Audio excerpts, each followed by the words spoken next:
Hello. Test test.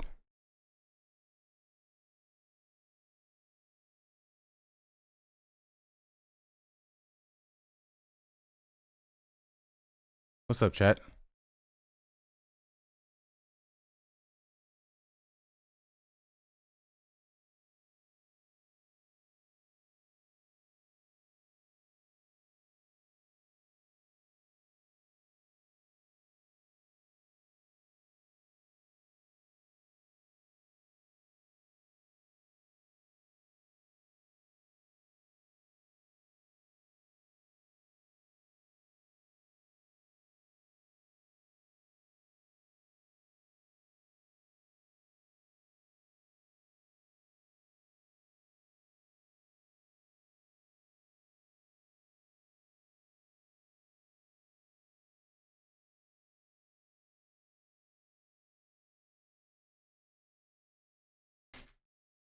How y'all doing today?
Ugh.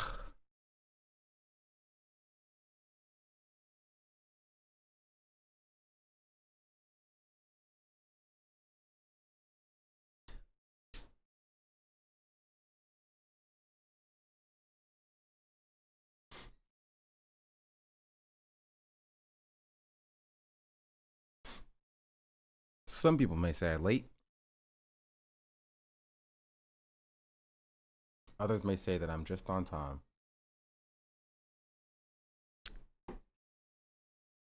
What's up, chat?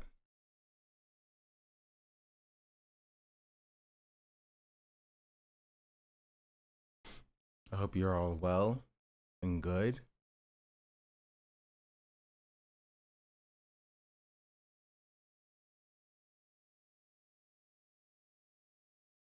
Hope I didn't miss anything.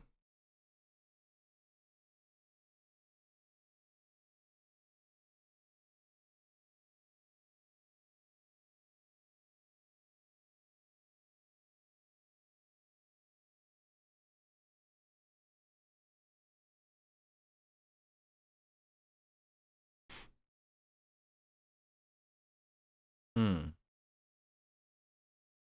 It's kind of hot in here, honestly. Same shirt. As in we're wearing the same shirt. It's just a plain white t-shirt.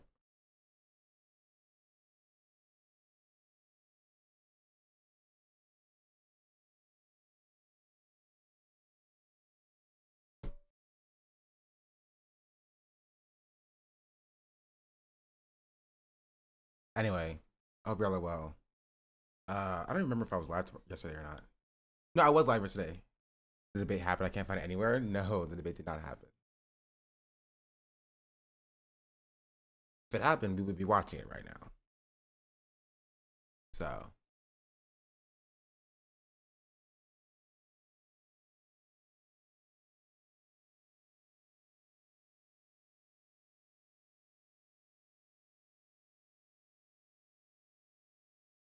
about to go get the Henny. people can stay for the 5 good to subs. Hope AT&T together. I'm not gonna hold my breath. Not gonna hold my breath. We have a few things we're gonna watch today though, and hopefully, yeah, my internet doesn't explode. We'll watch the Chris Kunzler video today. We'll watch Ethan addressing Frogan in a podcast episode.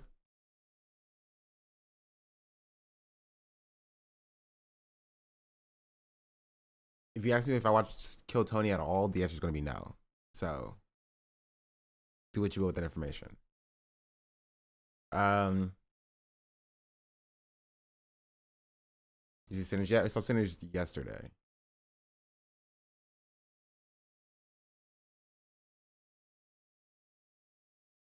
I saw a clip on Twitter saying that everything saying he wasn't sure if it was going to happen, as if he was the one who said it would. That's so funny.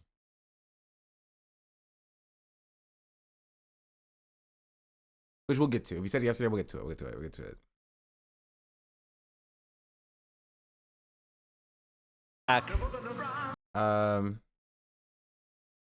He's not really defend DICKTONE, right? I put in the title things that I've heard about in the grapevine, either scrolling through Twitter or taking a little peek at the snark Reddit.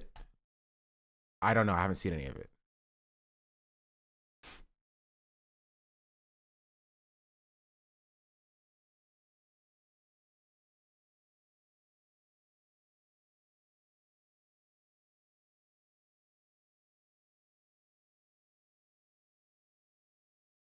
So there are 2 post-credit scenes. I know. I saw them. He's not allied with Asmund. That's not necessarily surprising. But here we can start with I don't know. I feel like I need to see Sinners another time,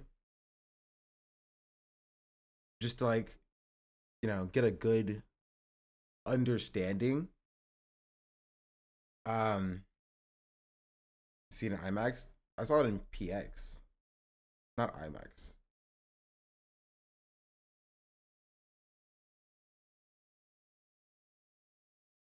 Because the theater we went to wasn't showing it in IMAX.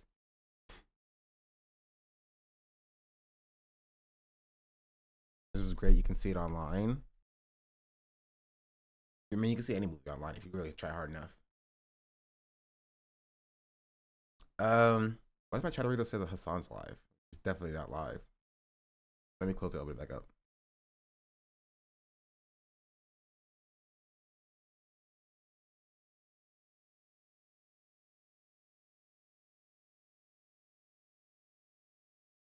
Have you ever played Sparking Zero on stream? A while ago when it first came out. I saw a clip of Ethan screaming at one of his people because he said that Frogan's hate was some of the worst he's ever seen. That's so funny. Yeah, we'll get to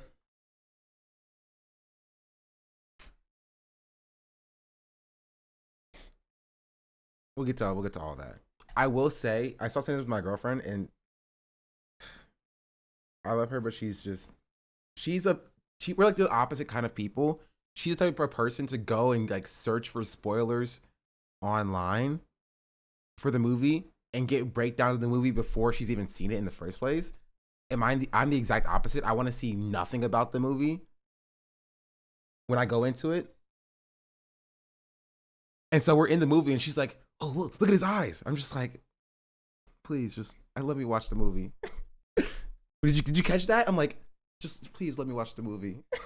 please, please let me watch the movie. And so after the movie, right?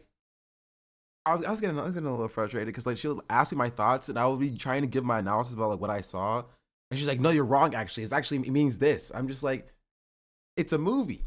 It's up for interpretation. It's up for interpretation.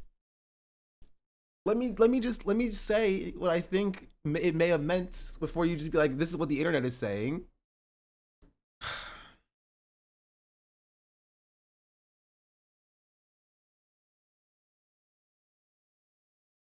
You don't get it.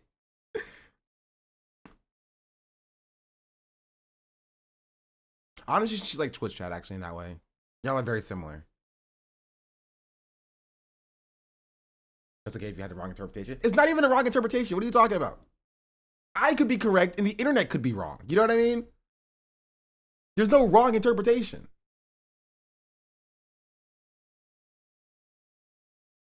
Sure the wife guys are? No. I would have walked right outside of the house. Bro, are you good?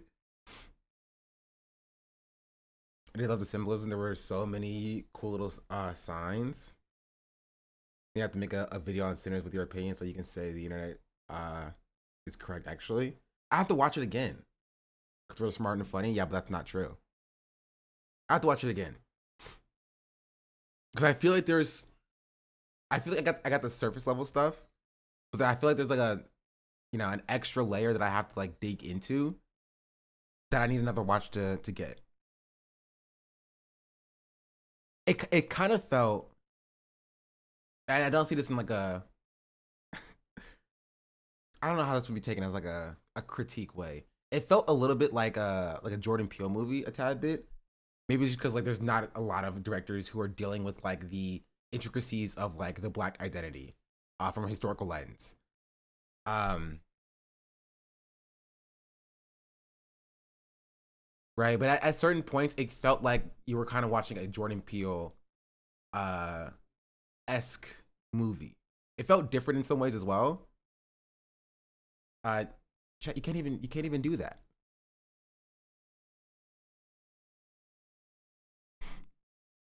They gave us not only one but two Michael B. Jordans. Thing, honestly, yeah, I saw that too. I was like, those two guys look kind of alike. Those two guys look kind of alike. And it took me the entire movie to not to figure out they're different. Right, they're the same person, right? I got that part. It took me the entire movie to be able to tell them apart by their names. You know what I mean? Also, the underlying lesson of the movie.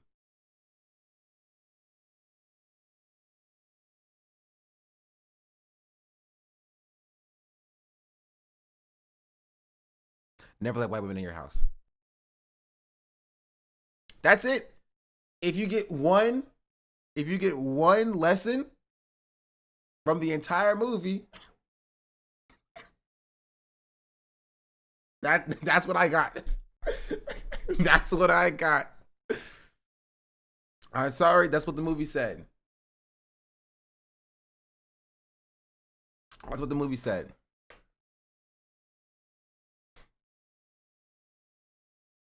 Just advice you have followed 100%. True, if I'm knocking, don't answer. I will say the movie.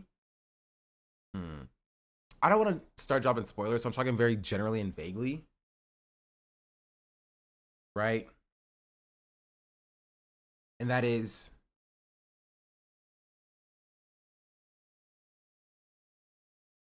I don't know.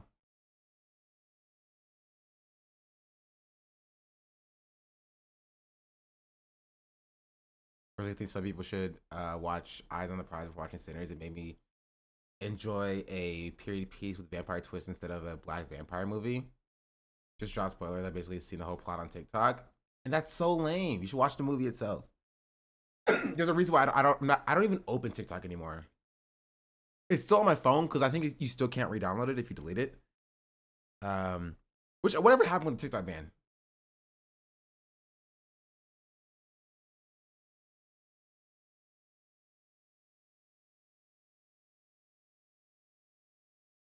Someone bought it. I don't know if that's true. I feel like I would have heard about that. TikTok ban.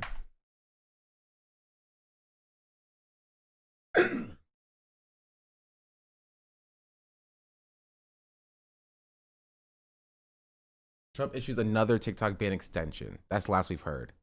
Another 75-day extension. All right, well, we'll circle back around in whatever 75 days from April 4th is.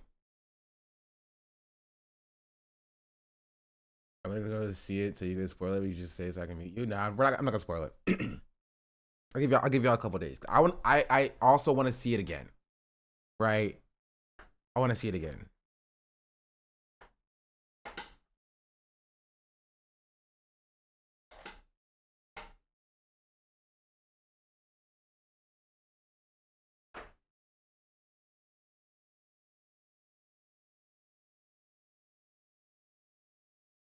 I will also say, okay, this is what I'll say. No spoilers. I don't know what I would do in that situation, honestly. Because you're kind of cooked, you know? You mess up one time, you're kind of cooked. You're done. There was no like solution. There was just you're like, die maybe. That's it.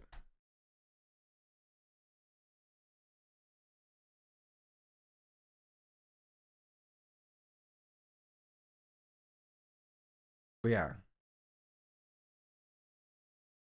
Let's get into the news and the drama and all that stuff. Hopefully my internet doesn't die. Maybe we'll play some League 2, who knows?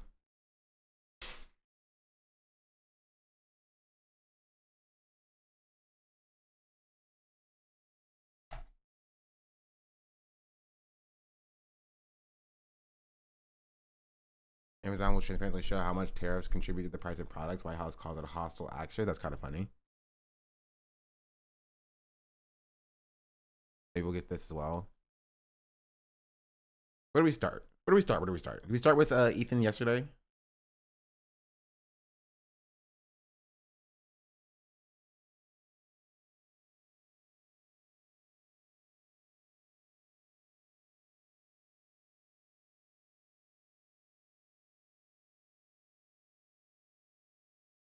Tom Nichols has a bad video about kneecap. The British guy?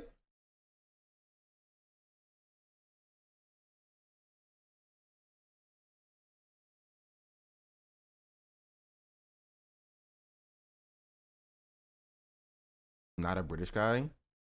This is who I think of when you say Tom Nichols. I'm pretty sure he's British.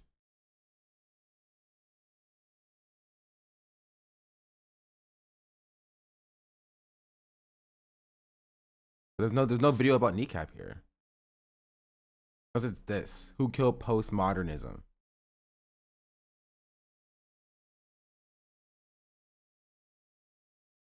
Oh, on a second channel.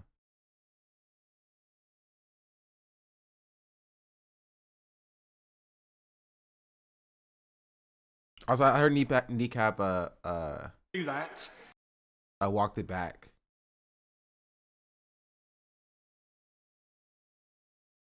Not walked it back, but apologized. And kind of walked it back a little bit. But here, we're gonna start with this. And we're gonna go live on YouTube. Hopefully YouTube doesn't die today.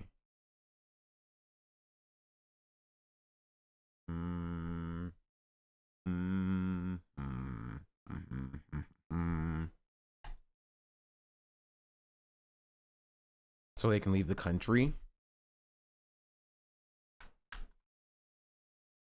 It's kind of crazy you have to say Hamas bad in order to be able to leave the country, if that's true.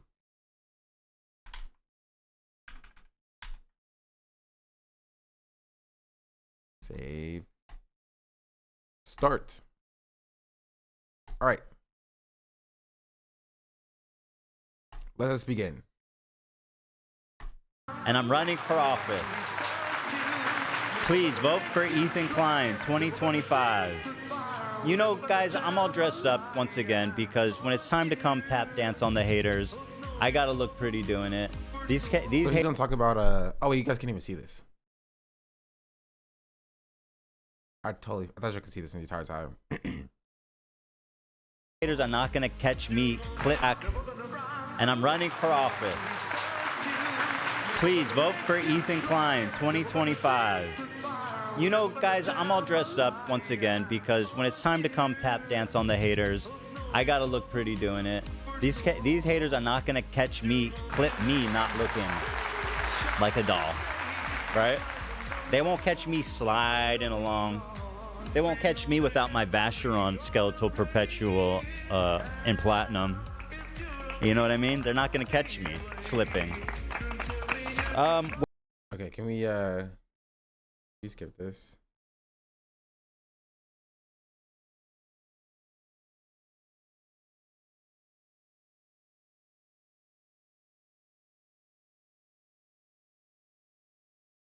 He's copying Hassan but failing.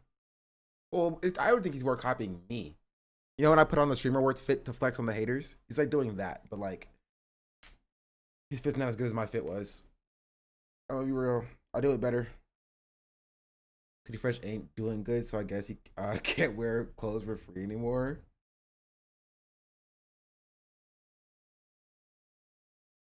Forgot. Asmongold had the funniest. It's also like, you know what I said before about like the live stream? Take about me. I'm not even mad. You know what I mean? I'm not even mad. I think it's fine when people talk about this. Obviously, I know that I've like, held off on watching this, so I'm so oh my curious God, about this take. you're gonna lose You're in it. for a treat. It's just insane. I haven't It is, seen it's it insane. either. All right. Let me. But I know that online, like in the leftist Ethan hate circles, everybody's pretending like they don't know I have Tourette's and acting like I'm addicted to cocaine or something, which is like obvious. I mean, two things can be true at once if we're being entirely real. I don't know Ethan Klein's usage with or drug usage, but Obviously, douchey. Obviously, two ableist, things can be true. And thanks, Dan. Thanks, Dan. Me and Dan are on the same wavelength. pathetic. Yeah, exactly. Yeah, the cocaine makes it worse. Yeah, don't get me wrong. It's also But like, you know what I said this before? I've never heard this. I've actually never heard this vocalized before. Okay. I mean, even I guess listen, even in his chat, it's like cocaine, which I don't think these people know what drug addiction looks like. Nah, yeah. Hey, But okay, no one fine. said that Ethan was addicted to drugs. They just said that Ethan used drugs.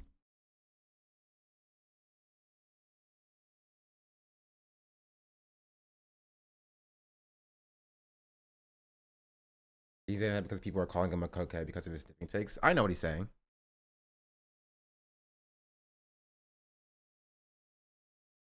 Fine, I'm on cocaine. Whatever you think. It's a neurological disorder, you know, that I'm forced to sit in front of you every day and battle. Wow. He's so brave. I'm the real. I am. Stop, he is. I am. Did you see that RFK specifically said that when he was a kid, Tourette's wasn't a thing? Who said that? RFK Jr. He said that. Oh, yeah. Just the other day. My uncle has Tourette's, which is his age. I know Roger Ailes. I'll pull up the clip for after this.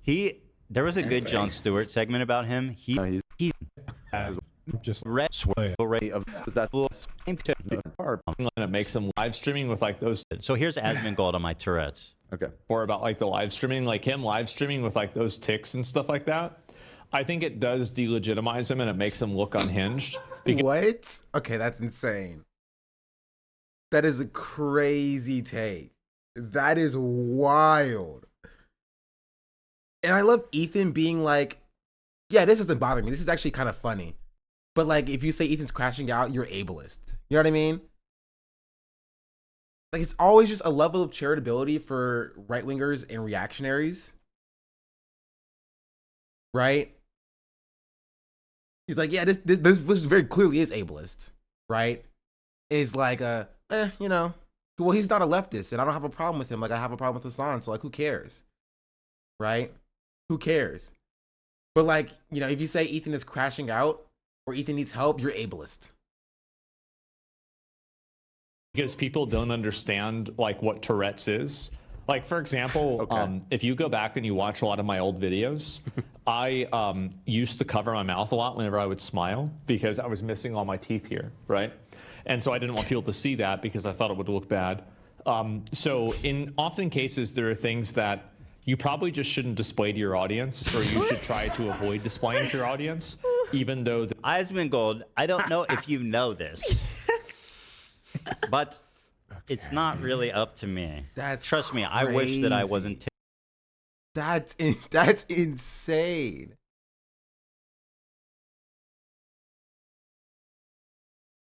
That is a wild take. Yeah, just stop having Tourette's, Sweaty. Just stop your takes, Sweaty. Yeah, just stop it. It makes you look bad.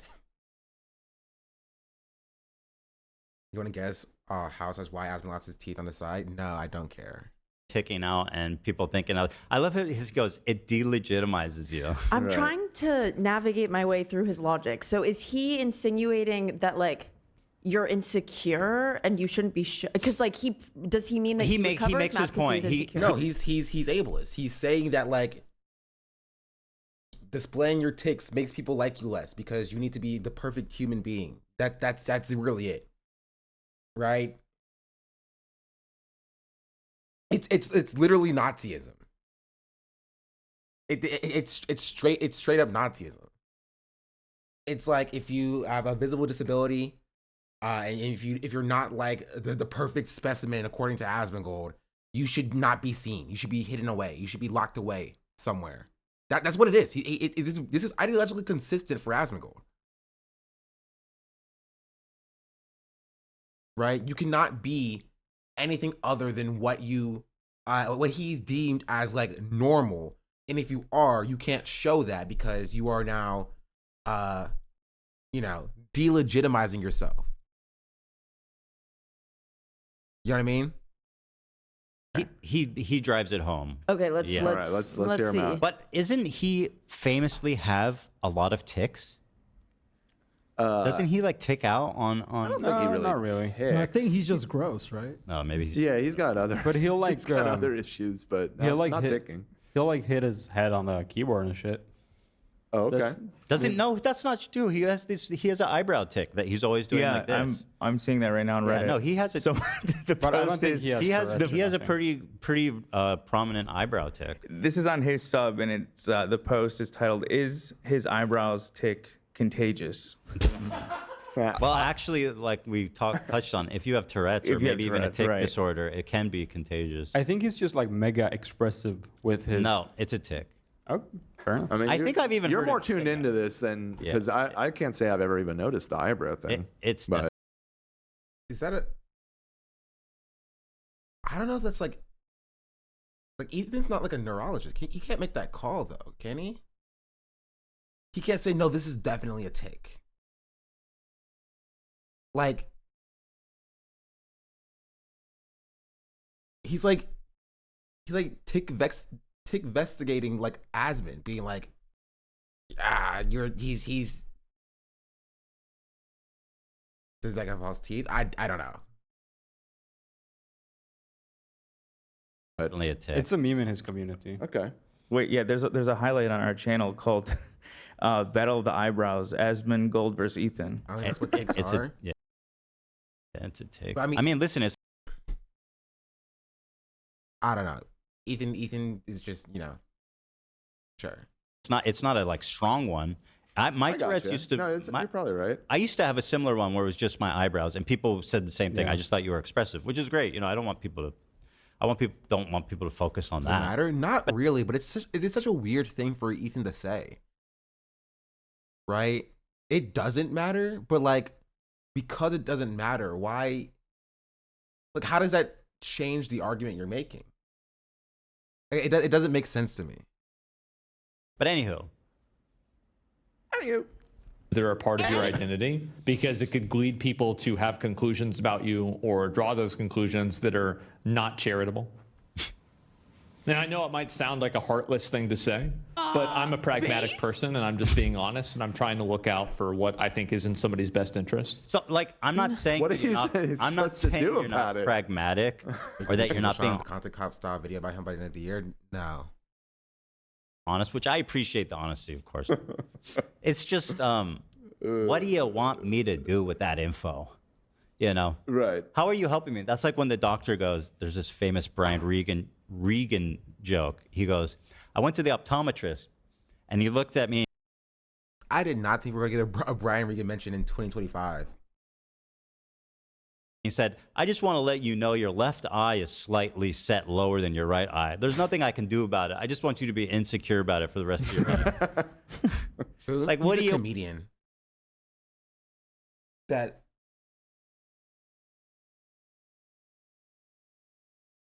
How do I explain this? He was a goat in like 2004. Yeah, he's like not like an old school comedian, but like, is he washed? Not that he's washed. He just hasn't had any emotion recently. But I don't know if it's like, if it's just because I became aware of him because, okay, let me explain this. In the what is it called? Chrysler minivan. They have like these built-in channels, and one of the channels that is built in is the Laugh Factory. And so we had like the same 5 comedians play in this minivan. There's a freaking cat in here. I don't know how it got in here. When I was a kid, I was listening to his bits on Pandora. Yeah. And so like he was one of the comedians. He's a clean comedian, but edgy enough for adults to love. What do you want me to do about it, Bucky? I have Tourette's, you know. They were obviously Jewish.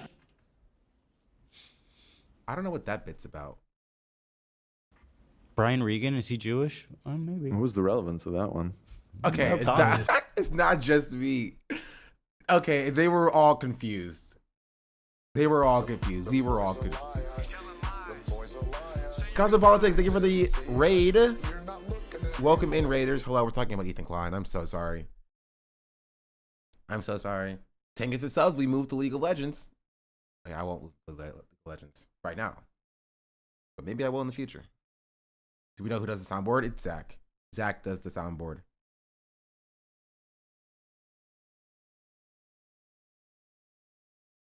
Just throwing that out. Throw it out there. It's never a bad idea. I'm just seeing if it's stuck. Yeah, it's never a bad idea. And sometimes that means telling them something they might not want to hear. How does that help? There's some real drama. True. There's a lot of... I just don't understand what... At the very beginning of this, I thought he was just going to simply state that it gives people the impression that you might be on drugs or something, which we were just talking about. I mean, that is something that people say, but this is veered off to the left here. It's just, I just don't understand how it's constructive. Right. Yeah. You know, you have Tourette's and people think you're crazy. You should probably just stay off the disappear. internet. You should just probably quit just shut making up. videos. Like, bro, I've been doing this podcast for 10 years at this point, live, okay? Like, you know, what do you mean? It's fine. It's fine. I'm doing fine. Well, he's You know what I basically mean? telling you not to tick, right? Because he said he used to not smile to cover his like teeth. Yeah. Yeah, just do that. So just don't tick. In that analogy, No, he's got a good point. so whenever I feel a tick coming, I'll just do this. Yeah. Yeah. Oh, maybe. Yeah. Maybe Nate could cut away. Yeah, we need a tick button. You press it and I switch off. So Right. if when I do like this, maybe I should turn around or something. I don't know. Like that? There you go. Maybe I'll keep my hand below the desk. Maybe that could work. Yeah. The thing is, I'm not ashamed of it. I'm not embarrassed, and I choose not to hide from it or to be ashamed of it, because people shouldn't be ashamed and hide is that the intrinsic what it parts of is. their personality or parts of their character. You know what I mean? Keeps going. And also, I think that people with Tourette's, Where's the frogan bit at? Also, I don't care about their 100 men versus a gorilla take, because mine is the only take that's correct.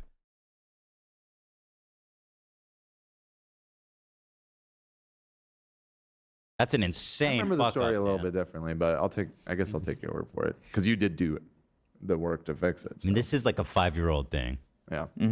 Anywho, go ahead and Asman go. Maybe he has. What's your take? Useful. Watch one of the VODs from yesterday. You see Sean C's take now. What's your take? I literally talked about it yesterday for like an hour.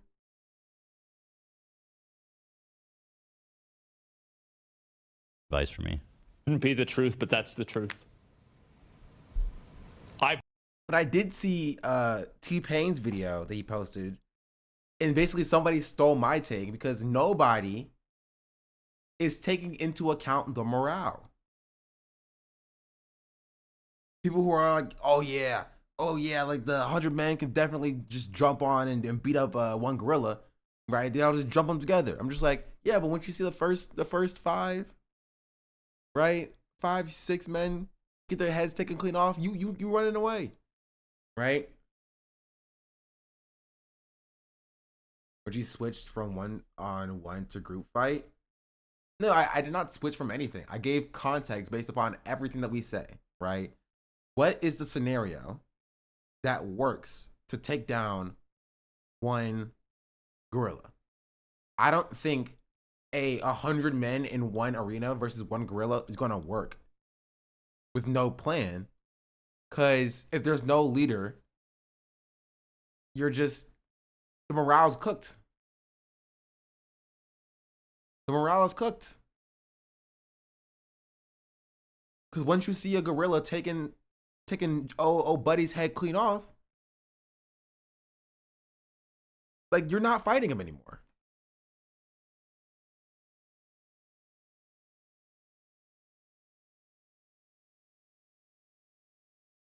You can choose 100 men is the only way you can win. 100 random men are not winning. Now, even then, like, when people say like you have to be 100% dedicated to the cause, then like, yes, but like,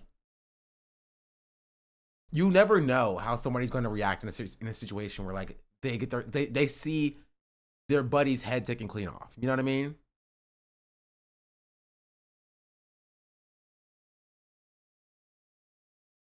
Did you do gameplays on the football field? I did. Is there any chance one of the girls speaks sign language? Can I try to befriend him that we escape and go on adventures? Well, you only get one gorilla, so like you're rolling the dice there. Right? Here. There is a plan that I think can work to take down one gorilla with 100 men. And I'll relitigate it very simply. One person is the referee. They are the rule maker. They take control. Everybody has to listen to the referee. The referee selects 9 men, right? 9 men in order to be sacrifices. Their bodies are given up to the cause. They are killed and their limbs are turned into weapons. Right? We split the other 45 men in half, put them on opposite sides of the arena. Right? And they start to run around the gorilla. Now the gorilla has to choose. Do they chase, right, this 45, the red team, or do they chase this 45, the blue team? If the gorilla chases the red team up here, the blue team flanks behind him. If the gorilla chases the blue team down here, the red team flanks behind him. Right?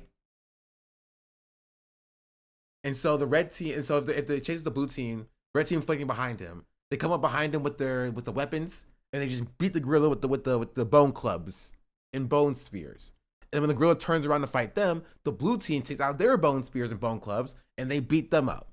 This way, you might lose an extra 5, or was it, let's say 4 to 6, 4 to 6 lives, but the gorilla's gonna be dead in no time.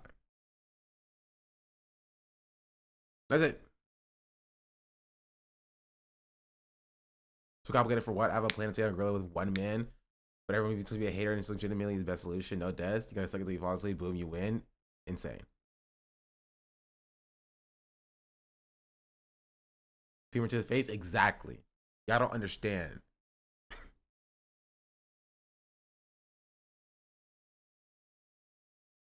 Me as the last man standing with the Gorilla Code 99. We can end this now. It's not too late. Gorilla. Talk no jutsu, the gorilla. It's possible. But yeah, no, that's my plan. But like in 100 versus 1 setting, the men lose.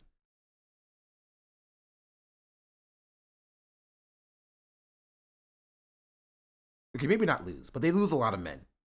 I think the gorilla can take down a solid 70 men in a setting like that.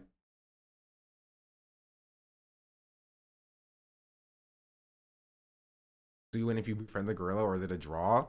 No, you have to kill the gorilla. Or the gorilla has to kill all of you. Or all of you die. There's no befriending the gorilla.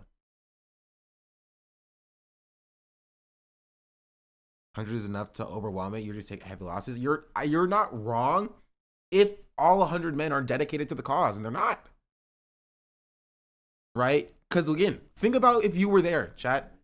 If you saw little Timmy's head got taken off, clean off his shoulders, you're not fighting that gorilla.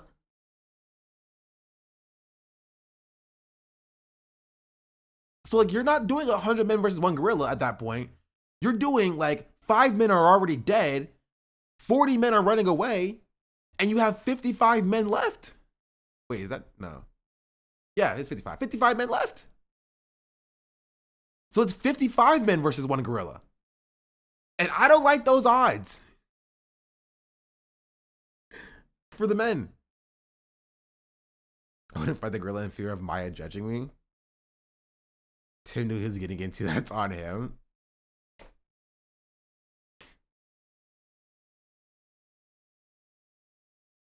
$55 dumb men as well. 55 desperate men. If you can't leave, the fear can lead to adrenaline. Maybe, or it can lead, again, fight or flight. Right? There's no way of knowing out of 100 random men if put in a life and death situation if they would fight or they would flight. There's just no way to know. Right?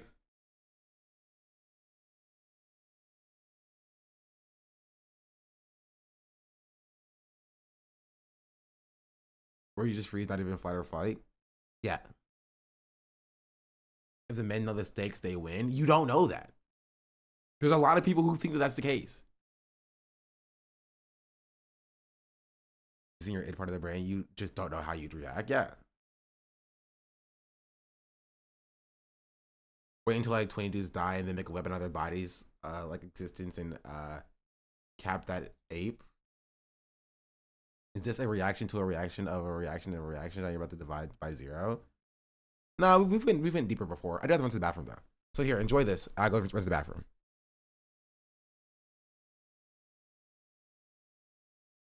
Here, we're gonna skip to the Frogan video. Causing me a whole pain in the ass. I'll tell you what, man. I never want to see or talk about a frog again. Froggy never did anything wrong. Froggy! Froggy! That's just, well, that's true for Lena's opponent. Yeah, funky frog bait is the good frog. Yeah. The frog kid. This shit cracks me up. So, Frogan put out a response video to my... God! Frogan! What is this in response to? It's in response to my response to Content Cop. Okay. Beef? So she participated in an attack video against me, and now she's responding to me defending myself against this unhinged attack video.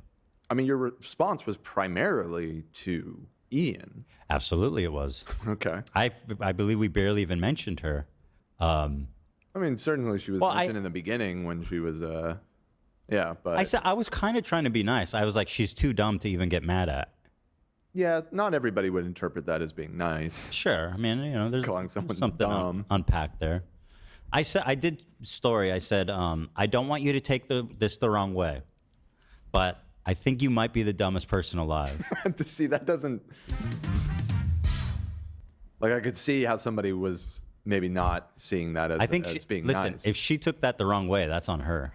This is like what Asmongold was saying I'm like about you. Asmongold. I just think people need to be honest. This is not looking too good, but I hope you get PTSD. I mean, this is Frogan. Everybody loves this dogging on her, so I won't look too much into it.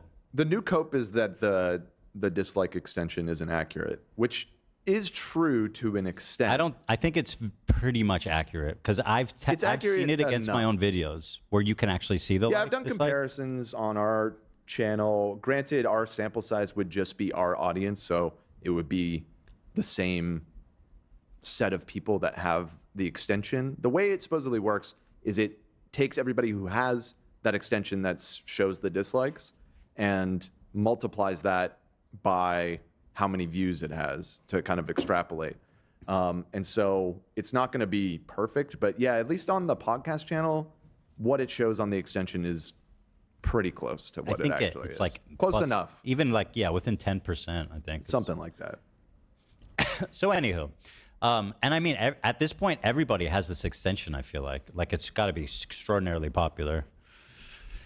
So, so this is her response to my response. She says it's an overdue response. She wants you to subscribe to her podcast, Arabs. And the comments are pretty... saying Ian approached this content cop with empathy is so delusional. Okay, so yeah, let's just watch it. So here it is. It's Frogan, and this is the first time I'm ever making a solo YouTube. By the way, I know I'm already pausing it. And before before her and Hassan and all of the company are accusing me of harassing her for responding to her fucking video about me. Just a reminder to everybody, every single one of you, that I've only ever responded to Frogan. This all started when I silently, peacefully unfollowed her on Twitter. Did you see the meme of you as Matthew McConaughey trying to warn yourself not to unfollow Frogan? Yeah, it was funny. No! Yeah, I mean, it's possible.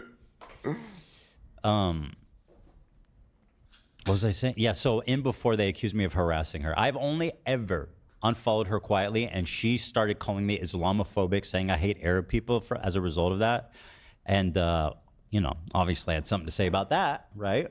Especially since Hassan was my good friend, and I didn't want to see, like, his moderators, like clearly he wouldn't co-sign something like that insane, right? Spoiler alert, he does. Oh. Yeah, but anyway, here's her response. Everything that has happened the last year and a half. I address everything on my podcast, Arabs, which you can find the link below, but today it's just going to be you and I.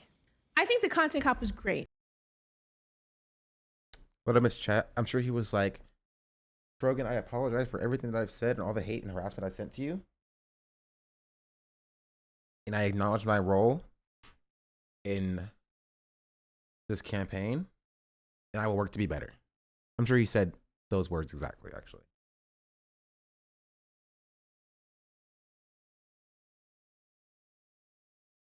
She could turn back time.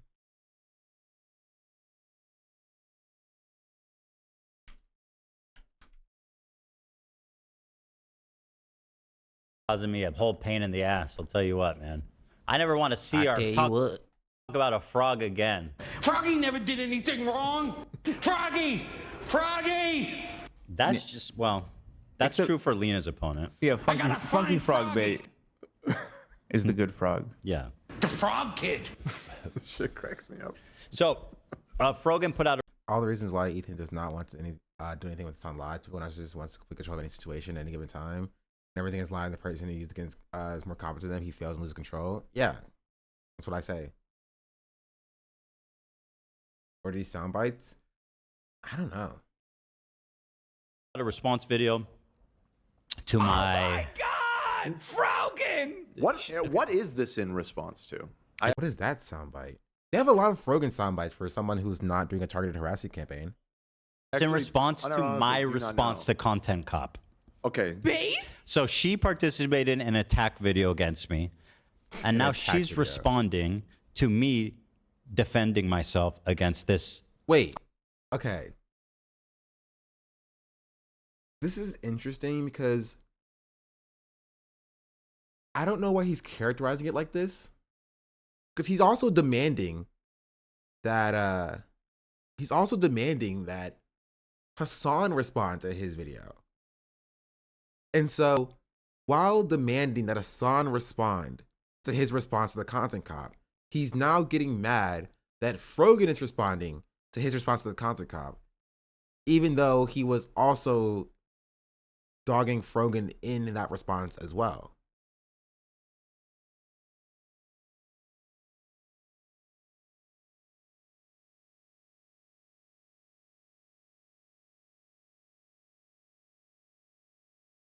Okay.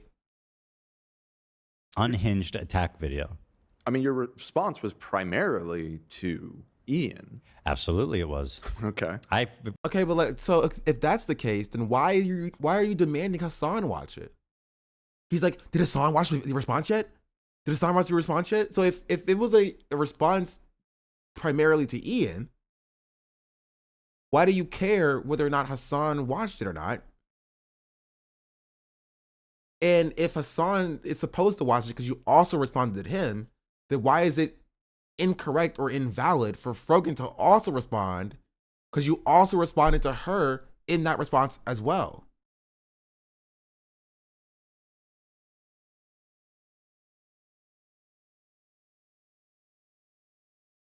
It just doesn't make any sense. I believe we barely even mentioned her.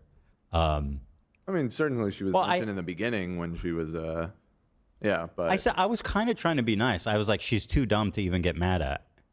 yeah, not everybody would interpret that as being nice. Sure. I mean, you know, there's Calling someone something dumb. unpacked there. I said, I did story. I said, I don't want you to take this the wrong way, but I think you might be the dumbest person alive. See, that doesn't, like, I could see how somebody was maybe not seeing that as, as being nice. If How nice of Ethan to say that. Wait, I call Ethan the dumbest person alive all the time. He doesn't like me for some reason.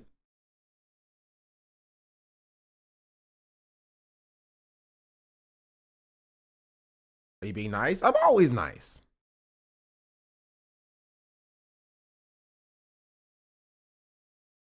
Pure speculation, he's wearing the suit because he's meeting with the divorce lawyers. Ran long before the show. No, that's dumb. If you think that they're getting divorced, you're just wrong, chat. They are tied at the hip. They're defending genocide together. There's no divorce happening here. Took that the wrong way. That's on her.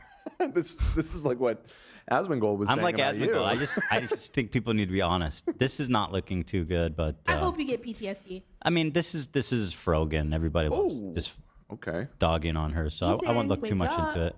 The new cope is that the dislike extension isn't accurate, which is true to an extent. I think it's pretty much accurate because I've seen it against my own.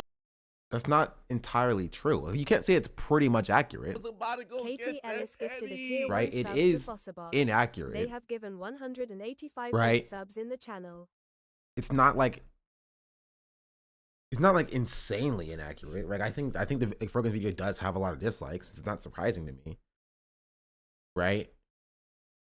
But like, is there an explanation for the dislike bar?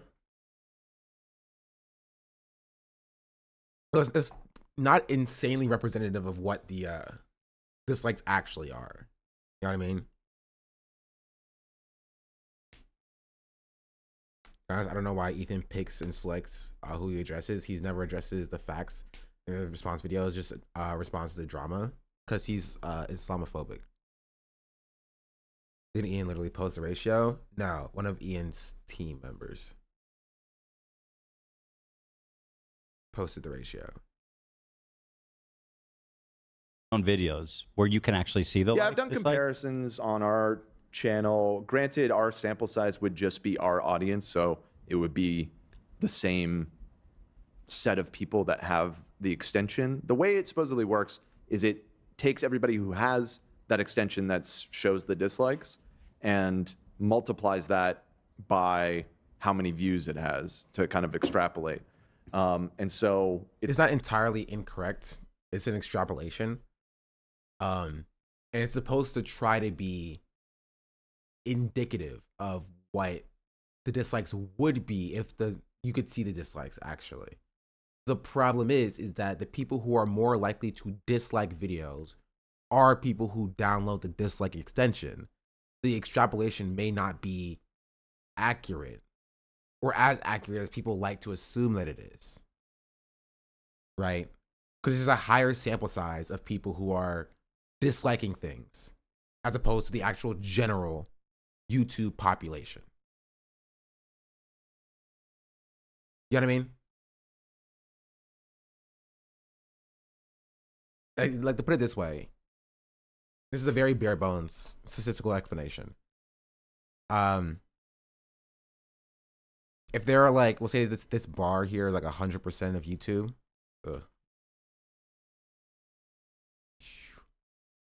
It's like 100%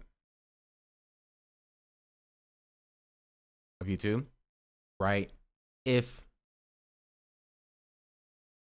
we'll say 25%, which is this. Sean the Black says she's my African princess.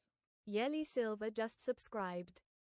Right? If 25% of YouTube, this is 25%, has a dislike extension, and then 50% of these people here dislikes a video, right?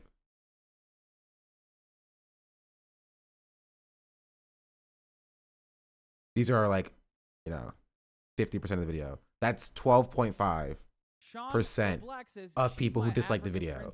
But the people who download the extension to dislike or to see dislikes are more likely to add to the dog pile and dislike videos, again, which is why YouTube got rid of it, right? And so they are more likely to dislike than like this 75% here, right? This 25% is more likely to dislike than this 75%. And so this number being extrapolated out to cover this 75% is not always accurate. You'll get roughly an idea, right? Roughly an idea of how it works, but like it's not representative.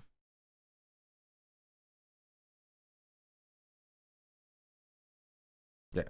So it's return YouTube dislikes equals return YouTube dislike users dislike count divided by return YouTube dislike users like count times the public like count.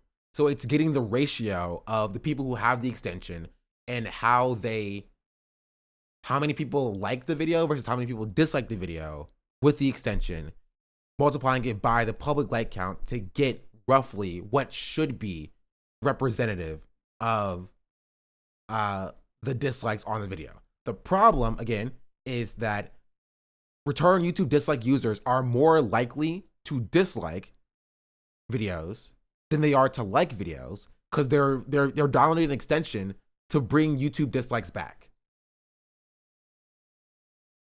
You know what I mean? Like they are just more likely to dislike videos. That's just the case than like the average populace.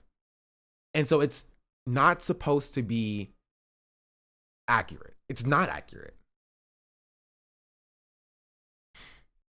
User base of the extension is 6 million Chrome and 878,000 Mozilla users.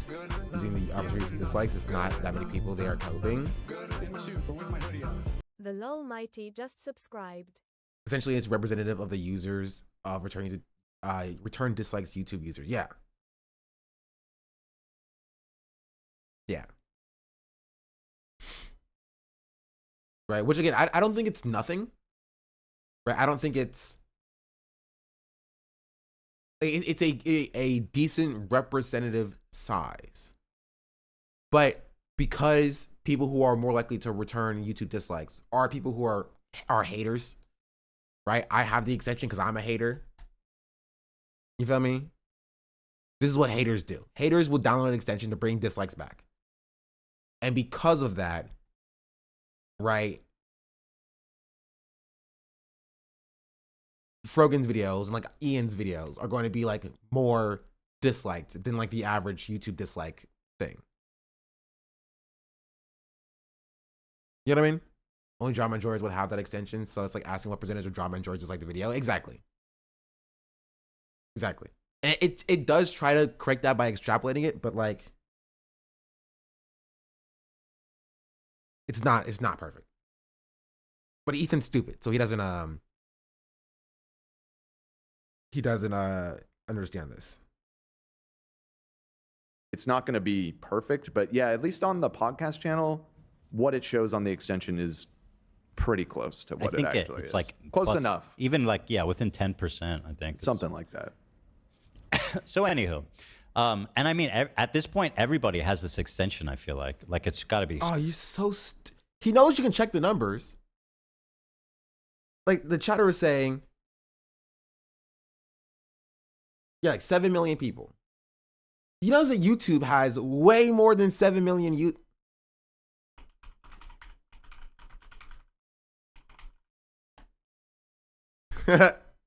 YouTube has 2.53 billion monthly active users. What about daily? 122 million daily active users.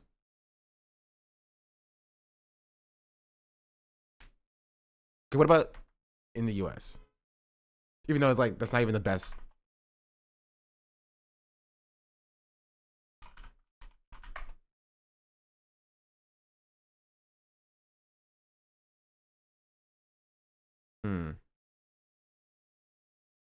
I don't think it shows. Yeah, that's pretty close to 7 million. Yeah. YouTube adds a billion hours of footage a day. Yeah. So like, no, not everybody has the return YouTube dislike extension. Also, it doesn't account for the, okay. Percentage of YouTube users by device. 63% of videos are seen mobily. There's no extension on mobile. So most of the viewers and the likers and dislikers are coming from mobile. So even in a world where like, you know, like 7 million out of the 122 million are daily users. Like 70%, like 60% are mobile and don't have the extension at all. So Ethan's just incorrect here. He's just wrong. Like he's statistically incorrect.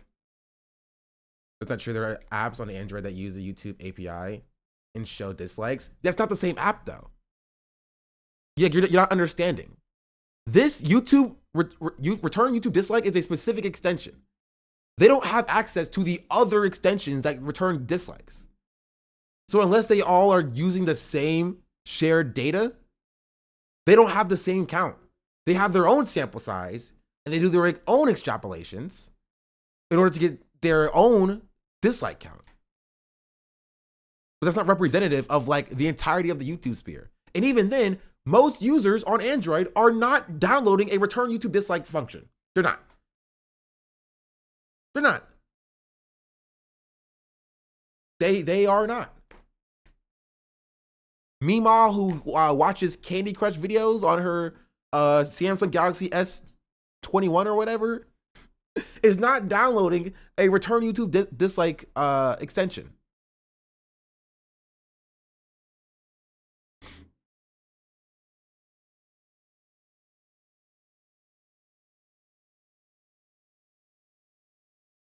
Yeah, the children watching Mr. V's videos are not doing that. So it's like, again, you can say that it's to get an idea, right? You can say it's to get an idea of what the dislikes would be, right? And honestly, the best thing it shows is to show if a thing is being brigaded, right? That's kind of the only usefulness that it has. To show, is this video being brigaded by a community? Because communities that do brigading are more likely to have the return YouTube dislike, right? Communities that do their brigading are more likely to have the return YouTube dislike. And so it's easy to see that like the people who are doing the brigading are brigading Frogan's video. That's really it.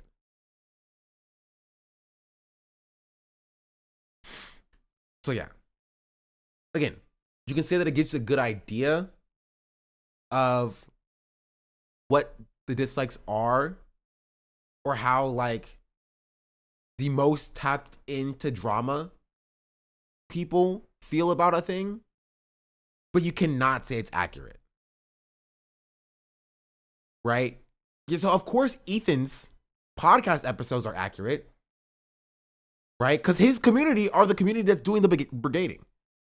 I'm sure Destiny's YouTube videos have a positive like to dislike ratio, and I'm pretty sure that they're probably accurate because his community are the communities that are doing the brigading.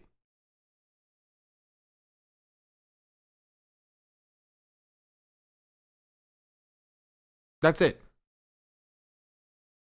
It's extraordinarily popular. So, so this is her response to my response. She says it's an overdue response. She wants you to subscribe to her podcast, Arabs. And the comments are pretty. Saying Ian approached this content cop with empathy is so delusional. Okay, so yeah, let's just watch it. So here it is. It's Frogan, and this is the first time I'm ever making a solo YouTube. By the way, I know I'm already pausing it.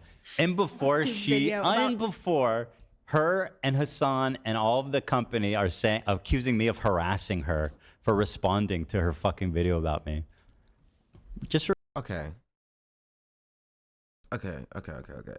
Ethan, you are harassing her. You've been harassing her.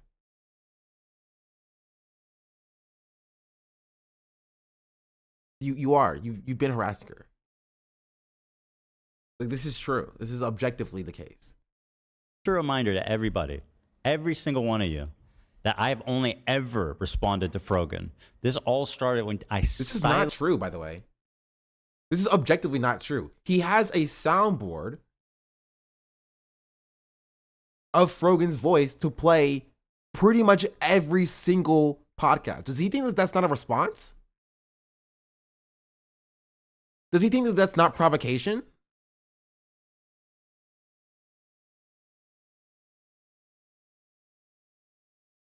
Like, they played it before they even got to the Frogan section to begin with.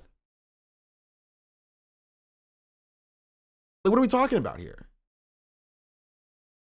It started with him trying to ban them for the tier list. No, it started before that, where Ethan unfollowed Frogan. Frogan said in a Discord, not even publicly, in a Discord, LOL, a creator that I liked unfollowed me because of my takes. That's kind of crazy. And then Ethan, unprompted, stepped out of his little hidey hole saying, yep, it was me. I unfollowed you because you're a terrorist supporter. Da-da-da-da-da-da. That's what happened. And then he has been harassing her ever since.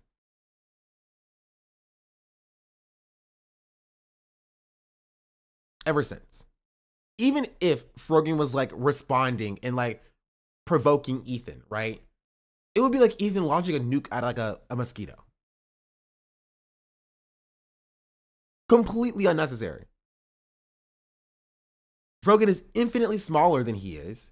He has, again, there's no reason that he would go after Frogan unless he's, I don't know, Islamophobic and he wants to take down Arab and Muslim creators, which he is, which he does. Right? No reason. No reason. Like, Frogan's smaller than I am and has talked about Ethan less than I have, but he still seems to only very specifically attack Frogan for some reason. I don't know. That's pretty interesting. That's pretty interesting. I don't know what's going on with that. Dude dedicated part of his content to say that she's was pushing to get the streamer awards. He's insanely obsessed with her. She's just a small creator. Yeah, saying that she was Qatari funded. Ariane Designs Game, thank you for the 9-month subscription. We're gonna literally never done a fraction of the Jid Ethan has done yet. Keenan's racist fans can't stop going after her. Yeah.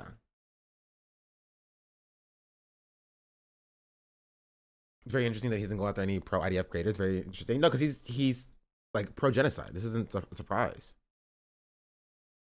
Violently, peacefully unfollowed her on Twitter. Did you see the meme of you as Matthew McConaughey trying to warn yourself not to unfollow Frogan? Yeah, that was funny.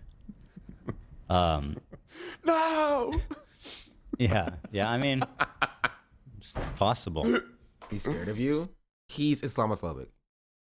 I think it's less that he's afraid of me and more that he wants to attack Arab Muslim creators because he's Islamophobic. Right? Not saying he's not racist, but he knows that racism is less,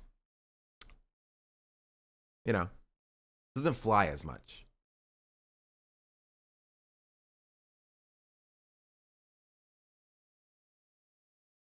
All of this response is supposed because Frogan posted one time in a Discord about getting unfollowed. Yeah.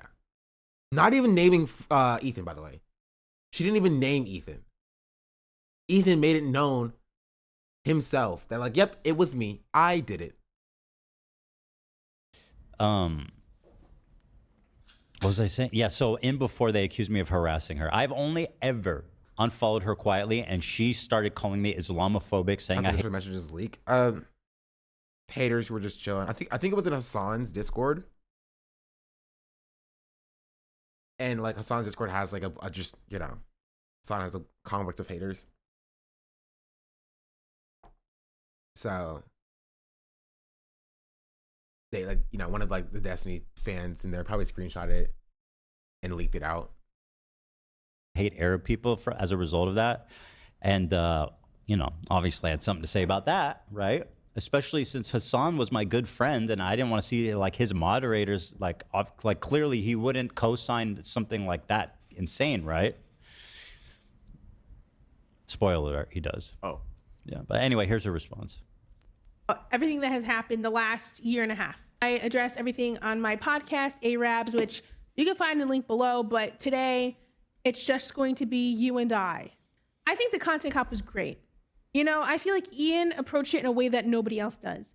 He approached it with empathy and, it was supposed to make people feel bad for Ethan. So, first of all, just on face value, Really? This is a pathetically insane take. And it's just part of this continued gaslighting. Yes, Ethan, just because you are a pissy baby who can't take even a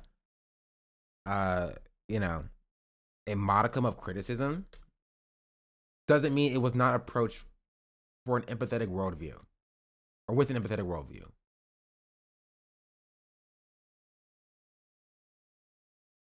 Like your inability to receive any sort of critique, no matter how tailored it is, right? Doesn't change the idea of what the content cop was supposed to do. Is it any surprise someone like him would take offense to pity? No, because he did earlier when he's talking to Hassan. And Hassan said, no kitty gloves. And he basically cried. He was like, what do you mean on kitty gloves? You've been treating me with kitty gloves this entire time. How dare you? That sort of thing. I'm pretty sure we're going to find it, actually.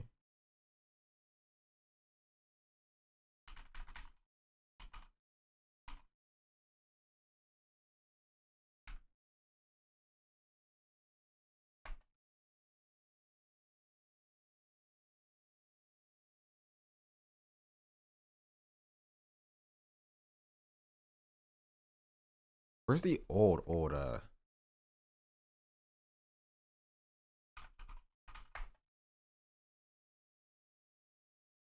know what I'm talking about, Chad. The last leftovers conversation.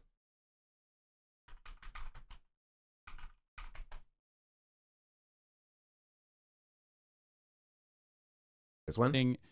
I know. This isn't the full thing. It's a cut down version. No, it doesn't have kitty gloves. Check gloves.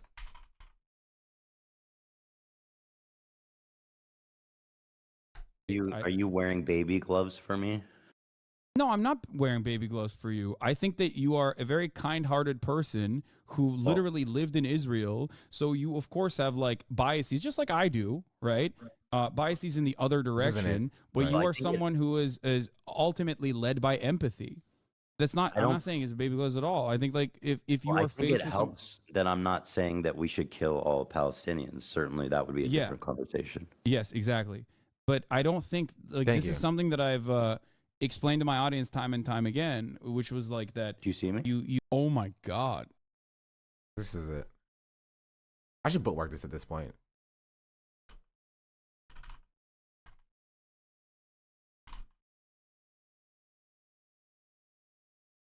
I knew it was Kitty. I knew it would misunderstand what I was saying, or what that's what I'm saying. That they do is because after a certain point, What have I said that's bad faith?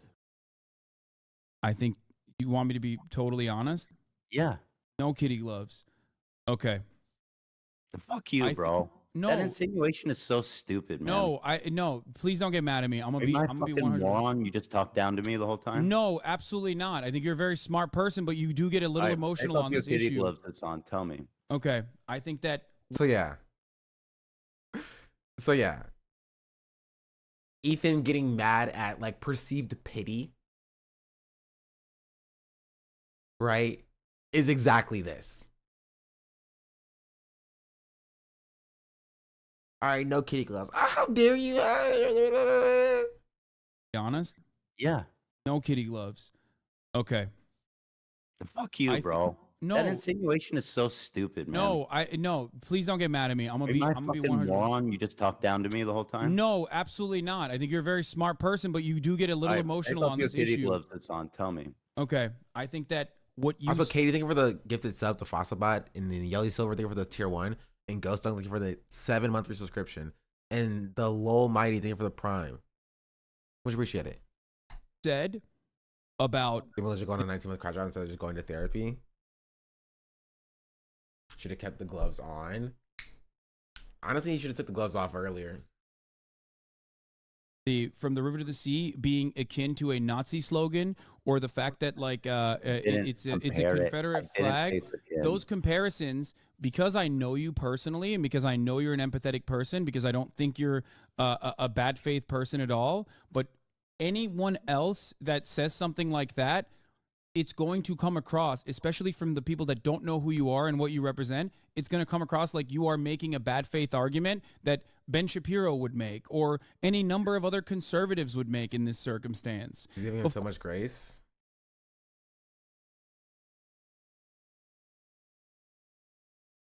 I forgot how insanely nice his song was during this whole talk. Oh no, I remember.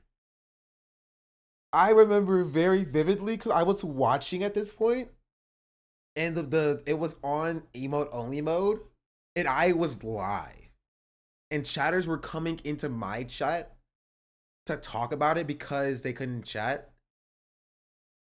Chat was pissed. Not that there was a segment of chat that was pissed, but there was a lot of chat who was like hostile Ethan, hostile Ethan, hostile Ethan, right? Kind of because this is how hostile Ethan became a thing, right? Hostile Ethan became a thing because the chat couldn't say anything, right? They couldn't say their we should revisit your stream that day. I'd have to check and see if I have the VOD. I might not have. I don't think I have the VOD actually. Yeah, let me see. Chat said it was like October 9th when the conversation happened.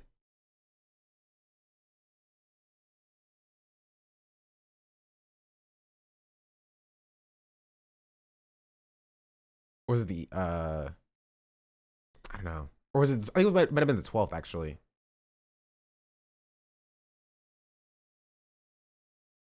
Let me see actually.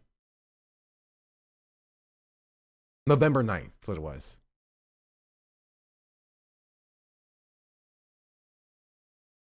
Was it? Or is it this one?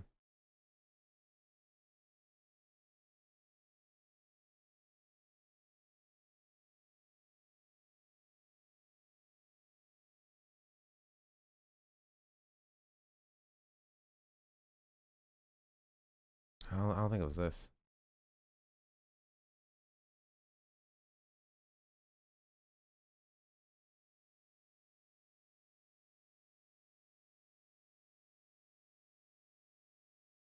Was it the 10th?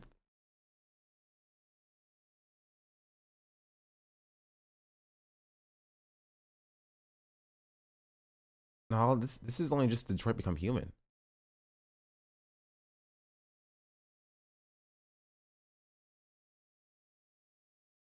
Is they after the last leftovers?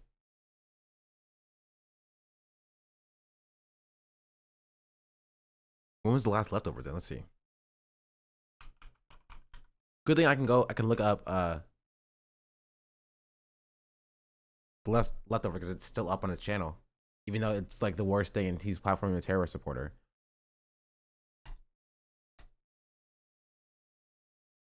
October 12th. October 13th?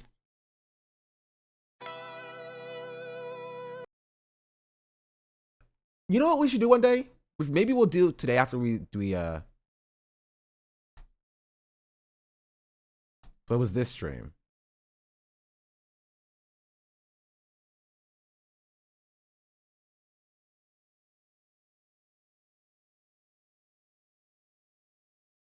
No, it wasn't this stream. This was a conversation. Was I not live on the 13th? I'm pretty sure I was live for this conversation. The stream debate was a while after leftovers. That's what I thought.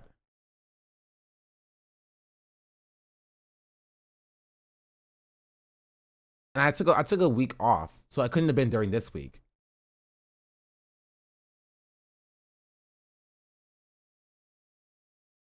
Maybe it was the 11th.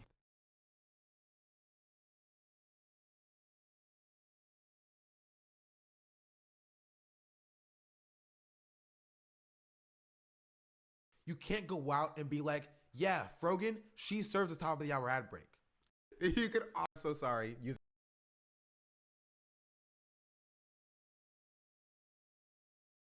Yeah, no, it wasn't here either.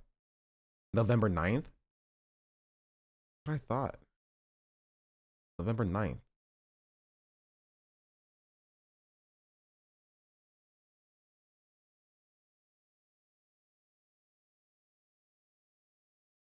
But like, at least, like he even lost like.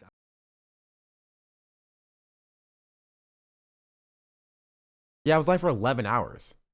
So it might have been at this point right here where there's no clips from. Let me see what I call this. Let me go to my VODs channel now.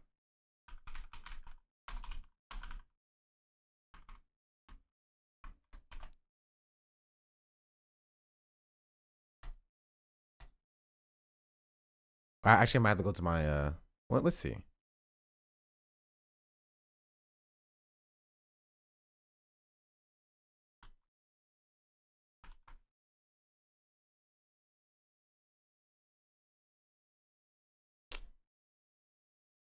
There are some VODs that I didn't catalog because I was stupid and they're lost to time forever. This might be one of the VODs. Let me check my my privated VODs. Wait, switch account. Sean the VODs. Click studio. Content. Search. Nope, it's not this title. What about this title maybe? Maybe it's this title.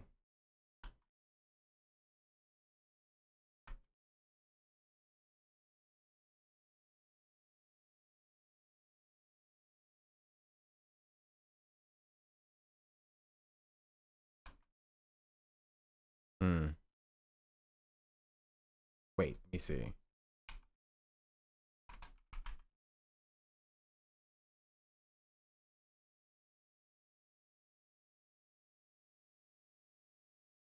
I have 240 of my VODs though, so that's not terrible.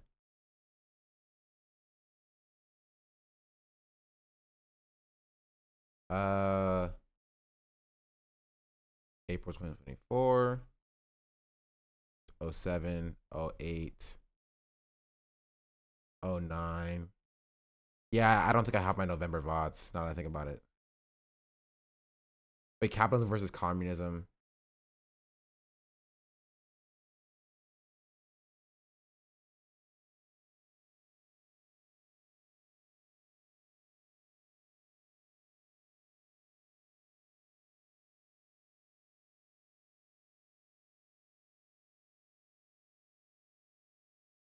Wait.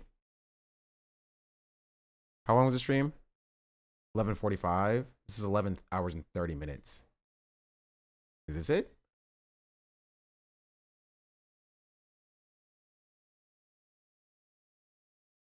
No, this was the basketball one. Dang it.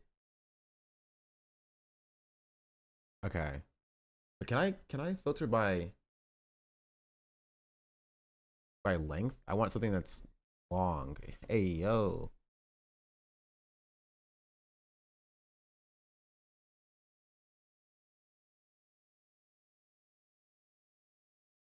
Six hours, 8 hours, 5 hours, 5 hours, 1 hour, 5 hour.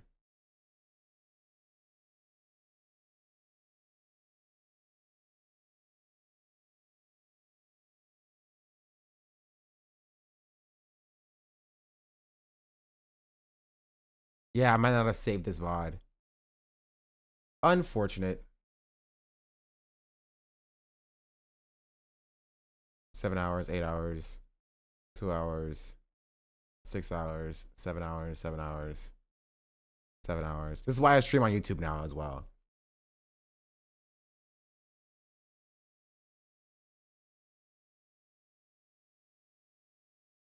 So my VODs are already saved. Gosh darn it, I didn't mean to do that.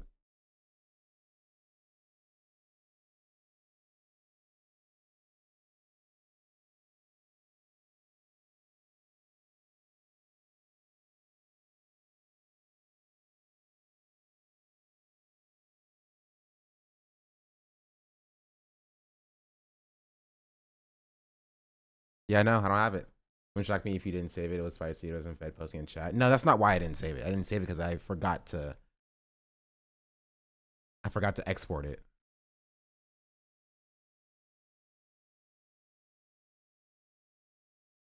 I would have saved it if I could have, if I remembered.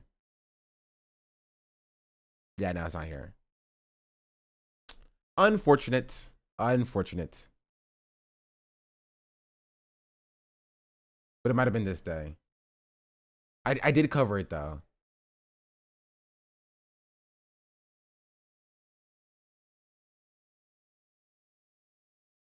Anyway, but yeah, that's what I was looking for. Show. Of course, people feel this way because they don't see your reconciliation process. They don't see that, like, you go back on information and you internalize it and you think about it and you come out with an honest perspective. They only see clips of you. They will see clips of you making that comparison.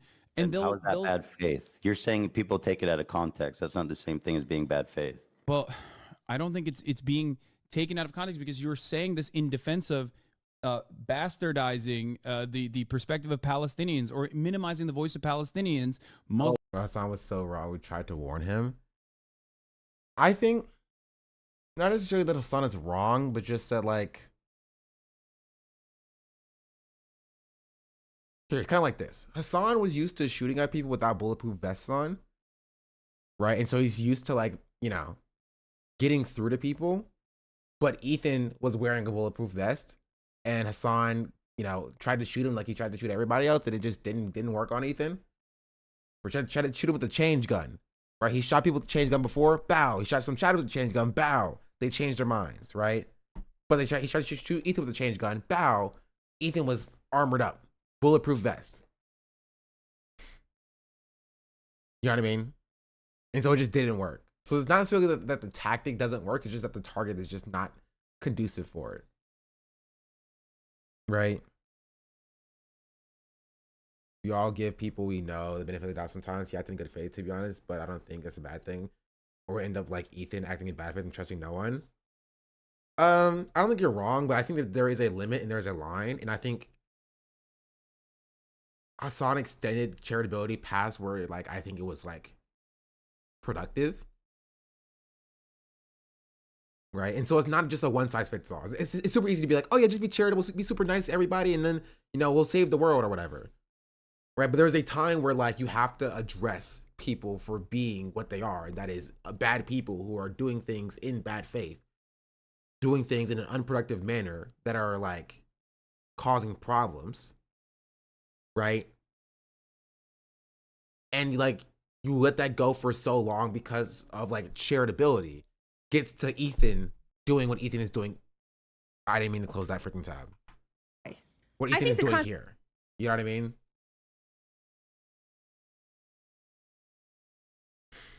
They do a lot with friends and neighbors, and some people that it works on, some it doesn't. Yeah, but the difference is your friends and neighbors aren't massive creators with a massive audience that they get to swing around to harass people. Right? At a certain point, there's a level of responsibility that you have with that audience. And it can't just be like, oh, you charitability, just allow them, right, the levers to use their audience to stoke harassment campaigns because they could be changed in the future, right? Because the harm that they're doing in that moment is still bad. It's still harmful. You still have to check that, right? And I'll give Hassan leeway in Hassan doing that for people that he knows, but like, so honestly, Chat needs to shut up. Like, Chat doesn't have a right to tell me to like be nice to Ethan because Hassan wants to be charitable to Ethan. I don't know Ethan, right? Never consumed Ethan content. Me and Ethan aren't friends, right? So Chat all too often takes what Hassan says and then holds that expectation for people where it just doesn't fit. You know what I mean? And that's been the case for like years, right? I remember even the stream I was doing that we can't find, there were chatters who were coming into my chat from Hassan's chat being an email only, saying that like we have to be charitable to Ethan, we have to be nice to Ethan. You know what I mean? That was too hard on Ethan. And look at where we are now. I was vindicated. I was vindicated. The biggest issue with Hassan on this is that he was clearly hard on him when it comes, it was clearly hard to come to terms with his friend who's not being who he thought. I wish he came to terms with that sooner.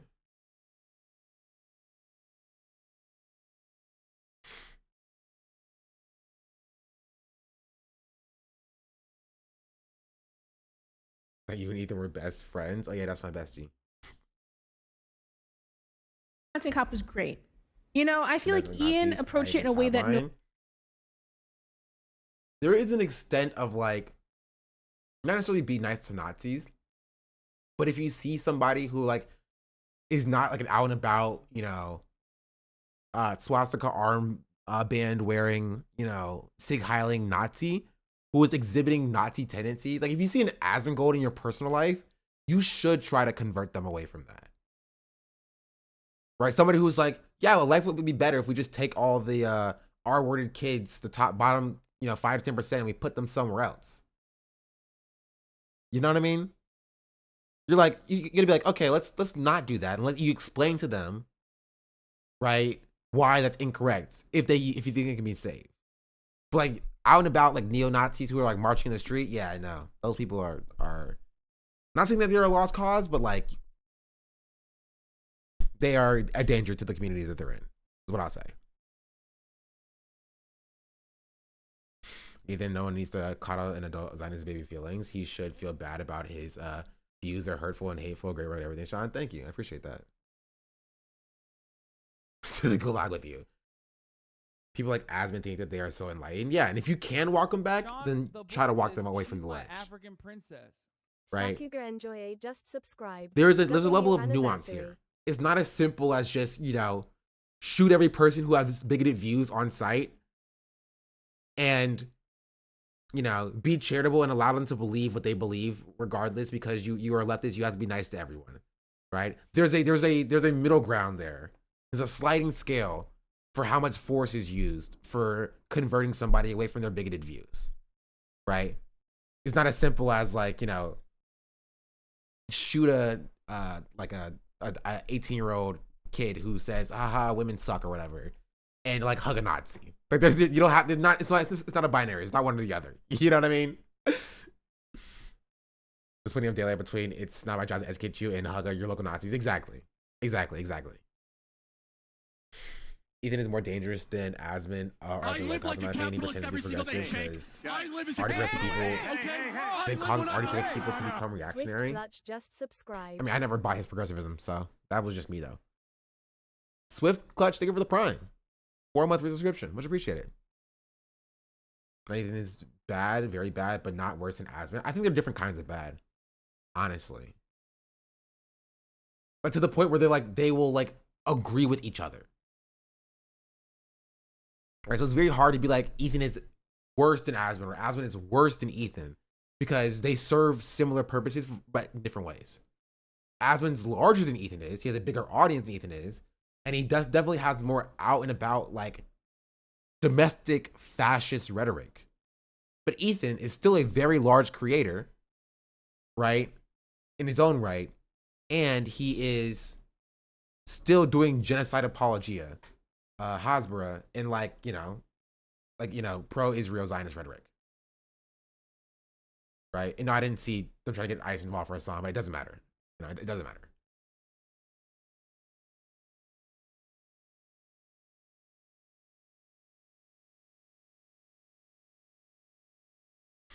We get to the point of watching Asmon, you're in Nazi land. Well, Asmon is the largest streamer in North America for the past month, so I guess it tells you where society is. Nobody else does. He approached it with empathy, and it was supposed to make people feel bad for Ethan. So, like, first of all, just on face value, Really? this is a pathetically insane take, and it's just part of this continued gaslight campaign to make it feel like I'm imagining anti-Semitism. I'm imagining people coming after me and my family, and this is part of it. She's like, "Don't you realize we were being nice to you?" It's like, am I crazy? Yes, you are crazy. But this ignores the empirical fact that she and everyone else is ignoring, which is that Dr. Kirk said explicitly on video, which I can pull up, that Ian's initial first draft was him changing my grade. And when he said he wouldn't change my grade, he had to scramble to make a new ending, which is when he reached out to everyone to say something nice about me. This was... Okay, I don't know how that changes like the dynamic that the video was he said the video was based in them saying something nice about him. The video changed. That's the worst face watching of that. And even in the worst face watching, he's wrong. You know what I mean? He's incorrect. You can't simultaneously say that no, the video is a hit piece on me. You cannot simultaneously hold the idea that the video is a hit piece on Ethan, right? Or also it being changed to be nice to Ethan. Those are incongruent, paradoxical ideas. It's paradoxical. You cannot hold those two ideas in your head. Because if the video was changed to be nice to Ethan, right, then it wasn't a hit piece because it was changed to be nice to Ethan, right? Or the video was a hit piece and Ian didn't change anything anyway.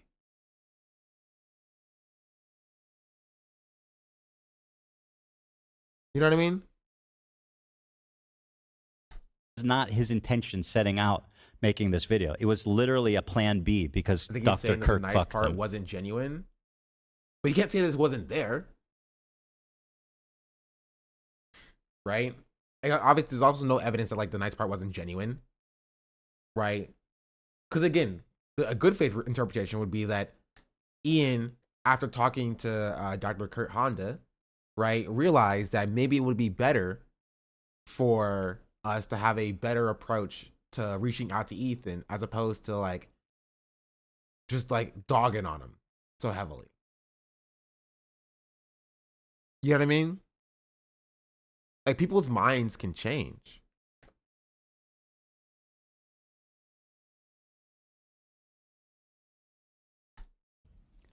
That's the truth. And it's on video.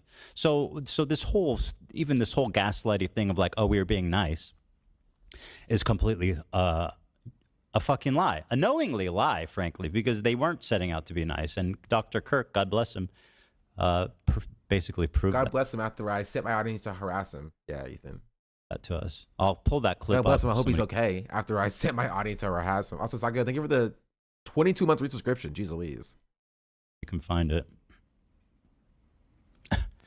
One of the main things, especially as content creators, people tend to dehumanize us and forget that we're living normal people just like you. So obviously... Okay. I forgot. Thanks for the reminder. I just think like a lot of times she does this. Oh God, is Hassan okay? Can somebody check on Hassan? He's responding to random people on Twitter. You know, you're cooked hard when you have to explain the joke. Do you think I wrote this stupid headline? I checked, like, this person has like 12,000 followers on Twitter. I'm like, this isn't worth it. It's not worth it. It's not worth it. Don't do it, Hassan. Anyway, sorry, I missed this. People tend to dehumanize us and forget that we're content creators. People tend to dehumanize us and forget that we're living normal people just like you. So obviously. Okay. What's his beef with that statement?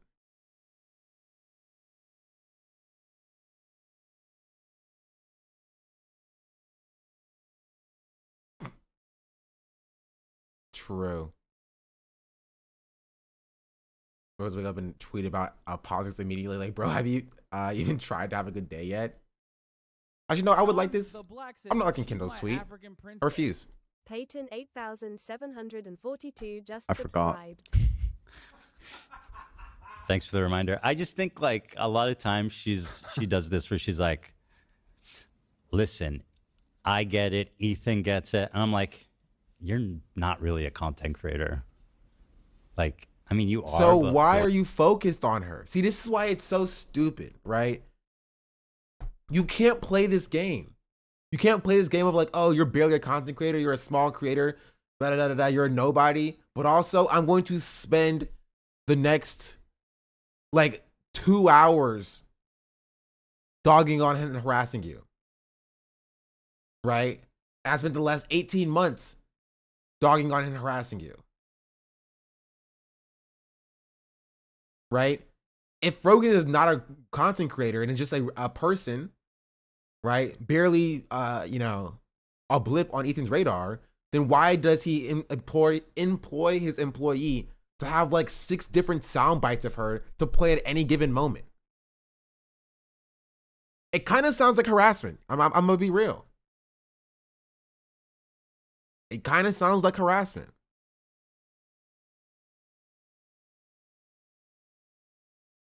Like, how does that work?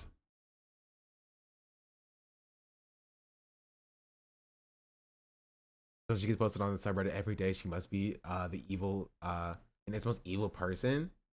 And I don't understand how, like, I mean, Ethan's delusional, that's how, but like, how Ethan squares this in his mind. He simultaneously wants to dog on Smogan for being a small creator, right? Which also doesn't make him look good because it looks like he's bullying a small creator, right? And if Frogan's not a creator, now it doesn't make him look good because now he's bullying just a regular person, just a normal person, right? But like, when it suits his fancy, then she is a large creator, or she is a creator that deserves the heat and the smoke.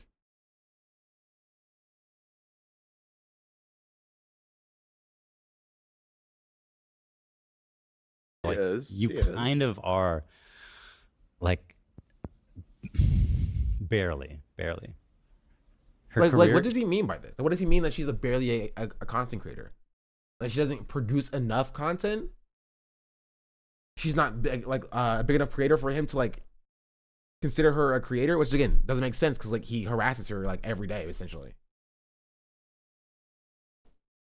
she's basically, her career is the an analogy would be an iron lung. She's in an iron, her career is in an iron lung.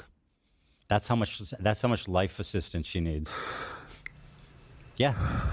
I don't think it's a good analogy. It's that bad. It's not So even then life why support, are you it's an talking iron about lung. her? It doesn't make sense.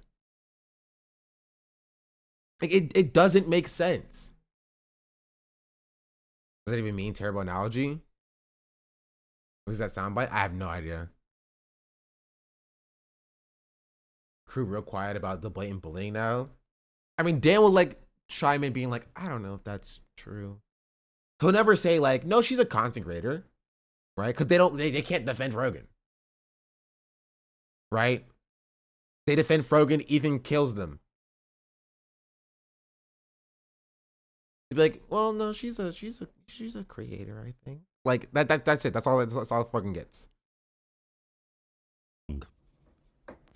With so much pressure on the internet, both on myself And I'm sure Ethan can Somebody's relate. her husband breathing. See, I'm going to time you out for a minute because I want you to think about the fact that you know that, and maybe reconsider the state in which your life is in right now, chatter. Just give it a minute, and I want you to think about it. I don't know how you know that. I don't know why you know that. But just take a time out from whatever we're doing here and like the internet for the next minute.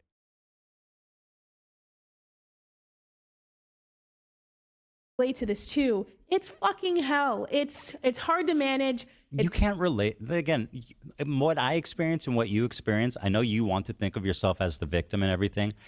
You don't relate to me. I don't fucking care. You know what I mean? Like, you don't have a single idea what I'm going through. And clearly that's true by you coming out here and trying to literally gaslight. Making himself feel better by putting her down. Insecure bully 101. He knows he's falling off.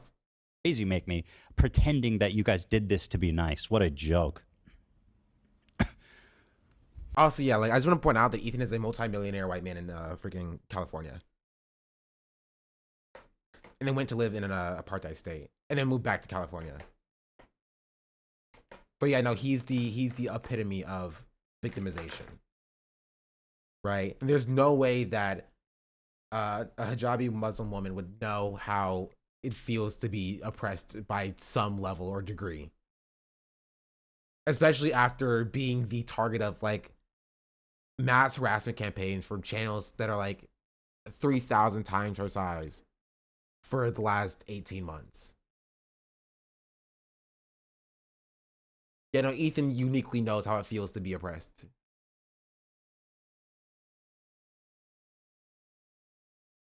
It's hard to deal with. So I feel like Ian approached it in a way that was more so holding a friend accountable and in a softer way, and wanted to generate empathy for Ethan. That's Other people don't that's do that. insane. That is insane. Do I really need to play the beginning of that content cop again? It's basically you guys flipping me off, telling me to wake up. And I mean, he told me, Frogan, that this is not what podcasting is. Okay.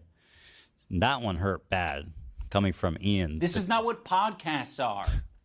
Ian, the king of podcasting. I mean, he's not wrong. Like, he's saying that you use your podcast as an emotional dump. Wait, the finger emote. Oh, wait, I forgot we added that as a BTTV emote because Twitch took it down. Should we? Okay. Should we try to put it back up, chat? Should we try to add the finger emote back? I miss it. I miss it. It's so good.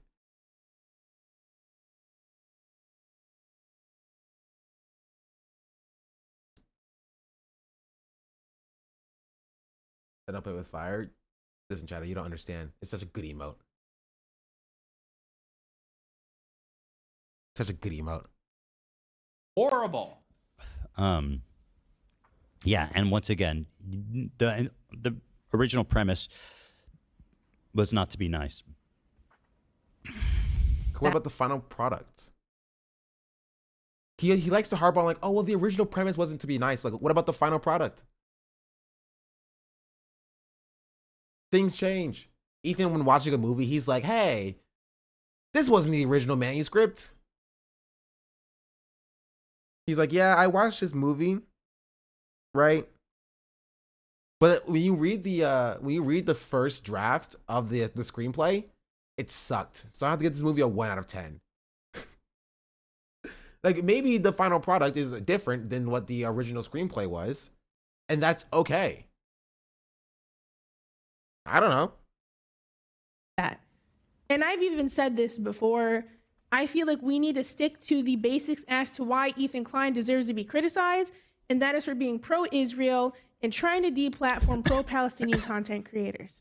This is just so pathetic. This whole true. He's trying to platform pro-Palestinian creators. Deplatform, Ethan. I know listening is difficult. Deplatform. Just because you're pro-Palestine doesn't mean you're infallible. Okay, it doesn't mean that you're beyond. Yeah, and you're focusing on pro-Palestinian creators and their faults as you see them, as opposed to, like, I don't know, Asmongold, who you were glazing, or you continually glaze, kind of shows that. if you are focusing on taking down the pro-Palestinian creators, and that just seems to be who you're focused on for some reason, because, oh, they have faults too, then you're trying to deplatform pro-Palestinian creators. You don't use your energy on deplatforming people who are pro-genocide for some reason. You don't use this energy on deplatforming people who are actually bad. You don't use this energy on deplatforming people who are like, you know, Nazi apologists. They're on the platform. Aiden Ross just got unbanned and you're spending your time crying about Frogan.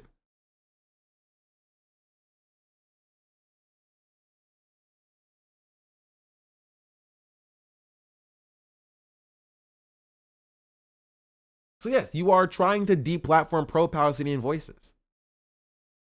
All of them, essentially. On criticism. I know you want it to feel that way so that you can say shit like Hamas is fucking doing awesome revolutionary acts by slaughtering civilians and that you don't want to be held accountable for saying insane shit like that. But guess what? That's not how the world works. Despite your fantasizing so badly that you need to be the victim of every situation. Upon further reflection, you're right. I have considered it all. My mind is free. I'm going to watch the rest. I'm going to watch the real best H3 hater, the content creator who's done the most. That's right, Ludwig from Gaming. It's just not the case. I mean, this is all very obvious. I mean, isn't that just like apparent? Like who fucking I just want to point out that like Ethan could watch this video from the perspective of like, let me just see what she has to say, right? Let me just, maybe my mind will be changed. You will realize that like anytime I watch an Ethan Klein video or like a video from like the Kleinsman, right? I say, maybe my life will be changed. My mind will be changed, right? When Ethan opened this video up, he already disliked it, right? He already disliked the video. He's not trying to learn. He's not trying to hear what Frogan has to say. He's not.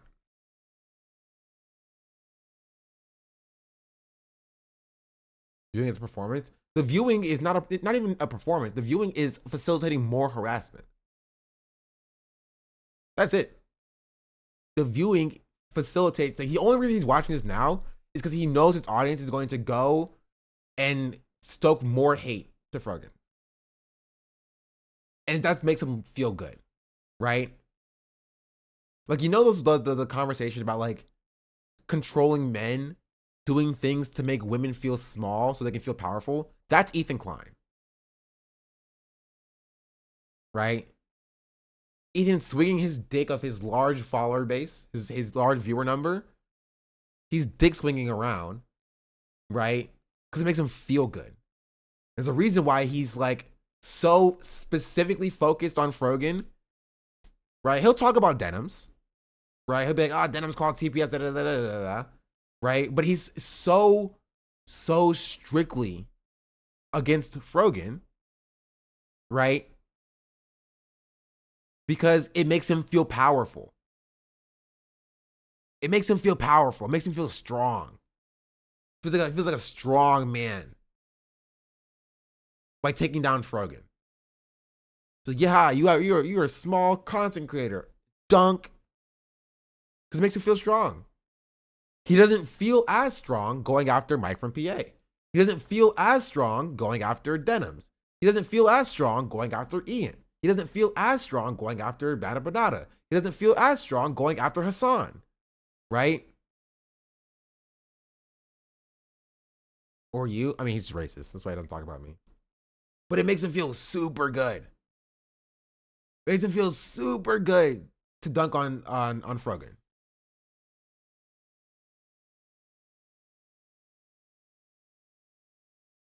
That's why all roads lead back to Frogan for Ethan.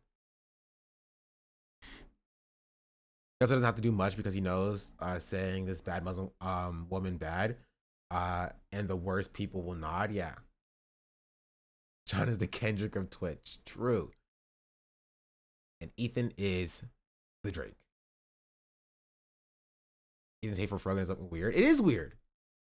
He's so vowed to denims too. Yeah, but like he he'll be vile to Denims just less often than he's just stoking harassment to frogan.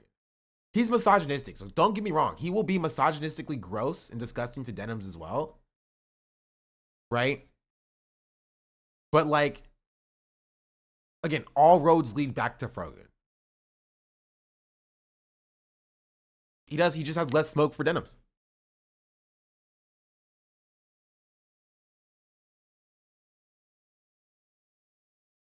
Thinks that just because yeah, so you know, this guy who he marched with Martin Luther King, and he killed someone, and you're trying to put him in jail. I'm just an analogy. That's just made up. This is a better analogy than the Iron Man or the Iron Lung one. That's better. Yeah. Yeah. Okay. Yeah. I'll take it. Yeah, it's the same thing. It's like, oh, you did something good, therefore you're trying to. Sure. Okay. What is the session with comparing himself to black people? No, he's not MLK in this scenario. Right? The Palestinian people are MLK in this scenario. And Frogan is somebody who marched with MLK. But Frogan killed somebody. That's what he's saying.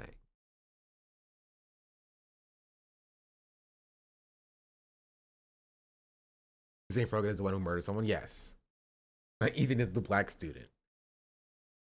To hold me responsible for something completely unrelated? Shut up.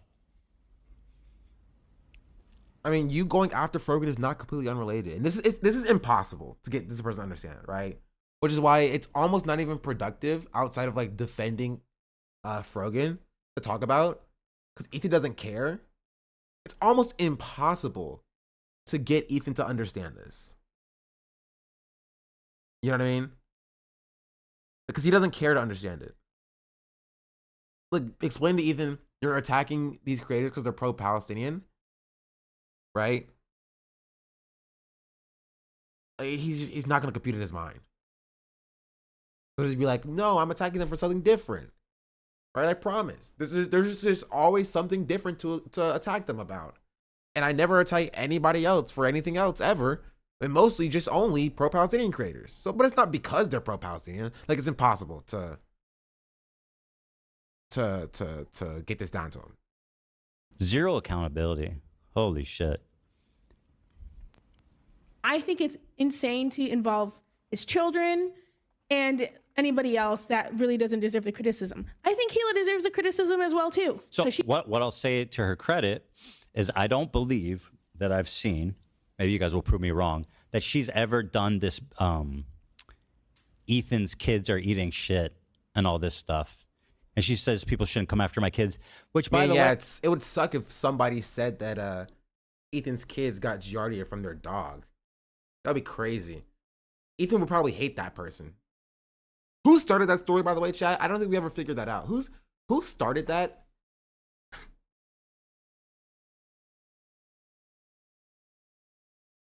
I don't know.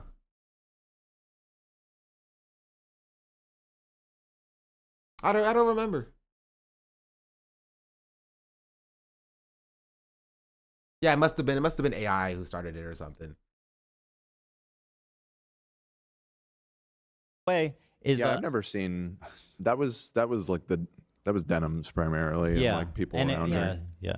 So to her credit, she never did do that, and I think that's a good thing, right? That's better than Denims, who's just like a vile,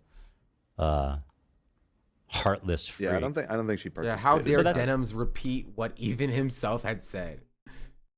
That pissed me off so much about the Denims called CPS thing. Giardia is one of the sicknesses doctors mandated to call CPS to a home visit about, at least in my state.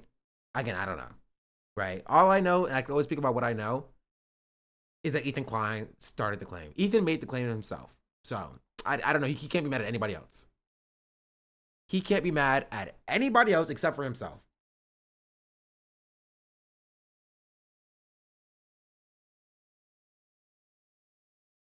And they'd be like, guys, it was the funniest thing happened yesterday.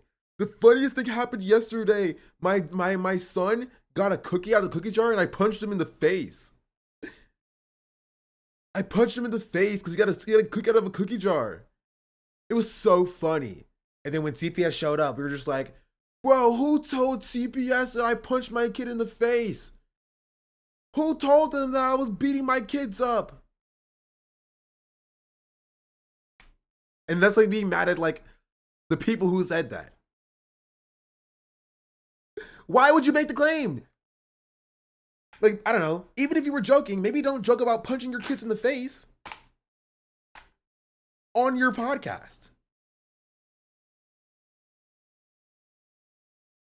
Don't joke about your kids getting giardia from your dog.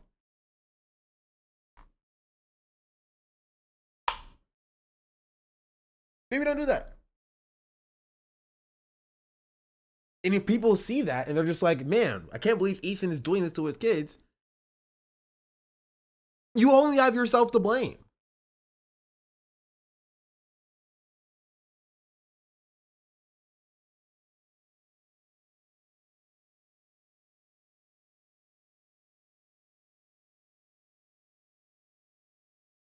It's good. I mean, yeah, to her credit, that's true.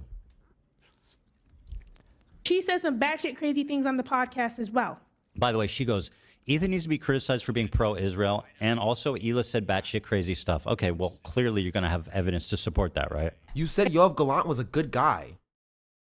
She said Yoav Gallant was a good guy, and you agreed with her. Even if they did apologize, which they didn't, even if they did, people have a right to call that out as crazy things you say on the podcast.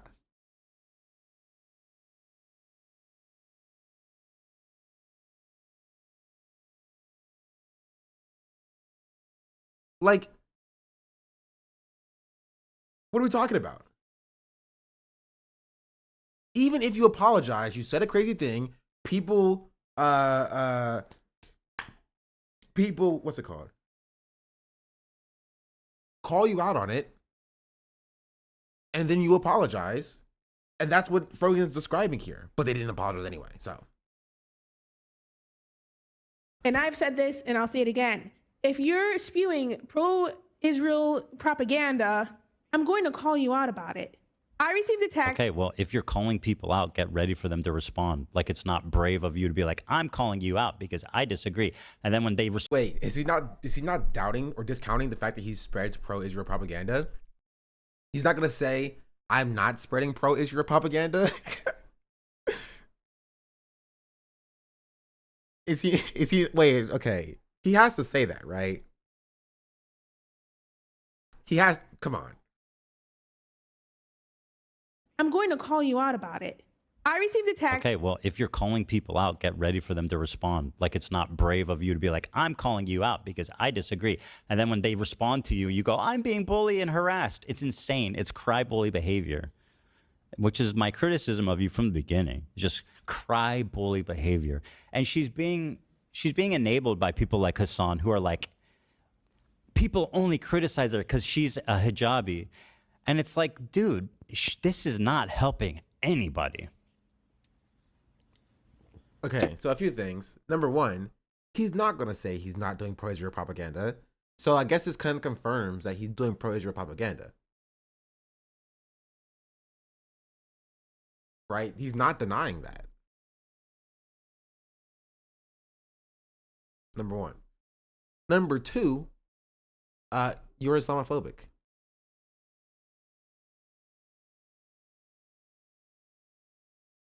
So,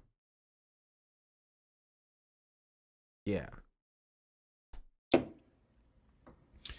Here's the clip. Thank you. We found it? Nice. So he pretty quickly apologized. If I had known that the whole video was concluding on me changing the grade, I still would have refused to change my grade, but I would have done it in a much more careful way, because I thought that he was just experimenting with different elements of the content. Hey, Ethan, why are you watching it on this isn't on the Psychology in Seattle channel. Why are you watching it on this re-upload?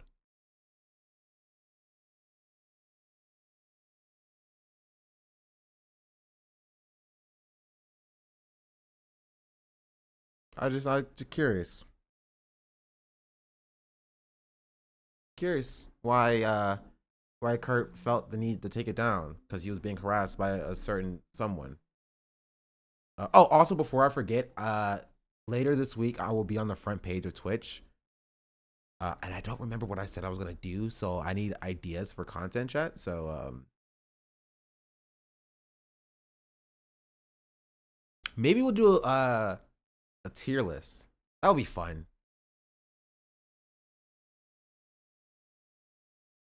Inward tier list. I've already done an inward tier list. Anything except League, hater. Oh no. I know. Sorry, I know what we're doing.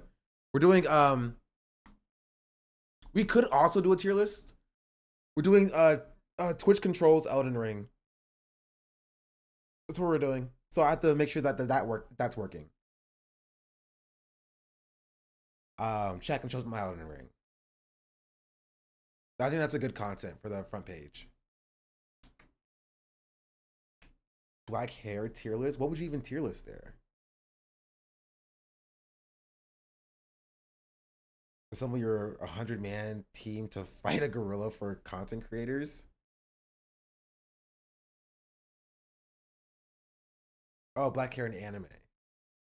Is it working already now? Yeah, just making sure that I have all the things that I need. Which animals can you fight 1v1? I mean, I think I'll have it for, I think it's 6 hours. So we could always do like, 2 hours of some content and like other hours of other content.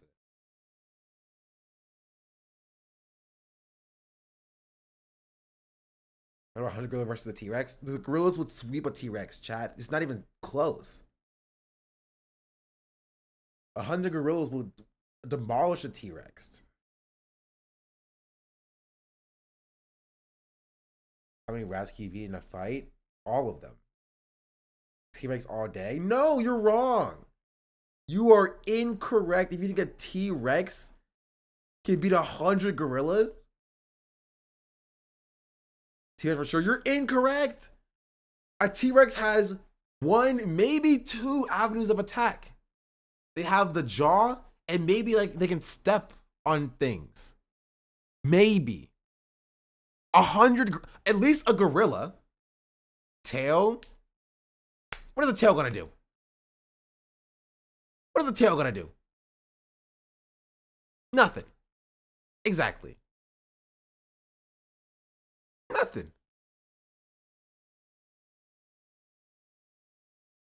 Nothing. One sweep minus 15 gorillas? You're wrong. You're incorrect. You're incorrect.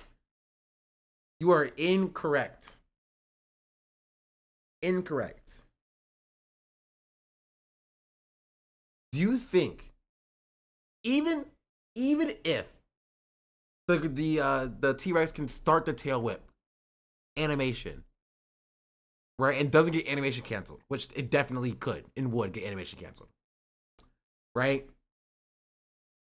If the T-Rex starts the tail whip, right, and then you knock down like 10 gorillas, that's it. You're cooked. The gorillas just have to. Okay, you're not understanding this, chat. A T-Rex is sitting on 2 legs. 2 legs. A gorilla takes one of those legs out, you're dead. You're done. Animation canceling doesn't exist IRL. Yes, it does. You're telling me if you're gonna throw out a punch and you get punched, you don't stop. You stop your punch, chat. Reflexively. You're gonna throw a punch out, you start your punch, and you get clocked. You stop your punch. Now I punched you it. You're wrong. You're incorrect. You're incorrect. Rex would have weighed between 5,000 and 7,000 kilograms, 11,000 to 15,000 pounds. Doesn't matter. The gorillas just got to take out 1 leg. You're not understanding this, right? The gorillas just have to take out a single leg. We're talking about 100 gorillas. The gorilla just needs to take out a single leg, and then the Rex has nothing. There's nothing they can do.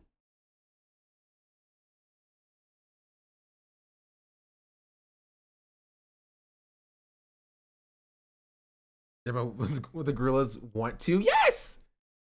That is what they would be attacking. They would be attacking the leg.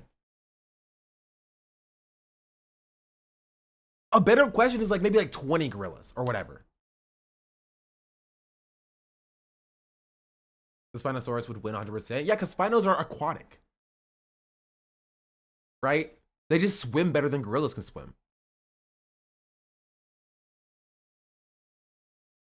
I think it takes 50. That's when it's wrong. You're incorrect. You're wrong. Okay?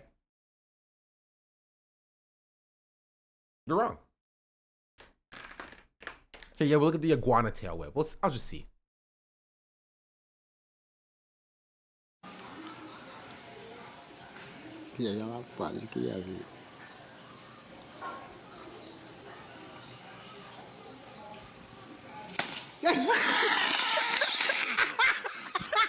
And look, the cat's still alive.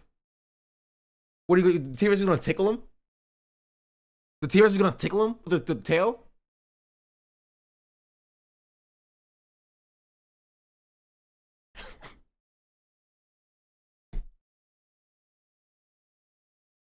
No, it died off screen.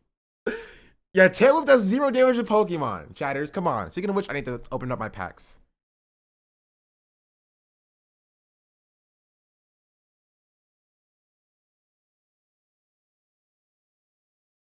You don't know anything about Gorilla Sean. You don't know anything about T-Rexes either.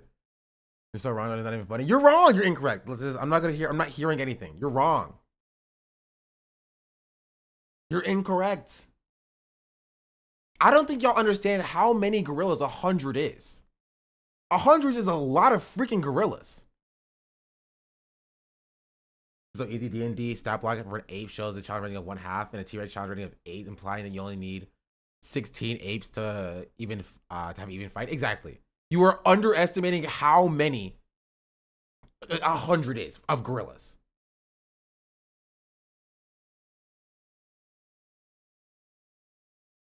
That's a lot of gorillas. It is. It's a lot of freaking gorillas. Also, I just realized this is just if you have one of every Pokemon versus Arceus who wins, or one of every Pokemon versus a billion lions.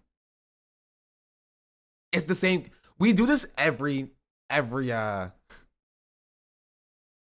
what's it called? Like every few years.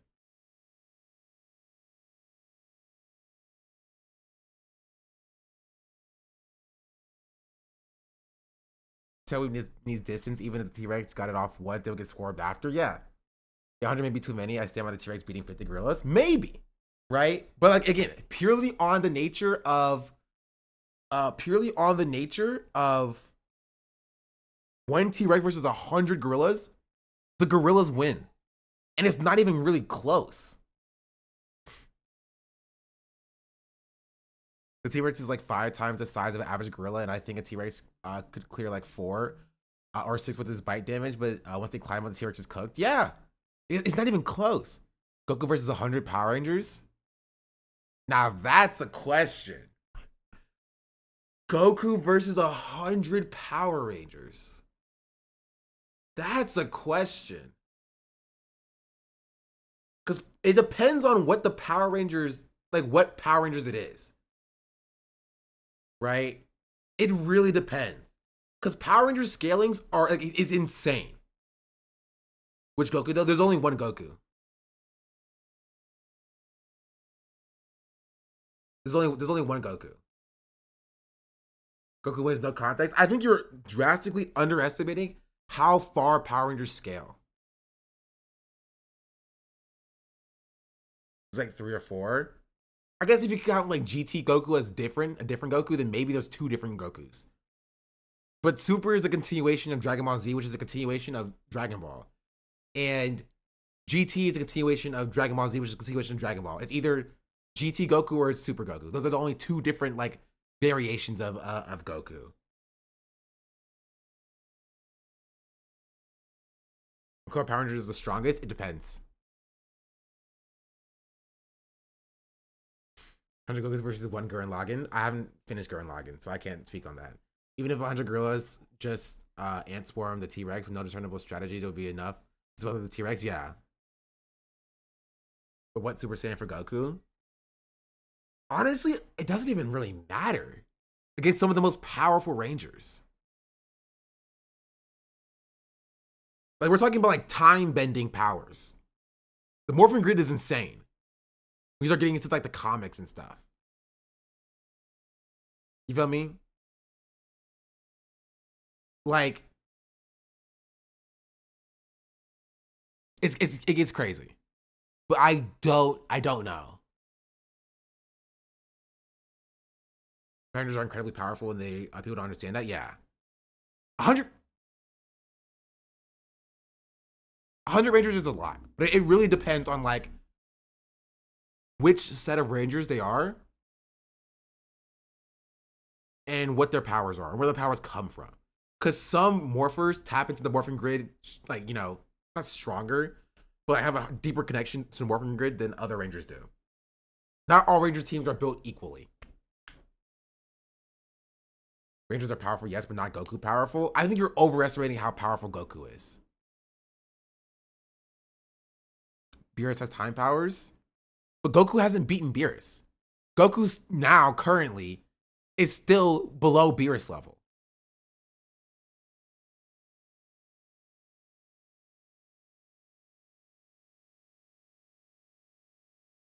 Goku can blow up the planet, and so can Power Rangers. Like, what are we talking about here? Power Rangers are go dummy.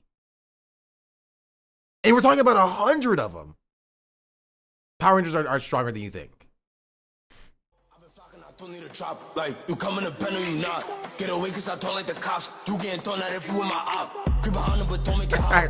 Tryna flip go crazy. They gon' act like I don't make it hot. They tryna flip, don't care about the cops. She like how I beat up the GBG babies keep getting dropped. Don't need a drop, like you coming to bend or you not. Get away cause I don't like the cops. You getting thrown out if you with my op. Creep behind them but don't make it hot. Tryna flip with the teeth with my pop. They gon' act like I don't make it hot. Racing cops is like, God. I mean, it depends. Some are Rangers are cops, but like, it's so corny but so fire. It is. Like you coming to bend or you not. Get away cause I don't like the cops. You getting thrown out if you with my op. Creep behind them but don't make it hot. Tryna flip with the teeth with my pop. They gon' act like I don't make it hot. They tryna flip, don't care about the cops. She like how I beat up the GBG babies keep getting dropped. Samurai Gold was a fisherman. His animal is a barracuda, I believe. He's a barracuda blade. It's been a while since I've seen Samurai. Anyway, we've gotten so off topic. He's the sushi ranger. That feels racist, chat. Is that racist? Anyway, sorry, let's continue. I thought I was going to be one of hundreds of possible things that he would put in, and I thought since I didn't change the grade, I wouldn't even make it in the video. And I asked him about it actually today, and he said that he thought I was going to change the grade, and that when I didn't change the grade, he had to completely rewrite the ending, the epilogue. That sounds pretty genuine, guys. That sounds like a really genuine effort to make me, just make people sympathetic with me. Like you're lying. It's you're funny a because liar. like Ian talked about this in the video. He was like, this video was a lot more contentious. But when I talked to Psychology in Seattle, right? When I talked to Dr. Kirk, he changed something in me. Right? He was like, I thought like, hey, maybe I should be nicer to Ethan. Maybe Ethan does just need a hug. Like Ian talked about it in the video.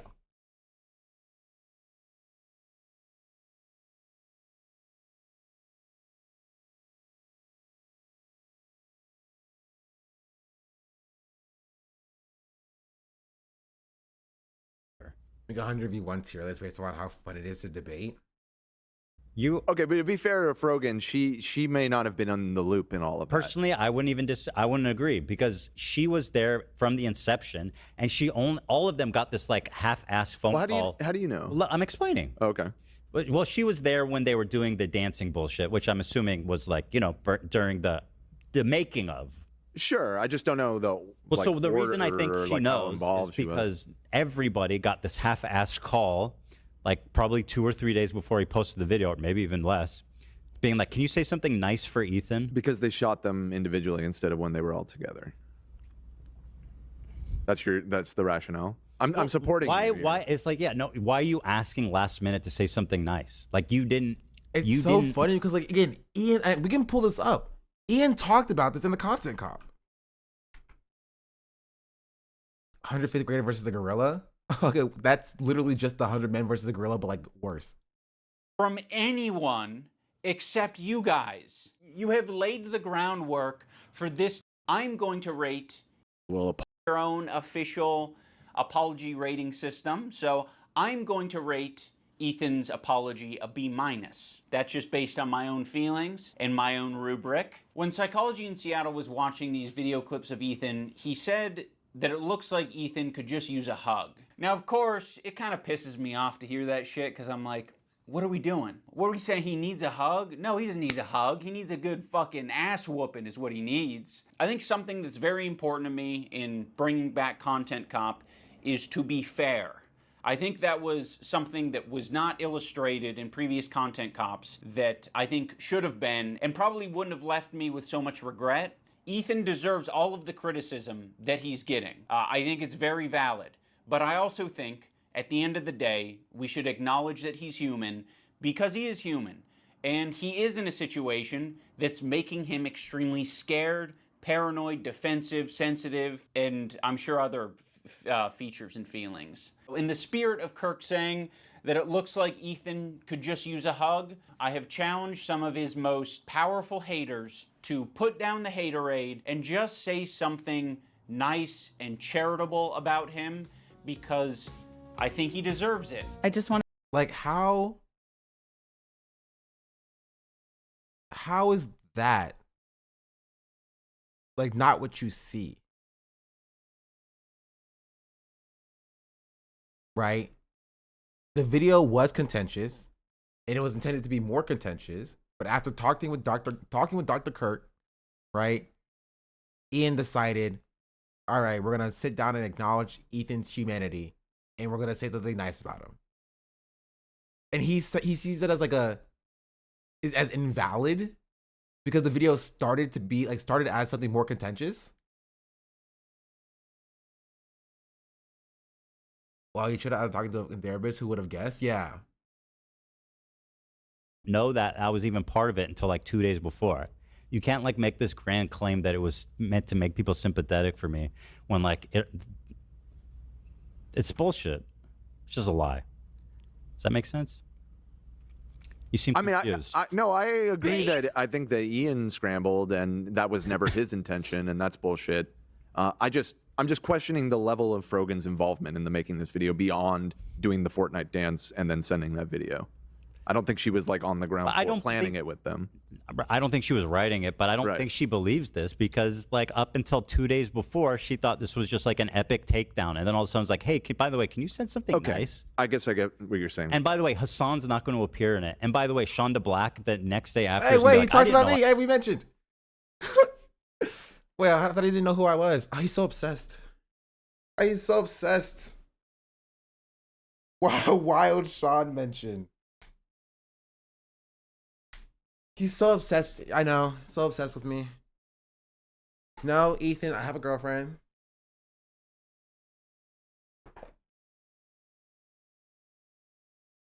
And by the way, Hassan's not going to appear in it. And by the way, Shonda Black the next day after is going to be like, I didn't know I could say no. Right. Yeah. Still a funny bit. It was a funny clip. It was a funny clip. I was like, wait, I could have said no.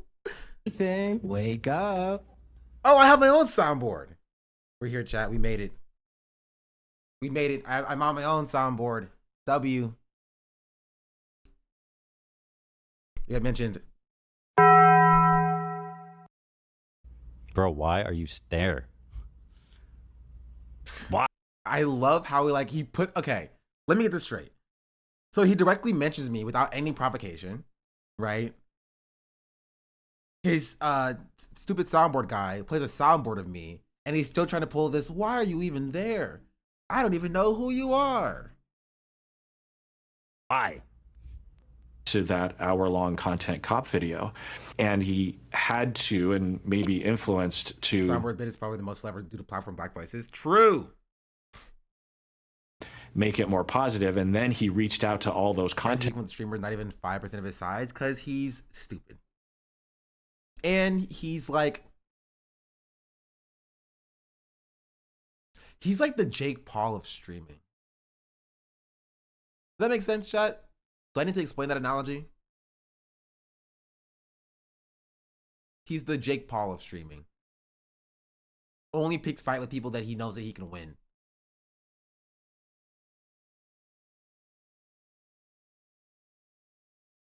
That's really it. That's why he beats with people who are like 5% of his size.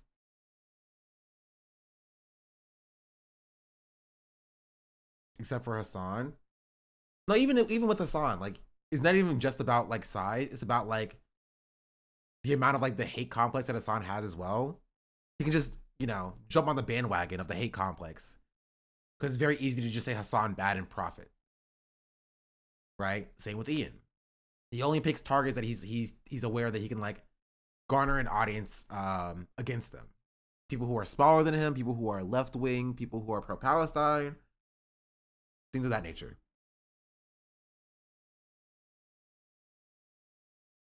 Providers for them to all say something nice in light of what I had done. Yeah, pretty fucked up, huh, Dr. Kirk? Yeah, it's pretty insane. What? He looks like he's very sad about that. It's definitely affecting him negatively. I wonder what the next part of this video is. I'm curious.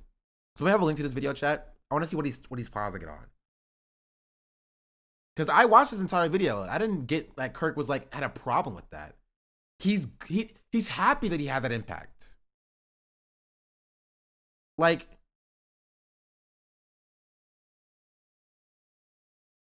he's saying it's a good thing.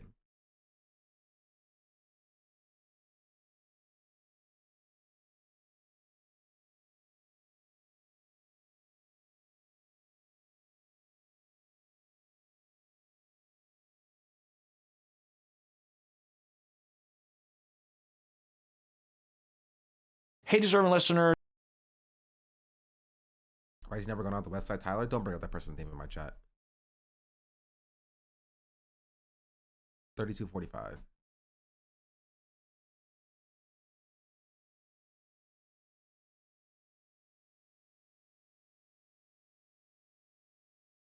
Content providers for them to all say something nice in light of what I had done.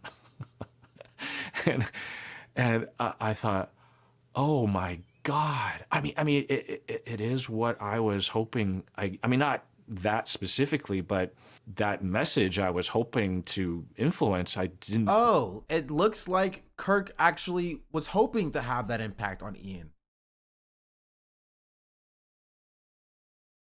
Interesting. I wonder why Ethan paused it right then, at that moment, and claimed that Kirk was saying the exact opposite. Reached out to all those content providers for them to all say something nice in light of what I had done. Yeah, pretty fucked up, huh, Dr. Kirk? Yeah. He literally says the exact opposite. He's saying that I'm glad I had that impact. Realized I would be that pivotal. I didn't realize I was, you know, I can imagine for him being quite disappointed after we had that 3-hour conversation. We hung out afterwards as well, the four of us, Stacy and Anissa and Ian and I, and just, you know, shot the shit. He pretty quickly. So yeah, so like, what is he talking about? Insane. I feel bad for him. He's the one that got fucked the most in this, it seems like. Oh, I wonder why. I wonder if Ethan's going to touch on his audience doing a mass harassment campaign. Why are you watching a re-upload, Ethan? Just curious. Just curious. Anywho, so yeah, that's my take on that whole ridiculous narrative. Thank you guys for being so nice. You guys were so sympathetic. Everybody watched that and felt bad for me. All the people that hate me watched that and were like, we need to give Ethan a second chance. In a weird roundabout way. It did. That's what happened. It is what happened, but not the way they intended. Right. It's horrible. There's something interesting there. There is, yeah, that is interesting. That is what happened. A lot of. Yeah. People did have empathy but they didn't for feel you, bad. but they felt bad for you because an old friend was like they hated doing this that. like blatant betrayal rather than the intended reason. Man. But So interesting. same end result though. It's horrible. asking to say something nice about Ethan, and to be honest, I thought about it long and hard because I was like, this man. And then she goes, when I first was asked about it, I was like, I don't fucking want to say anything nice about this guy. Yeah, I wonder Like, why. okay. I wonder why, Ethan. I wonder why Frogan would not initially want to say something nice about you.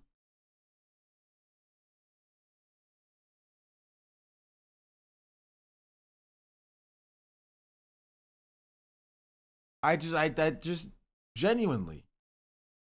Just take 2 seconds. I wonder why her first reaction would be like, I don't know how I feel about this. Okay. Well, I can understand that from her point of view. Okay, but then like, don't be like, we were trying to be nice. It's like, no, you weren't. She You hate- decided to, okay, he's so stupid. And he's also bad faith. And also ugly. And dumb. And ugly. Like, come on. Her initial reaction was like, I don't know if I want to say anything about this person who's been harassing me for the last 18 months. And then she decided to do it. She decided to say something nice. And Ethan's still mad. Ethan's like, well, you didn't love me initially. You didn't initially love me and have the best feelings about me when I said something nice about me. That means if you ever say something nice about me, it must be not genuine. Did you mention ugly or stupid? I forgot ugly. He's ugly too and stupid. Hate me, and just say it. Don't do this. I hate how they like pretend to be these good people, I get you. altruistic. It's bullshit. Just fucking say what you actually believe. It's pathetic. These people don't know how to be honest. Not deserve anything nice from me. But like in his worldview, you can't disagree with Ethan, but like think he's a nice person, which I don't, by the way, which is why I didn't say that. But like Ian, when Ian says like I think Ethan is a nice person at heart, and he just get back to it. You can't believe that. You can't think that. Those are incongruent in his mind, right? Can you take back the nice thing you said about Ethan? No, I don't take it back. Or even when he's like he's criticizing me. Jesus, look at his face. Even when he's criticizing me for about like saying I didn't mean it. You know what I mean? Like what I said, I was honest. You said you were being honest in your statement because I was being honest, right? I was being honest. I was very honest in what I was saying. I didn't say anything that I didn't believe.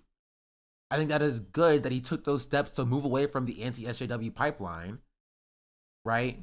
And moving into, or trying to step into a more empathetic worldview. That is a genuine good thing. Going from being anti-SJW reactionary right-winger to being less of that, right, is objectively positive. Right? Which is why I kind of chuckle when like Bad Up and Out is like calling me a Zionist for having that take. Like, it's an objectively true take. It is a true take that, irregardless of what Ethan Klein believes now, going from 2016 Ethan Klein to 2020 Ethan Klein was a step up. It was a first step, and he's basically walked it back, right? But taking that is a good thing. It is positive, right? And when that does happen, I think we should acknowledge that it is a positive thing to step into that direction. You know what I mean? But I said, you know what? I don't I'm want going to anything do nice it. from you. Maybe it'll give me some closure. So I wrote a letter to Ethan, and I read it off, and iDubbbz put it in the video, and this was Ethan's reaction to the video. I bet you will would. be reading my letter off because I don't want to sound robotic. H3 used to be the sports for good that I used to watch. I hope that one day gets back to what I remember. You were one of the inspirations for me to start creating content, so all this has stunk. I hope you really hear this, and I wish you the best. Listen, Thank you. Frogan, she's so dumb that you almost can't be even mad at her. Like, I think it's funny that she put this in because Honestly, I didn't bite at all. I watched his edgy during his progressive turn, and I felt like self-serving BS at the time. I feel vindicated. I mean, I didn't buy it either. But again, it's still a positive thing if somebody takes that step, right? But you have to understand that like it's still more beneficial to just be a right-wing anti-SJW person. You know what I mean? Like it is more beneficial to do that. And so when somebody steps away from that, and moving into a liberal perspective, then like, yeah, like it's still, I will be like, yeah, that's a good thing, and you should continue your journey. But I'm not gonna look at somebody who moved from being anti-SJW to being like a liberal, still reactionary, but like a liberal, and being like, F you, you're still not good enough leftist for me or whatever. You know what I mean? I don't think that's necessarily like productive. Ethan chose not to continue the journey. And I was saying that like taking that first step away from what he was doing before, like, not positive. Him stopping saying slurs, I'll be like, you know, that's okay. I think it's a good first step. I mean, it's kind of funny, you know. Well, she's putting it in to show that you were not nice while she was being nice. Yeah, she was being so nice. Right, I get it. I get it. But I think she's thinking it makes me look crazy, but I think it doesn't. I don't know. It's kind of a good point, honestly. And it almost felt like the nicest one of them all. I think she was the only one being genuine, Yeah. actually. So I think we're being nice too by the same Whatever, token. Just, Frogan, just chill, okay? Just stop being an idiot, and I'll stop talking about you. It's really simple math. She's also by far the smallest creator of the bunch. Right. I mean, is it even like cool that he included her? Like, she's just gonna get more shit for being involved. It's not cool. And, on like, his it's behalf. not- it's he total- knows what like this entails. This part made me laugh. I feel like that clip wasn't bad. It feels like we were being genuine and, well, anyway, Being genuine by calling her dumb and saying that she was stupid, and like yeah, okay. She didn't see it that way. Well, And on like, his it's behalf. not. It's he total- knows what like this entails. This part made me laugh because it was very tone deaf, and he's acting like Tone deaf. Does she know? I don't know if she knows what that means. Is he gonna play the video? Why did he pause in the middle of her statement? Like, I'm sure she's going to explain it, like, in a second, right before you paused it. What was tone deaf about it? Well, play it. What was the tone I was deaf to? Play the video. Ah, there it is. There it is. That's the tone. half of his content, Nuke, wasn't about me. Okay, this part is And bananas. he's acting like half of his content, Nuke, wasn't about me. I know Was you. that a picture joke?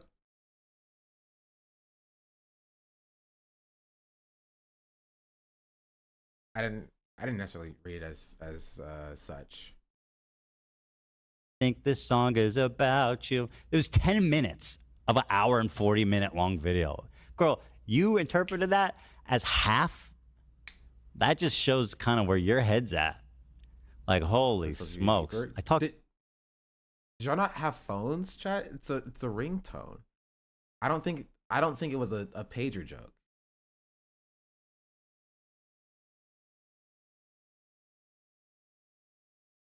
Pagers don't have a Nokia ringtone. Yeah, it's tone deaf ringtone. Yeah.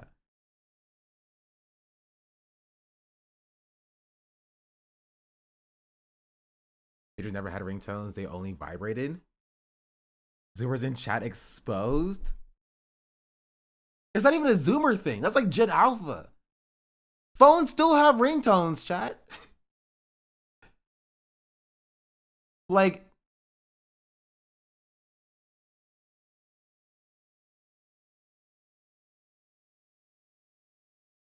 I'm confused.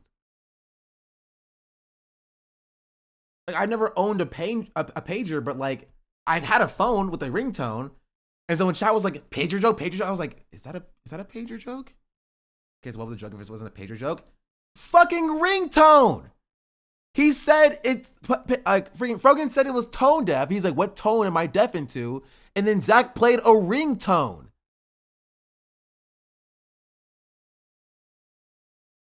Are you dumb? It's a stupid joke, but it's a ringtone. Pagers don't even ring.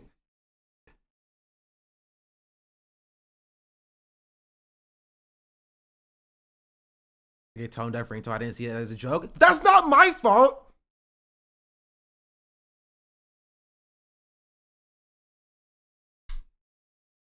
oh, I didn't get the joke, so it must have been your fault.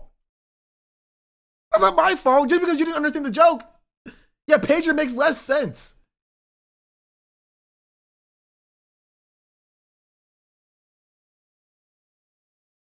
It literally makes less sense.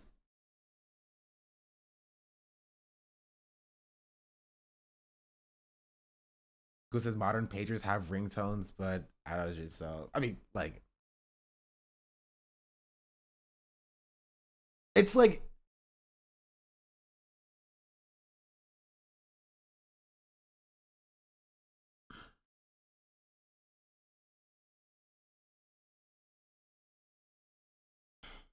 it's okay. It was very okay. It was very clearly a joke about ringtone and tone deaf.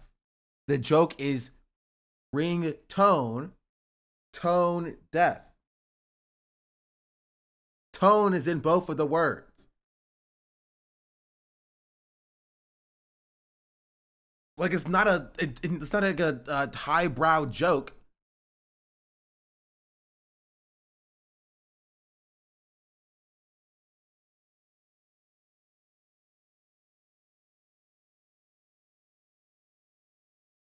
I think it was about Ethan not picking up Ian's call, so he didn't hear the ringtone, being tone deaf. No, that's not the joke. It's not about Ian. It's so simple. It's literally Frogan said ringtone. So Frogan said tone deaf. Ethan's like, what tone am I deaf to? And then Zach played a ringtone. It's literally that simple. It's literally that simple. Literally that simple. Frogan said tone deaf. Ethan's like, tone deaf? What tone am I deaf to? And then Zach played a ringtone. It's literally that. It's just that. It's just that. Like,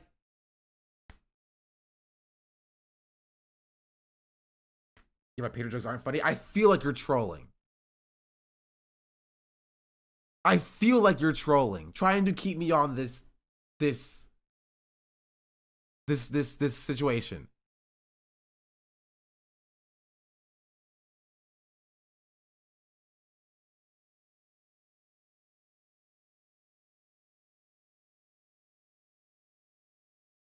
He hit a button with the word tone in it. Sophisticated comedy. Yeah.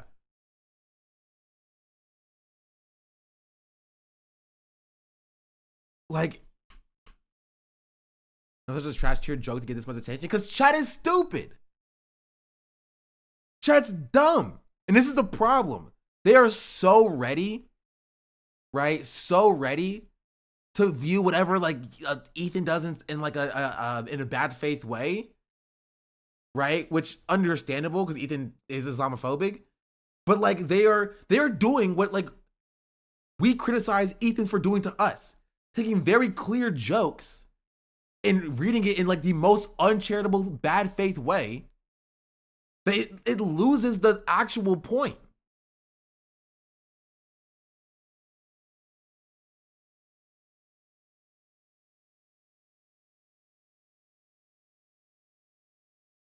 John TikTok streamer, so what does it say about you? No, it doesn't. You have to be trolling because you literally explained it like 4 times. Yeah. 40-minute long video. Girl, you interpreted that as half? That just shows kind of where your head's at.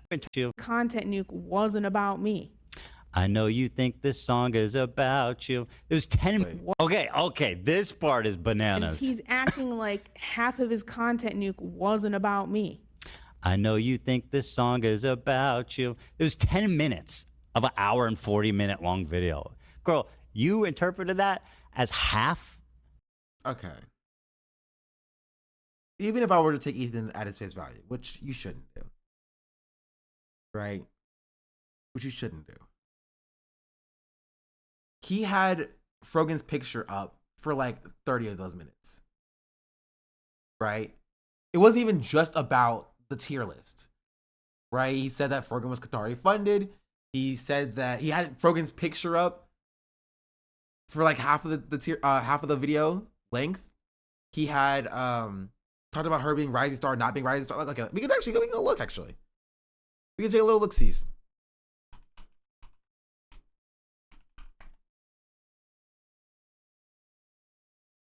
A terrorist organization.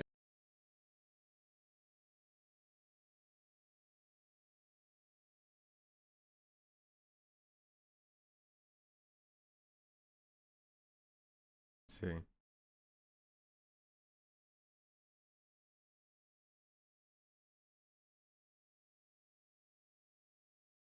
Right here. He has Frogan in the corner. For wherever he does, it was before this.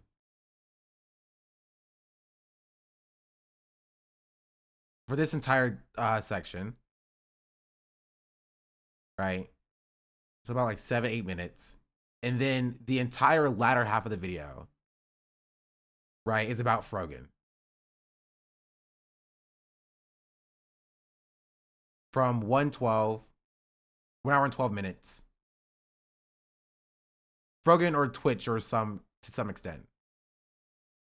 Maybe Hassan as well. I mean, our stuff was so irrelevant to the point they were trying to make as well. Just obsessed, yeah. Yeah, maybe not half the video. Maybe she's being a little exaggeratory. Being a little bit exaggeratory. Right? But it's still a sizable portion of the video. So I was paying her millions of dollars for a streamer with 500 peak on Twitch. You should be paying me. Where's my money at? That just shows kind of where your head's at. Like, holy smokes. I talked about you for 10 minutes.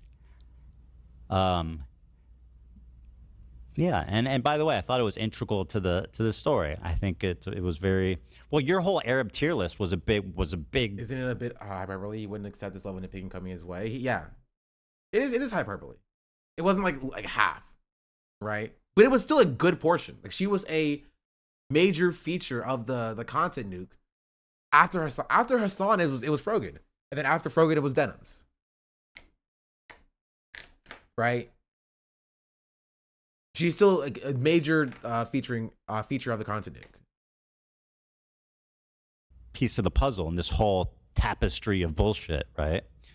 So yeah, of course I'm going to talk about you, but only for 10 minutes, not half. That's fucking silly. Also, it doesn't even matter. Like, legitimately, like, how much the extent in which that he talks about a Frogan doesn't matter. Like, if it was 10 minutes or like half, because that's still stoked harassment. It serves her point that, like, you know, Ethan was instrumental in sending harassment her way. But he likes to portray himself as like an altruistic person, right? He's like, oh, like, you know, I'm magnanimous. I only talked about you for 10 minutes. You're welcome. You should praise me, actually. Really silly. It's actually insane to claim that. Half of the content nuke, the entire ending half, was about That me. is insane. So if I'm so... The entire half was about me. I hope you get PTSD. You know, if that was true, I'd think that she was right. I'd be like, yeah, that's overkill. Why are you talking about Frogan so much? No, even 10 minutes is overkill. Even if it's not 10 minutes, she was like a part of the content here for 8 minutes. Right? And she was a part of the content here for 20 minutes. Follow age DJ Clancy Hasanabi. Someone check DJ Clancy for follow age me. Telling Dan Clancy has followed me, because it's probably been forever. Because we're best friends. Whoops, wrong channel. Let's take a look here at the I forget even what's my old channel's URL. Who fucking who?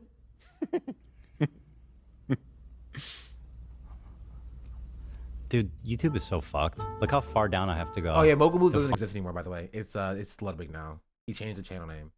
Find the content nuke. Why is it like this far, really? It wasn't on the top. Oh, I see. Why didn't you just showing search content nuke? Ethan joins a 90s band. Well, those are banger videos. It is a banger video, yeah. All right, let's take a look. So she says the back half is all about her.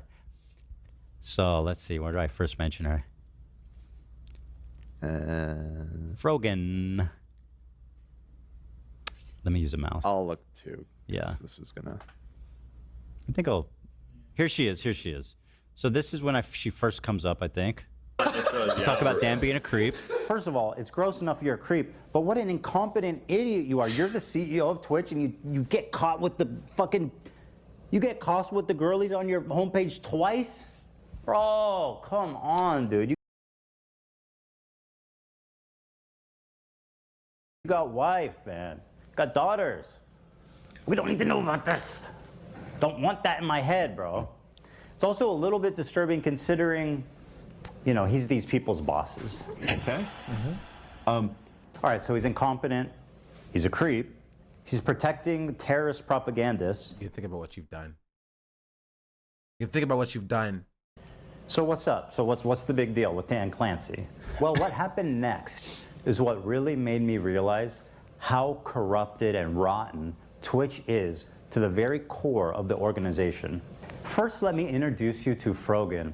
Why don't you go take a trip to Home Depot and buy some rope? She's one of Hassan's. Could it be that people don't like you because you say shit like that? You know? That could be one of the reasons that doesn't have to admit it to watching I Want to Go brought on stream, by the way. That's not surprising. do with the fact that you're wearing a hijab. So this is at 116 what?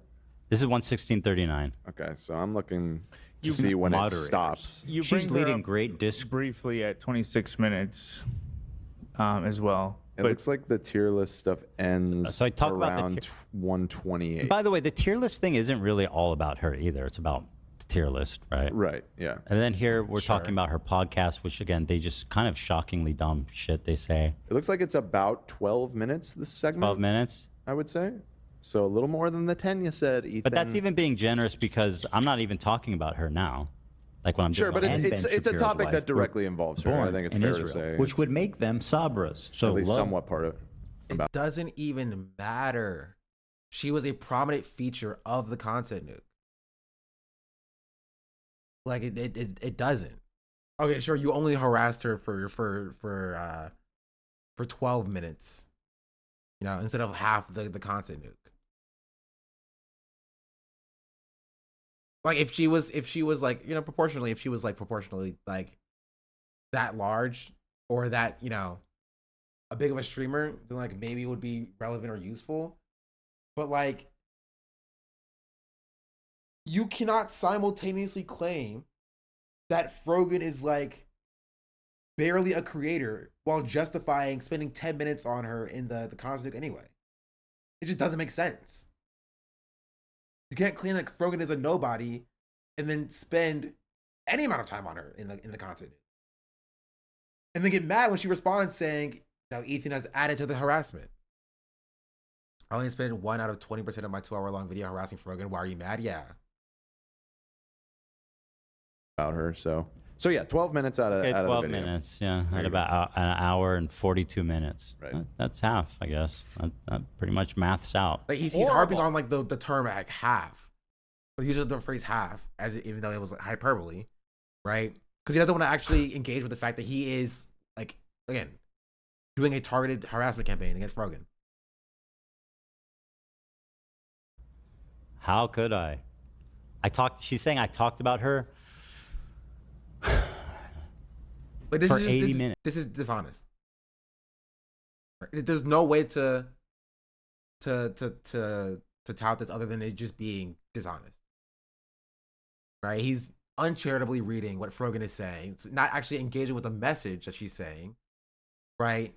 To be like, well, technically, you are incorrect by the letter of the words that you are saying. Therefore, you know, your entire point is invalid. Minutes. No, I overshot that. Would it be helpful to pull the actual tier list in its entirety? Helpful for what? What are you trying to She's say? saying I talked about her for 45 minutes. About. Oh, I see. Yeah, that's a lot longer than I did. So irrelevant and so uncool to include. why the fuck was I in your goddamn video? Like Hassan could, bro. Relevant and so uncool to include. Why the fuck was I in your goddamn video? Like, because. What's her point? Hold on, let me go back. Half of his content, Nuke, Saying wasn't about me. if you're so relevant, because in that content he's misrepresenting, I've already talked about the tier list enough, and they've already gotten banned for it, so it doesn't even matter. Half of the content, Nuke, the entire ending half was about me. So if I'm so irrelevant and so uncool. Also, yeah, I know what else I want to point out, that he is being dishonest, right? Like, the only reason why he's talking about like Twitch and Dan Clancy or whatever, is, okay, not the only reason, but like a large reason is because of the tier list and because of Frogan. So him being like, oh, this stuff about Dan Clancy, it's just, it's meaningless, right? Even though like it's because of Hassan and Frogan, right? And the A-Rad's podcast. Because he's building this story of like Twitch being anti-Semitic. So like, I think that's, enough to call it being about Frogan as well, but what have you. Include, why the fuck was I in your goddamn video? That would be a good point if she was right. The premise wasn't a complete lie. 12 minutes, and most of it wasn't That's directly still about. too much. You have 6 million subscribers. 12 minutes on Frogan is still too much. Because by your own admission earlier in this video, she's a nobody. You said that. You said that she's barely a content creator. You cannot hold these two truths in your head. You cannot simultaneously say Frogan is too small to even be considered a content creator because she's a failure or whatever, but also she deserves to be featured in like 5% of the content. Incongruent ideas. So like, what are you talking about, lady? You're delusional. For 11%, I didn't actually count. Yeah, it would have been 50 minutes of me talking about her if what she said was correct. But also, just because I think you're irrelevant doesn't mean you don't belong in the video. Yes, it does. Yes, it does. That's what irrelevant means. It means not relevant. They are paradoxical. You cannot think that she is irrelevant while also putting her in the content. You cannot. Those words have meaning. Isn't he an English major? Did he graduate with an English degree? Words mean things.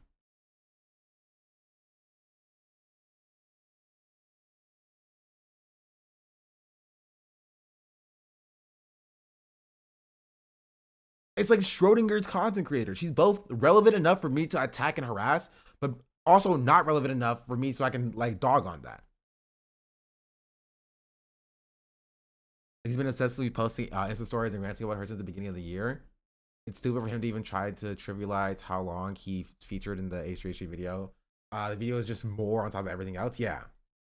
You are irrelevant. You're propped up by a bunch of ridiculous forces on Twitch and people, despite you being essentially can only be described as talentless, and you've been doing it now for years. Constantly rising, starring it, and I don't understand. This is his response to Frogan's video that is accusing him of doing targeted harassment. By the way. This is how he responds to being accused of targeted harassment.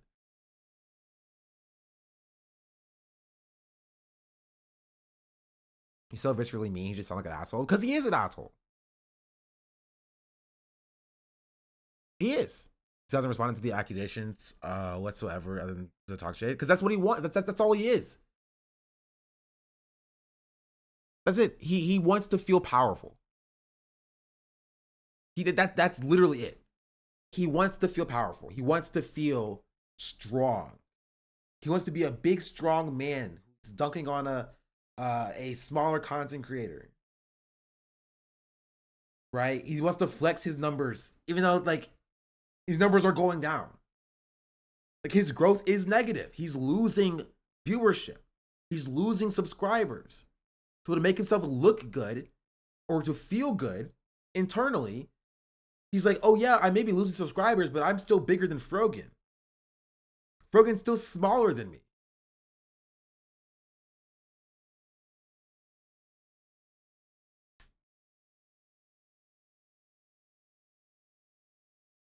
That's it.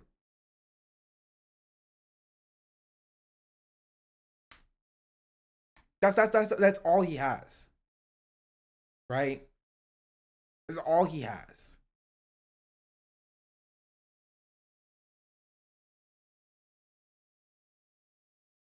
That's definitely noteworthy, don't you? I think you're giving her the fuel to succeed. You're giving her the motivation right now. Good. There you go. I hope that I hope she harnesses it for good. It's a fire in her heart. And not another Ethan response video. She'll do it again. She's going to do it again. Ethan response to my response to my response to Ethan's response to me complimenting Hamas. The symbiotic Didn't handle it, relationship. but yeah. Take go with God. Take it, please. Frogan is the fucking Antichrist. Easy. I wouldn't go that far. That's way too far, Hassan. I thought you liked her. Well, also another big part of the puzzle is that she's a moderator for Hassan. She's like a prominent member of his community and a moderator. So when she says shit about me that I think is insane, I feel like it's representative of the broader Hassan community and even. Okay, so Frogan is representative of the broader Hassan community because she's a moderator for Hassan. Sure. Therefore, you get to harass her. Okay. Perhaps Hassan himself. So that's why I included you. But like Frogan's now just going to get a pile of shit on top of her that I have no control over because people are watching. Millions of people are watching his video, by the way, and they're reacting to it. And they're not having good reactions Not to it. just our audience. Far from our own, yeah. I think it's funny that you think me being in the iDubbbz video is what's going to cause this harassment. But in reality, it's you, Ethan. True. You're acting like you haven't spent the last year and a half doing everything in your power to push people to bully and harass me, including weaponizing propaganda organizations such as the ADL to get me banned off Twitch because I made a joke about you not being able to say Habibi. Okay. First of all, your joke was not about me not being able to say Habibi. This is. Yes, it literally is. And so he's just like, there's like, okay. What do you even say to this? Like, he's lying. He's just lying. He's like, and lying is OP. Lying is just OP. He's just gonna lie. The tiers was who can say Habibi. They said it in the thing, in the video, that he harassed Twitch to take down and get these creators banned. And there's literally nothing you can say to these people, like who are just liars, who just straight up lie. We'd be like, actually, I'm going to misrepresent what you said to my extremely large audience, and there's nothing you can do about it. He's like, this is like why I say his arguments have no merit, and it's better to just make fun of him rather than for being a stupid, ugly asshole. True.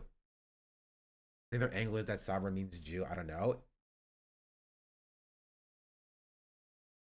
Which is also stupid because they acknowledge in the video, in the VOD from the event, they say and they talk about and they acknowledge Sabra hummus.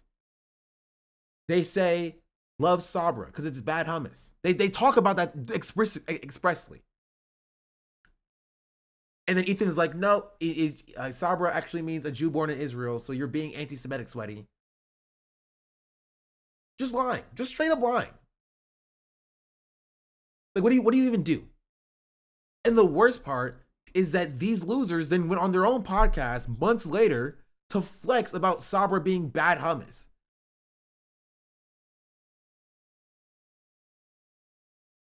Those are old videos of Ethan saying Sabra's trash. No, those are not old videos. They happened after they were banned. They were from a few months ago. They're not old videos. They were recent. They were like in February. They were flexing for how Sabra was bad hummus.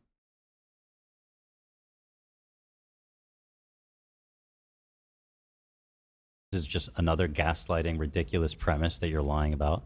Okay. That I mentioned that in the video. And second of all, first of all, and second of all, and third of all, she says that I worked with the ADL. to get Zionists to get to deplatform. Now, what is there evidence that I work with the ADL other than the fact that I'm Jewish? Who has the link?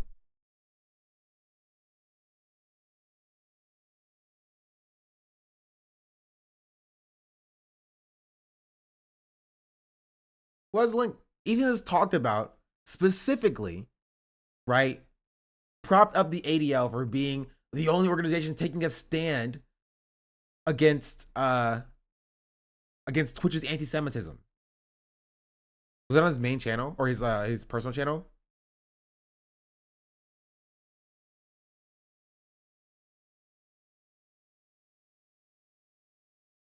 Again, Asmongold got banned immediately. Once again, Asmongold got banned immediately, rightfully, duly.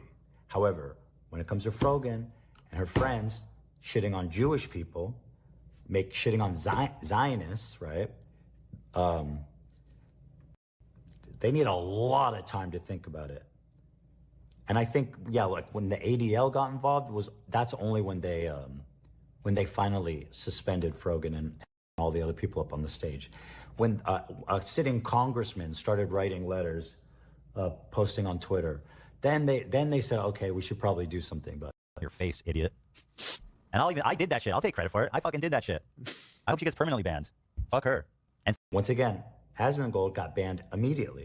Ethan Klein, with his own words, claiming that the ADL was the reason why Frogan got banned, and it was only when ADL got involved, and then also simultaneously taking credit for the ban happening in the first place, and then also simultaneously acting like he and the ADL were not a part of the same campaign to get the ARABS podcast banned off of the platform.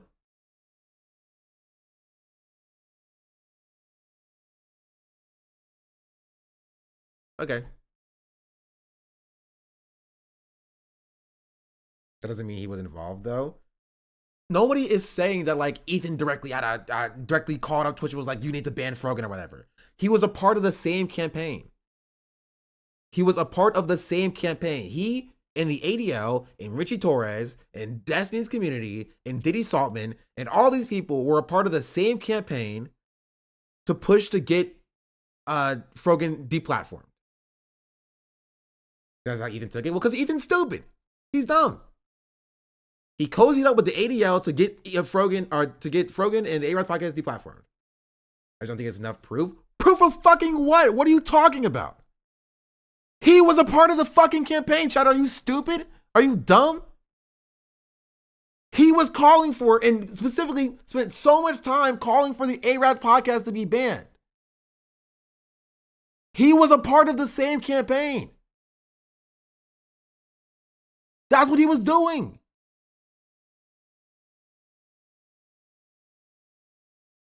He and the ADL and Diddy Saltman and Richie Torres were all specifically pushing for them to be banned. I mean, him and ADL specifically. What are you talking about? Yes, they were not like handshaking behind the scenes to get Frogan banned. They were a part of the same campaign.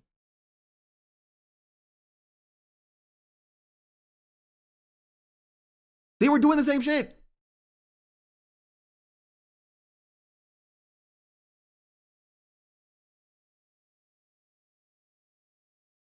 Other gaslight. First, banned off Twitch because I made a joke. Weaponizing propaganda organizations such as the ADL to get me banned off Twitch because I made a joke about you not being able to say Habibi.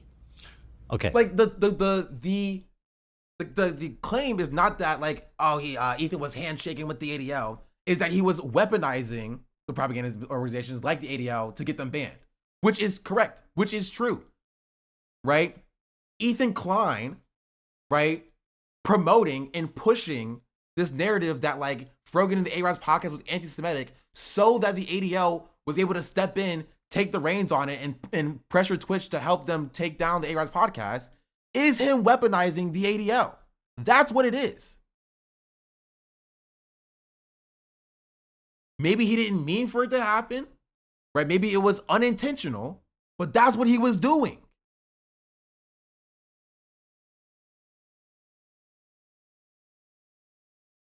Right, and if he disavowed the ADL and he did, like, man, I don't think the ADL should have got involved, and we would have a different conversation. But he specifically was calling out that it was a good thing the ADL got involved and that they got banned.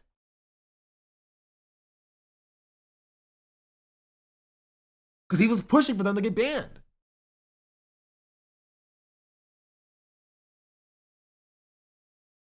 And he took credit for it. Right? He's simultaneously saying that the ban only happened because the ADL and Richie Torres got involved. And he was like, while also claiming that, you know, he deserves the credit for the ban in the first place. Literally, the ADL tweet happened 3 days after his video, and the Twitch panel has been out for months. Yeah. So yes, he did weaponize the ADL. Right? Again, maybe it was unintentional. Maybe it was not on purpose. Maybe he didn't mean to put Frogan and the A-Rads podcast in the sights of the ADL. But he has to acknowledge his role in the entire situation. He has to acknowledge that he played a part in it becoming a story for the ADL to pick up on, right? That then pressured Twitch to finally act to banning the A-Rads podcast for a podcast that happened a month ago.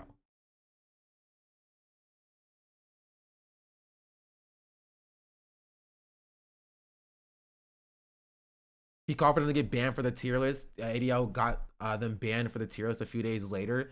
He caused it. ADL spoke with at Twitch staff today, became aware of several concerning incidents on the social media platform and /or involving Twitch streamers in the past week. We appreciate Twitch for making the right decision to finally suspend streamer Frogan for abusing her platform in the at TwitchCon event, spreading anti-Semitic vitriol during the time of the intense apprehension of the Jewish community. It's a credit for them getting banned. We saw the clip. This clip was literally that. When a sitting congressman started writing letters, posting on Twitter, then they said, okay, we should probably do something about Your face, idiot. And I did that shit. I'll take credit for it. I fucking did that shit. I hope she gets permanently banned. Fuck her. And once again, Asmongold got banned. So like, you can't be mad at Frogan for saying you're weaponizing the ADL to get, you know, her and the A-Rads podcast banned. Cause that's what you did. What is genuinely, what is the purpose of Ethan talking on and bringing attention and calling all of this out, if not to get other larger organizations involved to add their voice to the chorus in order to get these people banned?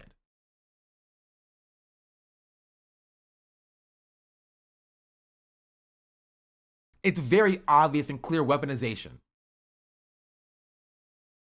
The same way that like Ethan himself was weaponized by Diddy Saltman in the Destiny community to get them banned, right?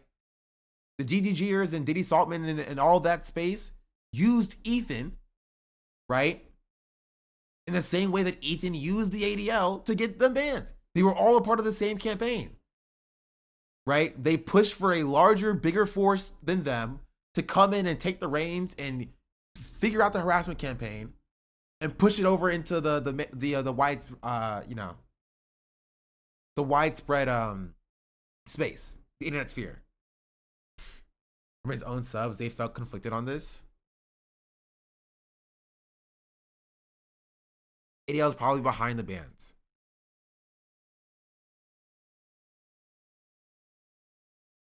I don't necessarily disagree with the ban itself. Anti-Semitism is on the rise and people need to be held accountable, but the ADL has gone out completely nuts lately, like going out there Jewish Voice for Peace protesters.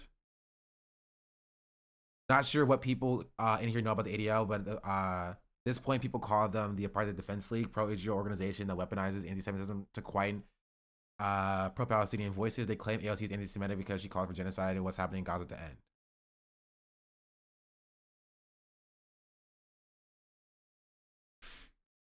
A lot of the comments are going to be pre-purged though. That comment is, what is the ADL? Yeah. Like, what is the ADL? Never heard of them before in my life. Honestly, I think Ethan is not mentally healthy. There's been big conspiracies against him, one after another. He should not have a platform he has. First of all, your joke was not about me not being able to say Habibi. This is just another gaslighting, ridiculous premise that you're lying about. Okay. Also, I love him just weaponizing therapy speak. Being like, oh, you're gaslighting me. Like, I don't think Ethan knows what words mean. I've come to this conclusion. It's not what gaslighting means. That I mentioned that in the video. And second of all, first of all, and second of all, and third of all, she says that I worked with the ADL. She says you weaponized the ADL, which you did. Again, intentionally or unintentionally, right? He dropped his video. Twitch has a major problem, right? Trying to get them deplatformed. The ADL got involved, caught wind of it, and weaponized their own infrastructure to pressure Twitch to get them banned. And Ethan was instrumental in that happening. Get Zionist to deplatform. Now, what is her evidence that I work with the ADL other than the fact that I'm Jewish? Other than the fact that I'm Doesn't Jewish. that strike you as a little fucking racist? Come on. If I was like, if I was talking to someone, what was the specific accusation here? Because that I kinda was made my head spin working a with little the bit. ADL to get. That's not play the video. That's not what she said. She said that you weaponized the ADL to get her and other pro-Palestinian creators banned, which you did.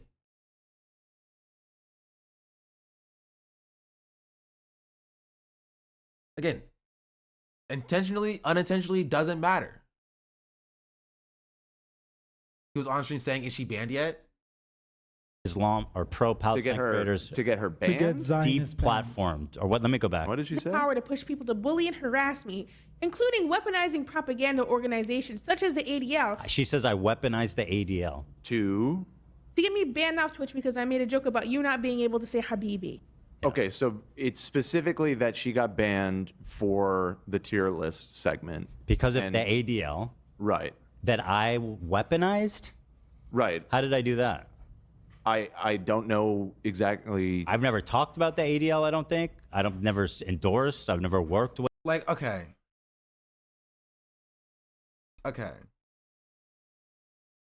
This is like, I'm trying to put in an analogy that like maybe Ethan can understand.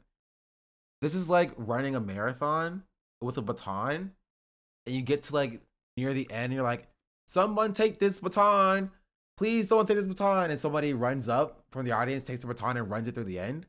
You know what I mean? Like you utilizing that person.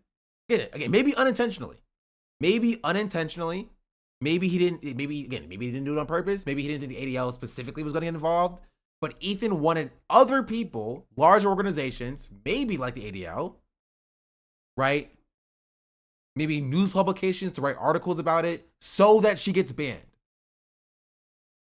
That's what Ethan wanted. Ethan wanted Frogan to get banned, and he didn't care how it happened. That's why he made the video. He was a part of the campaign to get Frogan banned. That's it. That's very clear, right? He has said this himself. He has very clear that he wanted, and he co-signed her ban, took credit for her ban, said she should be perma banned, right? And the ADL was just the organization that took the reins.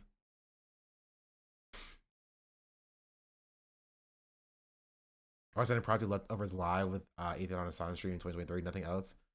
But Ethan's own words and actions made me view him how I do.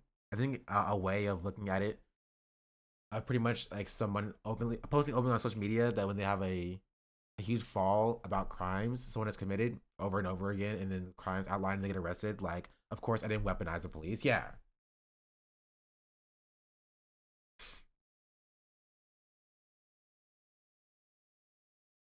Or like, for example, if you want somebody to get like their sponsors dropped or whatever, and you're posting over and over again that like, oh, your sponsor's doing this, or sponsor's doing this, sponsor's doing this, sponsor's doing this, or like you're being sponsored by this, right?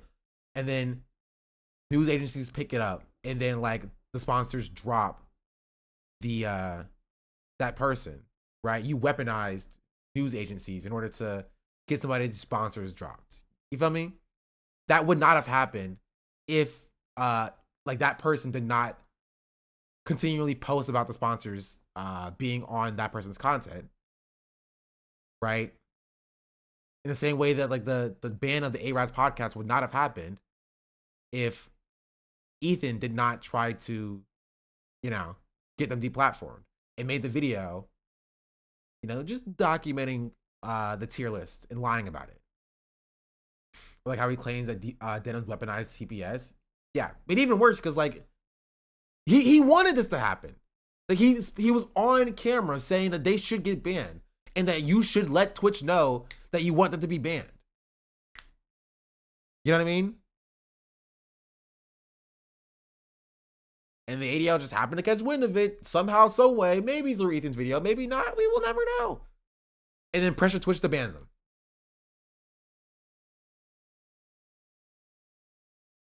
With like this is just racism. This is like if a black dude was like, if I was I think the ADL. If she was the talking ADL to a black dude did and was like- criticize Twitch, right? Say what? The ADL did criticize Twitch. Yeah, no, right? it's true that they're the ones that got them banned. They reached out during this whole Arab tier list because it was going way beyond our community. Right. I wonder how it got that far. Genuinely.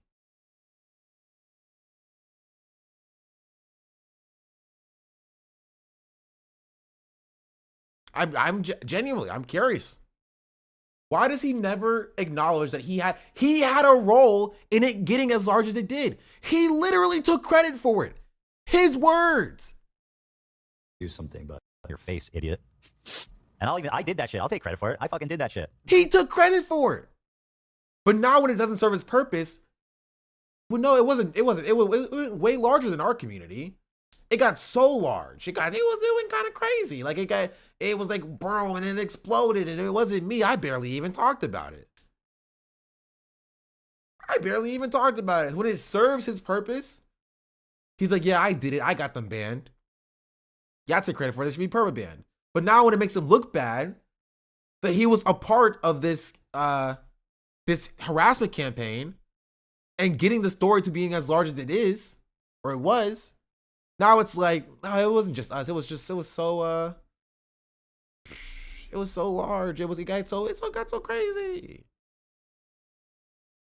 Because wasn't Ethan's second in command, Saltman, that we know he works with, actively trying to get Richie Torres and ADL to do something? Yes.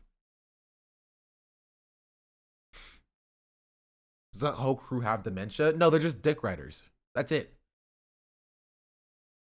They don't care to like, view what Frogan is saying charitably. Right? They'd be like, you never actually worked with the ADL. You don't have email chains back and forth with the ADL. So Frogan must be wrong.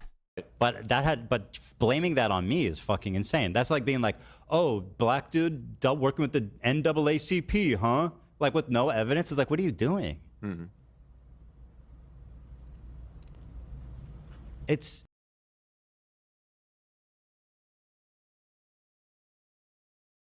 sorry, give me 1 second.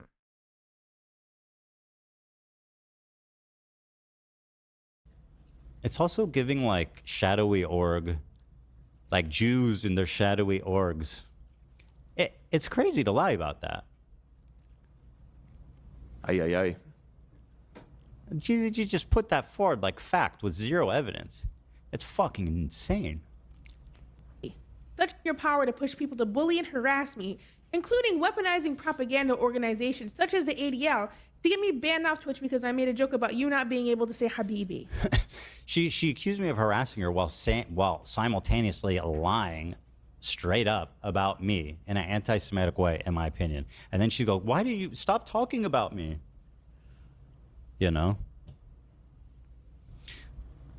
Here, this is basically the logic. I think this person gets it. The point forward. It's simple. Dan Saltman worked with the ADL. Dan is Destiny Orbiter, and Ethan is secretly in cahoots with Destiny. Case solved. Yeah. But no, it's iDubbbz, one of the only major creators besides Hassan who has actually defended me publicly in the last few months. This next section is about the double standards of Ethan's thinking. Let's get started with this clip. Personally, though, and I've seen Hassan do this before, is he's accused me of it. He goes, "Oh, you just hate Muslims."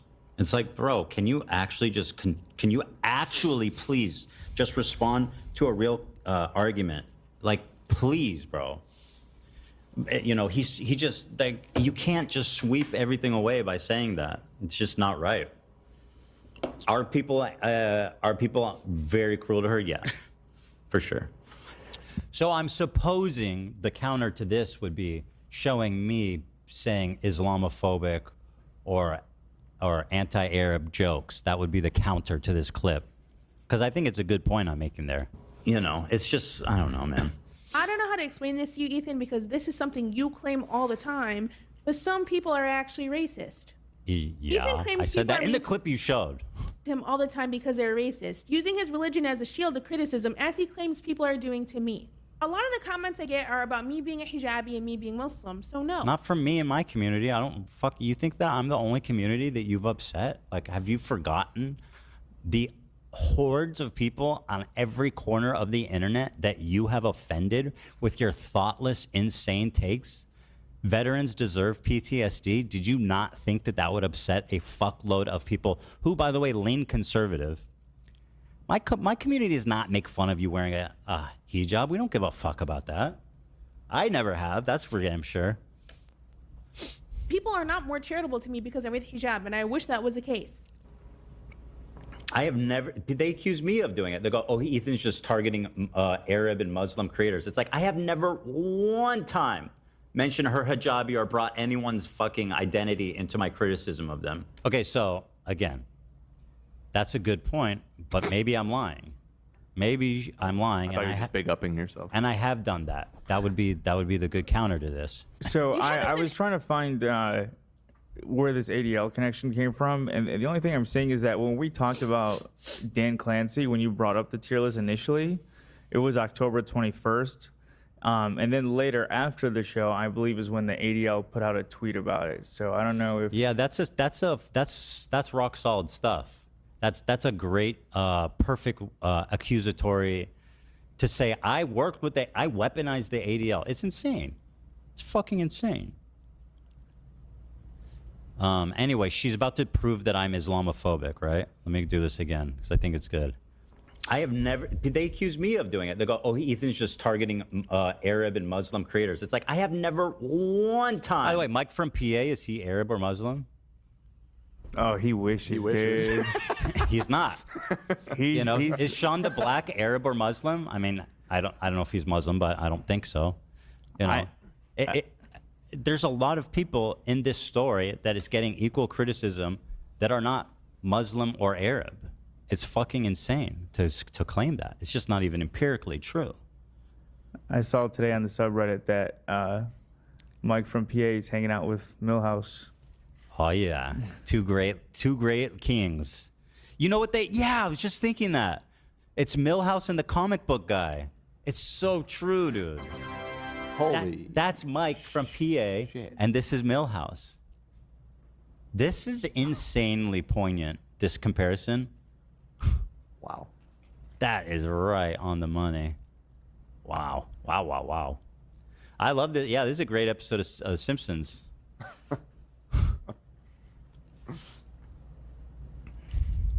I mean, who else, that I talked about who's not Arab and Muslim? I feel like there's a whole bunch of them.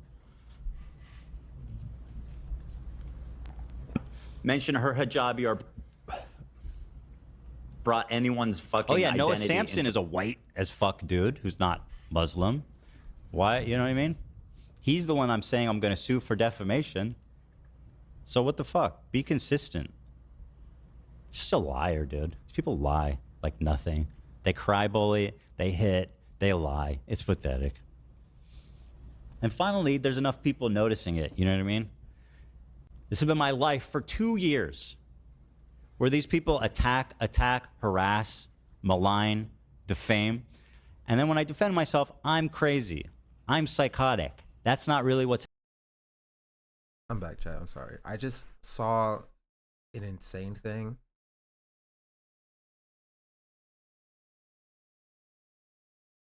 At my job. Oh, jeez Louise, I'm going crazy. Going crazy.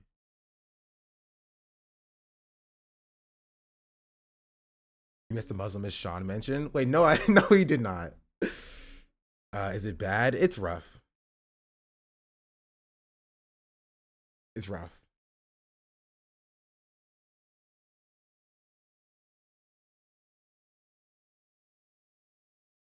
Are you good though? I may be streaming full time soon. So that's a positive. But I think people. So this is what I'll say. I don't want to say too much. People. It's very easy to say, just unionize your workplace, and it feels like a magic solution. But if you've never been through that process, especially if you are the person leading it, it's rough. It is a very rough thing to go through. You have a lot of responsibility on you, and especially in a workplace where like you're friends with people before coworkers.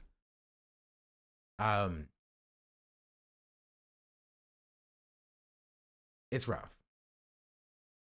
And I've been wanting to stay because I feel like I will let people down if I leave.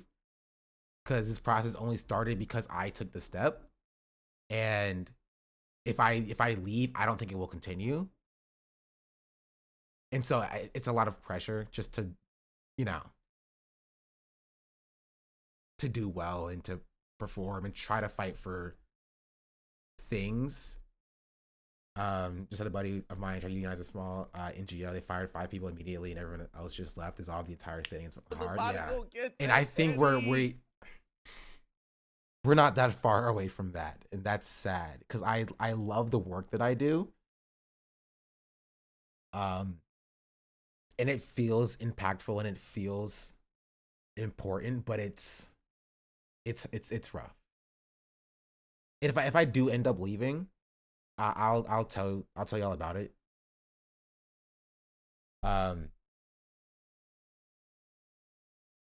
We found a pairing union. I can't go into too much detail.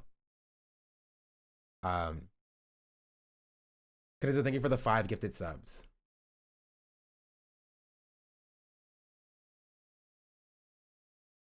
But yeah, it's just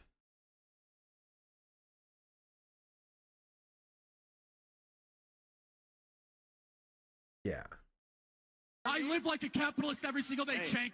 I live as a Sad cheated for the 4 month I live when I believe. Sad cheater just Friend and I were subscribed. pushed out of workplace Stay illegally subbed for up trying to your unionize. SDAV Unionizing approved. is a part of the solution, but it's very difficult, especially in America. Yeah. Okay, well, we're thinking for the gifted sub. As a preschool I worked at. But from the ILWU. I live like a capitalist every single day, Shank. Yeah. I live as a capitalist. Okay. I live It's just it's hard when you're like just subscribed. when you're remote and it doesn't feel like there's a lot of assistance. And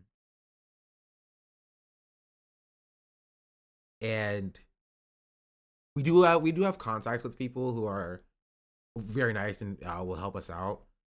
But like a lot of times, what I'll say, a lot of times when like a workplace unionizes, it's a lot of the times too late, right? And that's a big problem that nobody really talks about. If you could turn back the time, what would you have done differently? Do it a lot earlier. Like unions spread out of there being problems, right? And there being issues. And so by the time those issues come to the point where like, okay, we need to do something, it's oftentimes too late. Whereas like the actual workers are already, they're jaded, right? The team is jaded. The team, doesn't think things can change. And so there'll be some momentum at the beginning, but the process of unionization, it's long and it's difficult and it's arduous. And so a lot of people just, especially on top of current work, like right now I'm wearing like 3 different hats on top of my actual job that I'm supposed to also be doing, on top of streaming as well. And so being the leader of the union and scheduling meetings and getting demands and crafting demands and taking grievances and solving issues and solving problems, totally unpaid, right? It's hard. It is a hard thing to do. And I don't expect the team to like step in and outside of their roles to like, you know, because like they weren't hired to like, you know, freaking lead a union. There's no union dues. We're not even at that part of we are okay. I won't. I have to be careful of what I say. Also puts you in a contentious position with nearly everyone. It does. It does.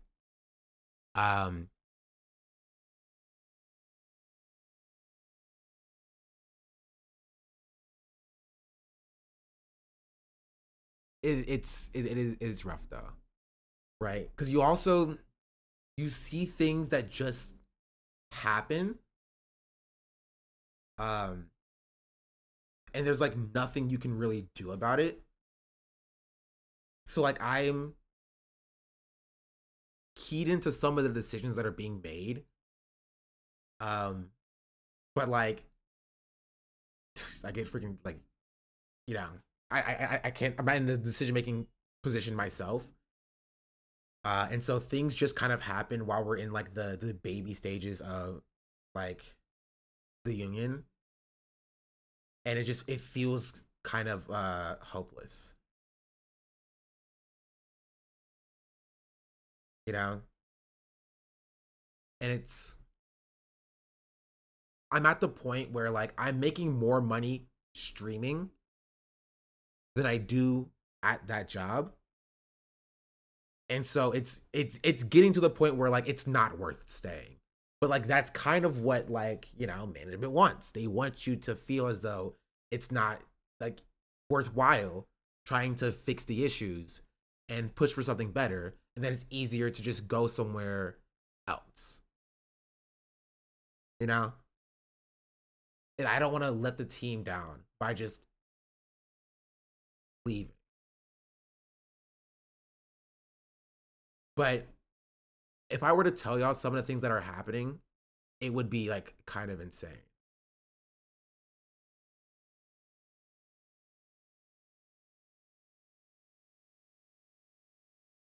You know?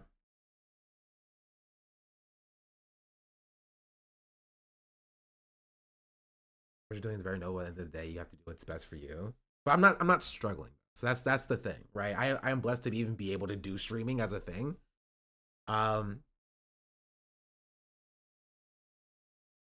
But like,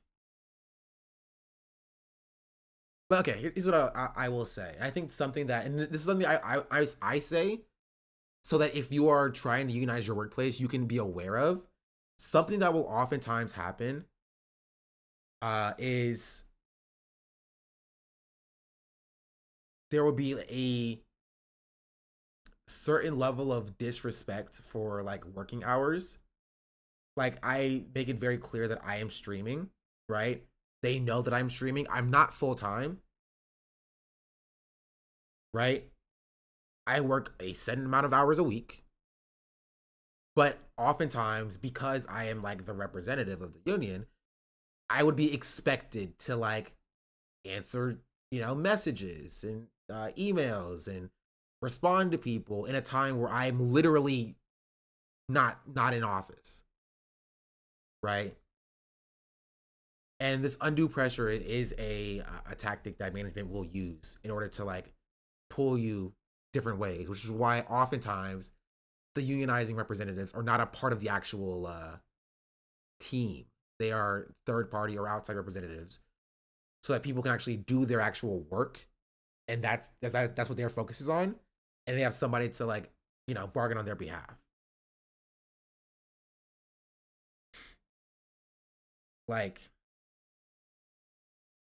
I will, when I end up leaving, if I end up leaving, I will tell y'all what is going on here. But it's very easy because we oftentimes do say unionize your workplace, unionize your workplace. The nonprofit I'm working for goes public this week. It's just stressful. I'm not even heavily involved in the OC. I couldn't imagine leading it. Good luck with the efforts. Thank you. We do not have full-time release in the US, depending on the number of members you rep. I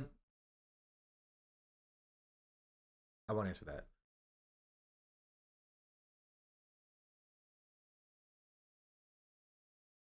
don't have a problem talking about it, but some of the questions I'll refrain from answering at this current moment.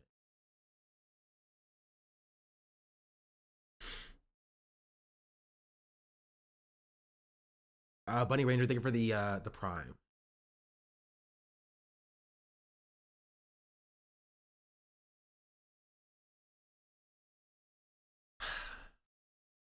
Yeah. Yeah. I think that's where I'll leave it. But just know that when I don't stream, I'm either like crying or I am trying to work through the other obligations that I have.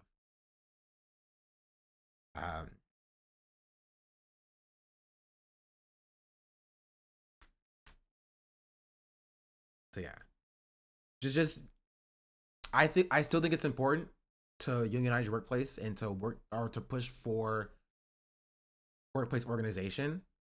But do be aware that it is not as it's not as easy as people make it out to seem. But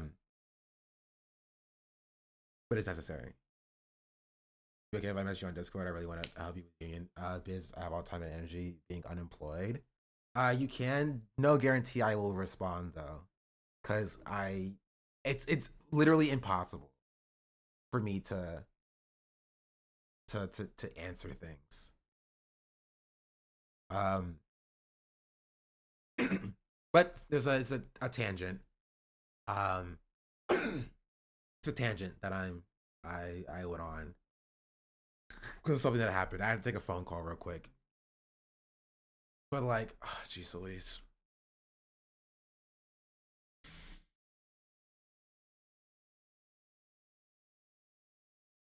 Yeah, I'm good. I'm good. I'm just tired sometimes.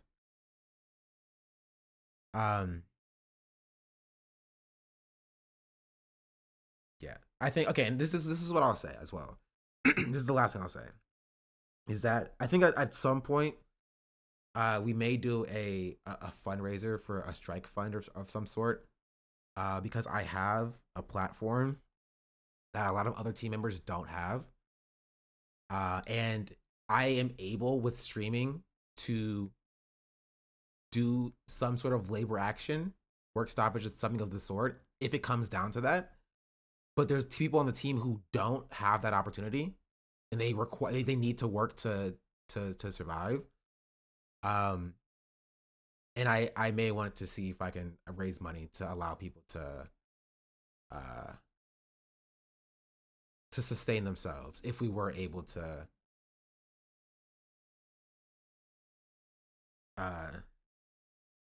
if it requires going there. Checking is last resort. It's still a resort. And again, I can't go into the intricacies, but you know, it may be a resort that is necessary at some point.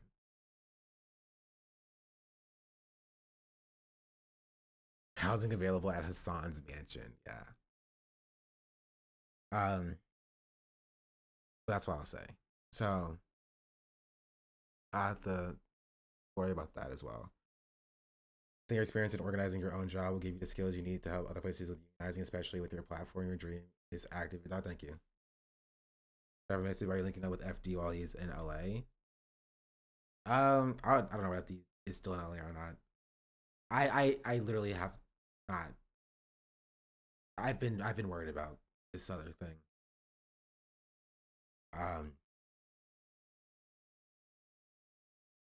So yeah, I think it's better than Amazon at QC.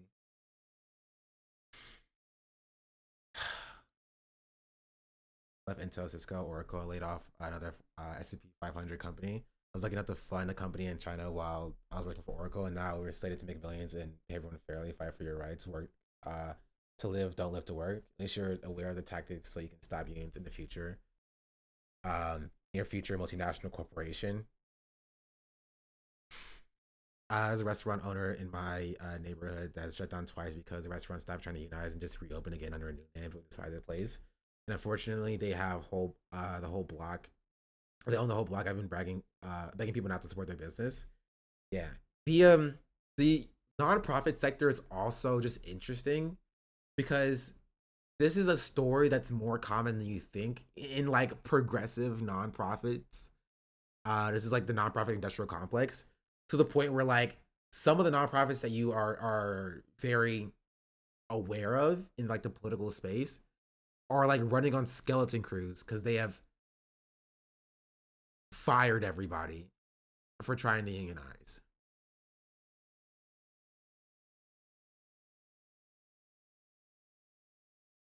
They run like businesses, yeah.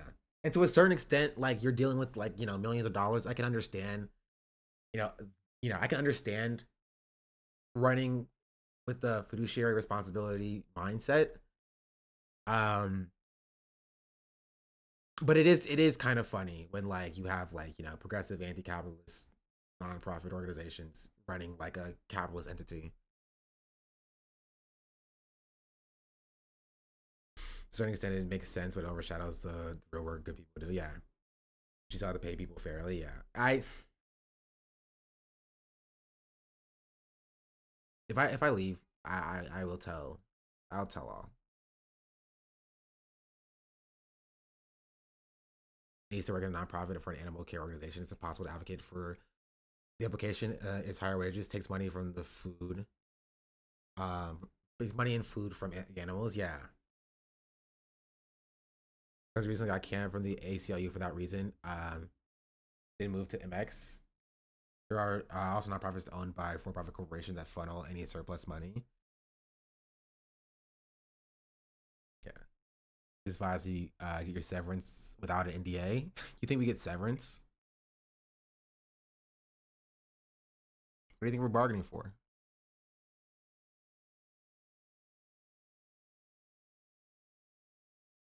Mention that in the video. And second of all, first of all, and second of all, and third of all, she says that I worked with the ADL. We saw this already. She not be or the tier list, right? How did I do that? I don't know exactly. I've never talked about that. In the year, and it happened on strike since Ramadan till now. The company is still isn't budging. Is it cooked? No, it's not cooked. Charities are notorious. Notorious use the fact that they are a charity to shame workers into not unionizing. ADL, I don't think. I've never endorsed. I've never worked with. Like this is just racism. Okay, we heard this. Way beyond our community. Right. But blaming that on me is fucking insane. That's like being like, oh, black dude working with the NAACP, huh? Like with no evidence. It's like, what are you doing? Mm-hmm. You join H Street to unionize the crew. It's also giving like shadowy org, like Jews in their shadowy orgs. It's crazy to lie about that. Aye. You just put that forward like fact with zero evidence. It's fucking insane. Your power to push yeah, he has black dudes on the mind. People to bully and harass me, including weaponizing propaganda organizations such as the ADL to get me banned off Twitch because I made a joke about you not being able to say Habibi. She accused me of harassing her while simultaneously lying straight up about me in an anti-Semitic way, in my opinion. And then she'd go, why do you stop talking about me? You know? Here, this is basically the logic. I think this person gets it. The point forward. It's simple. Dan Saltman worked with the ADL. Dan is Destiny Orbiter, and Ethan is secretly in cahoots with Destiny. Case solved. Yeah. But no, it's iDubbbz, one of the only major creators besides Hassan who has actually defended me publicly in the last few months. This next section is about the double standards of Ethan's thinking. Let's get started with this clip. Personally, though, and I've seen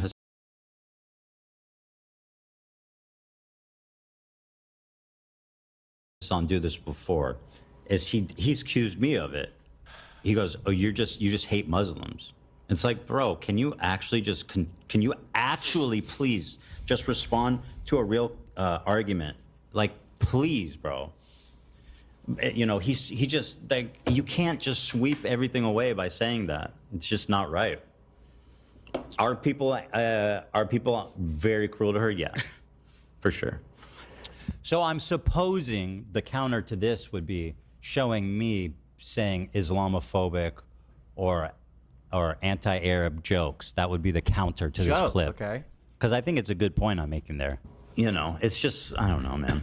I don't know how to explain this to you, Ethan, because this is something you claim all the time, but some people are actually racist. Yeah, claims I said people that are in the mean- clip you showed. Him all the time because they're racist, using his religion as a shield to criticism, as he claims people are doing to me. A lot of the comments I get are about me being a hijabi and me being Muslim, so no. Not from me and my community. I don't fuck you think Not that from I'm me and my community? Okay, dude. Sure. the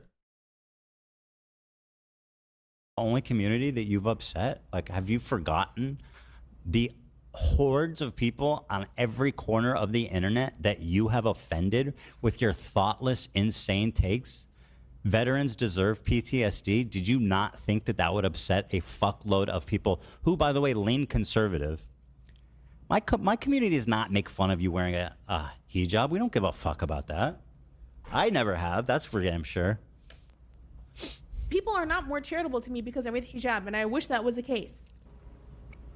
I have never. They accuse me of doing it. They go, "Oh, Ethan's just targeting Arab and Muslim creators." It's like I have never one time mentioned her hijabi or brought anyone's fucking identity into my criticism of them. Okay, so again, that's a good point, but maybe I'm lying.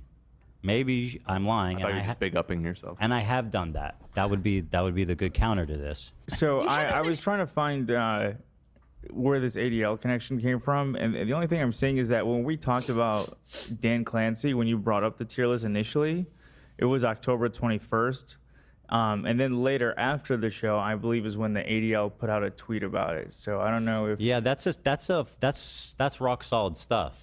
That's a great perfect accusatory to say I weaponized the ADL. It's insane. It's fucking insane. I mean, he also made a video calling on Twitch to ban the AR's podcast on the 19th, which I don't know if why AB doesn't bring that up.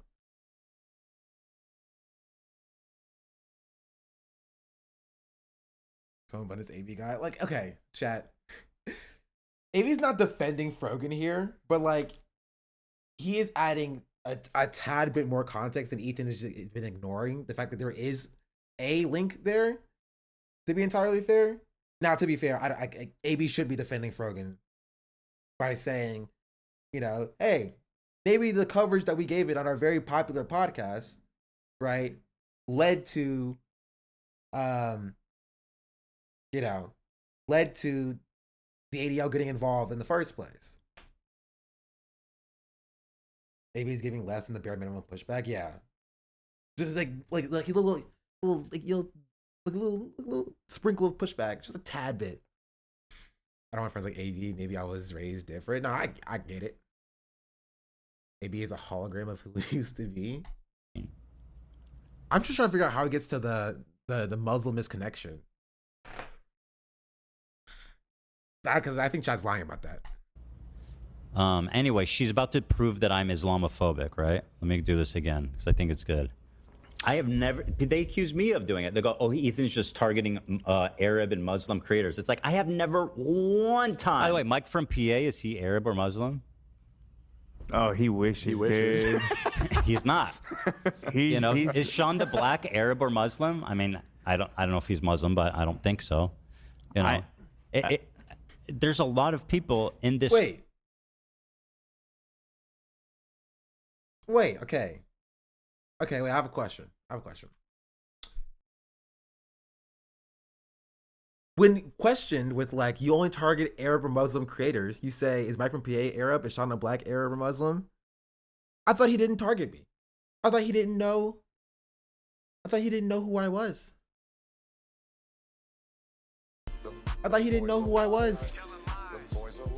It's okay if you are.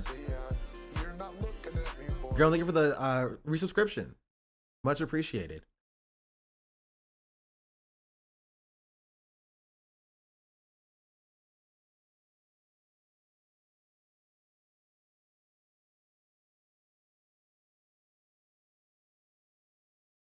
Just mentioned you to say that he's not Islamophobic, but he doesn't know if I'm Muslim or not.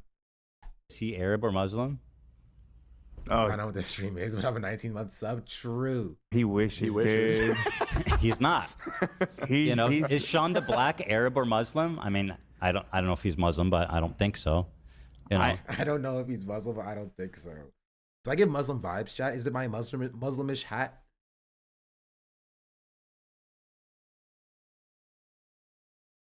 I've been told it's Muslimish. It's the hat, yeah. The hat does it. It's the hat. The more you know. The more you know.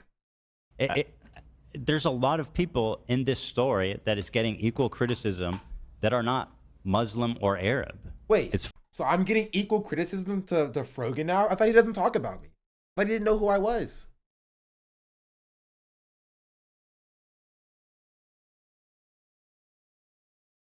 So look, I'm like Schrodinger's freaking ow, that freaking hurt. I'm Schrodinger's critic. Give me Christian American vibes. So where's the logic with the Habibi tier list? He was the only Jewish person on the Sabra tier. Who knows? Schrodinger's Sean.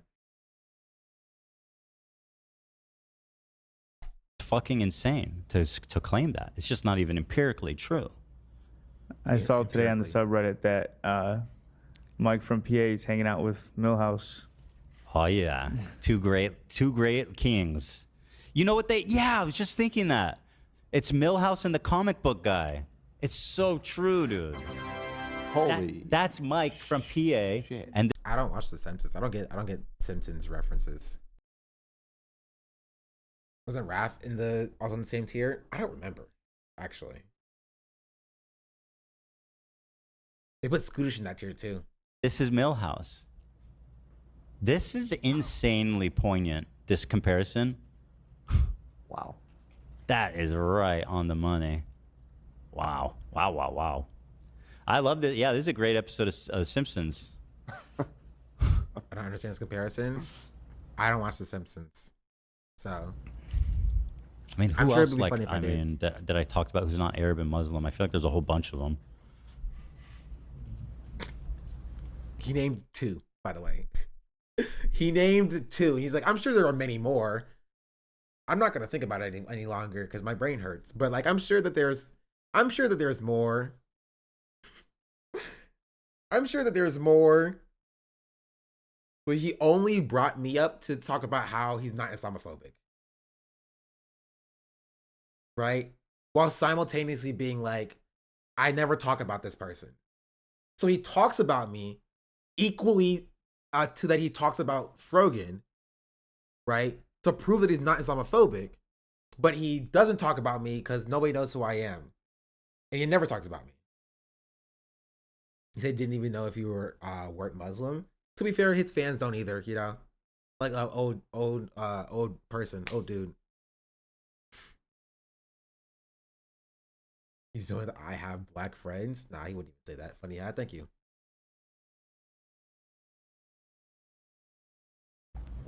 Mention her hijabi or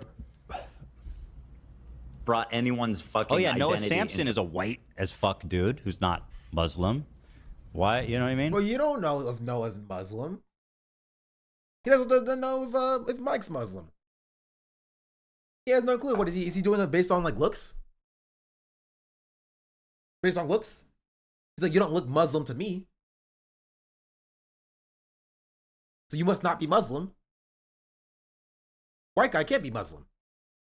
That's interesting. That's weird. Yeah.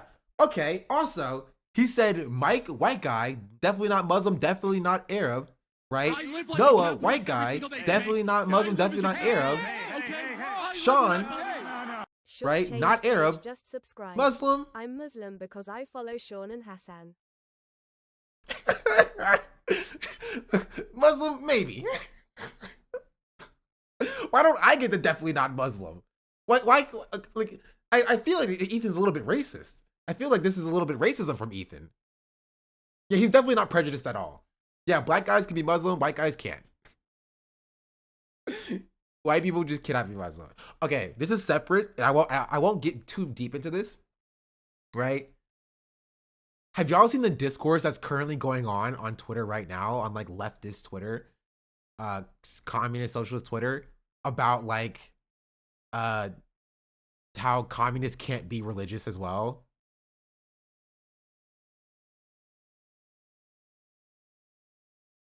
This is why I don't go on Twitter.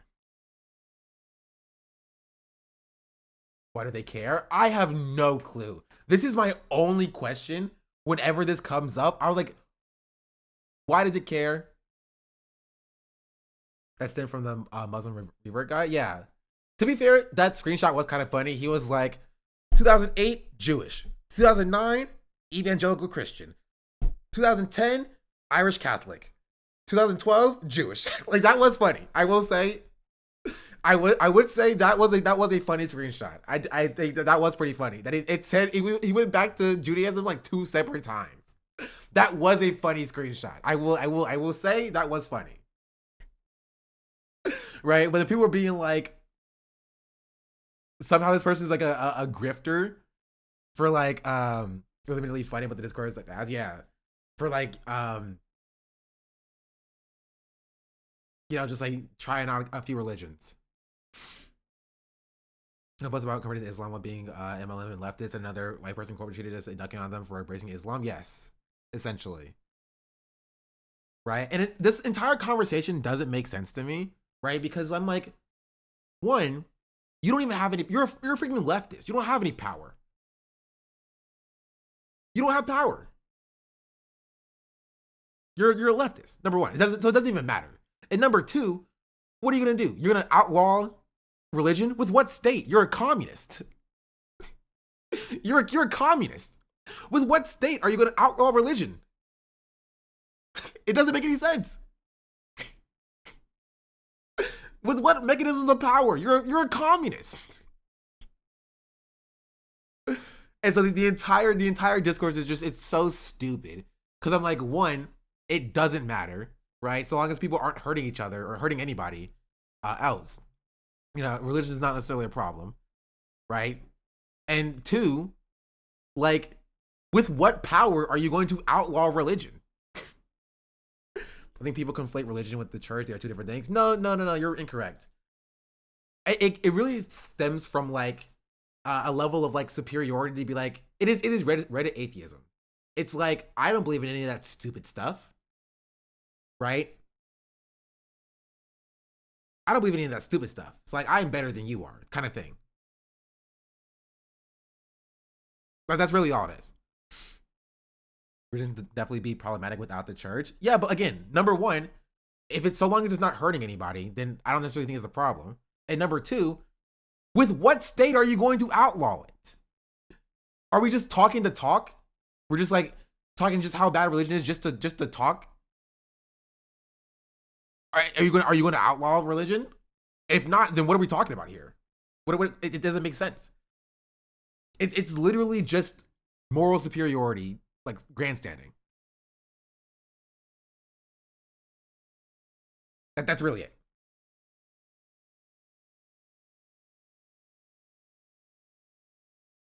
I'll have religion inside of my own house. Are you threatened Catholics? Yeah. On my personal property. There's no religion on my personal property. Like China, because of the convo is forming around a communist movement, which means we don't have one or a state yet. So why are we talking about excluding people who are religious? Religion is problematic with the church. Shadow Church is a political powerhouse. People love talking, and when they run out of things to talk about, they just make up other things to talk about. Exactly. That's all we're doing. Especially when they're freaking leftists. And they don't have anything else to talk about. Well, we don't have a vanguard party. There's no revolution happening. What do we do? Help people out? You know? Get in our communities? That's boring. We can just start talking about stuff on the internet. Because why not? Because why not?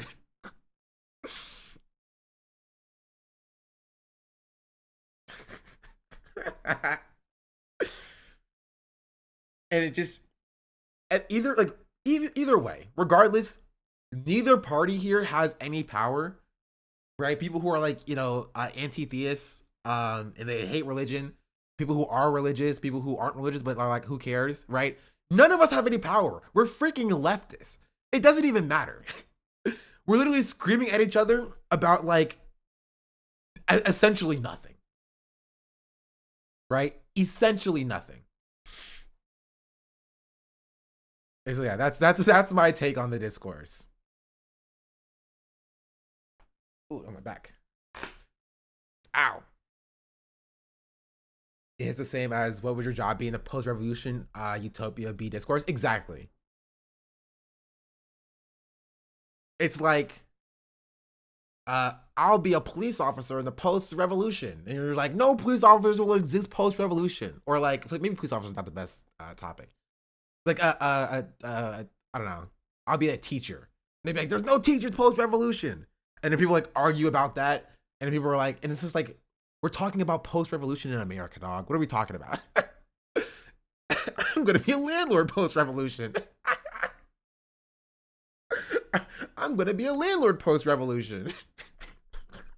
I'd stream. There will be no streamers post-revolution. Oh, yeah. I did see this.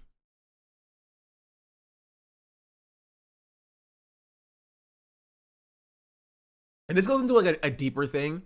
Karl Marx called religion the opiate of the masses. 19. Like, I'm gonna be real. I don't care what a 19-year-old has to say in any regards, if I'm being entirely real. Like, you're 19. You feel me? Like, why? The problem with the internet is I can see the opinions of a 19-year-old at any time. Is that what he meant? It doesn't even matter if that's what he meant. Who cares? Who cares?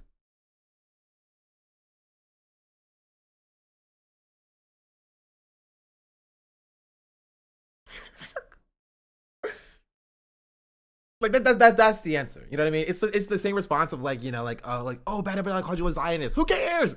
We're freaking leftists. None of this matters. We are basically just sitting in a corner jerking ourselves off. That's it. It's meaningless. We are powerless in a world that is oppressing all of us, essentially. It doesn't matter. It doesn't matter. It doesn't.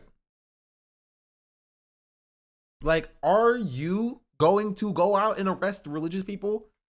Are you going to shoot people praying in the street? No? Then who cares? Who cares? Does it matter? Yes. With what power? There are no cops post-revolution.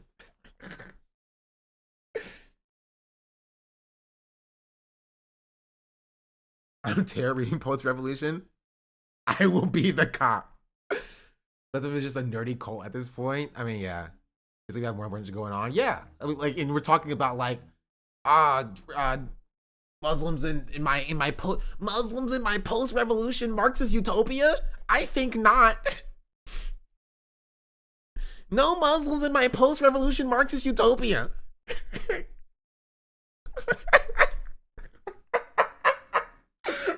That's what we're doing. We've devolved into this.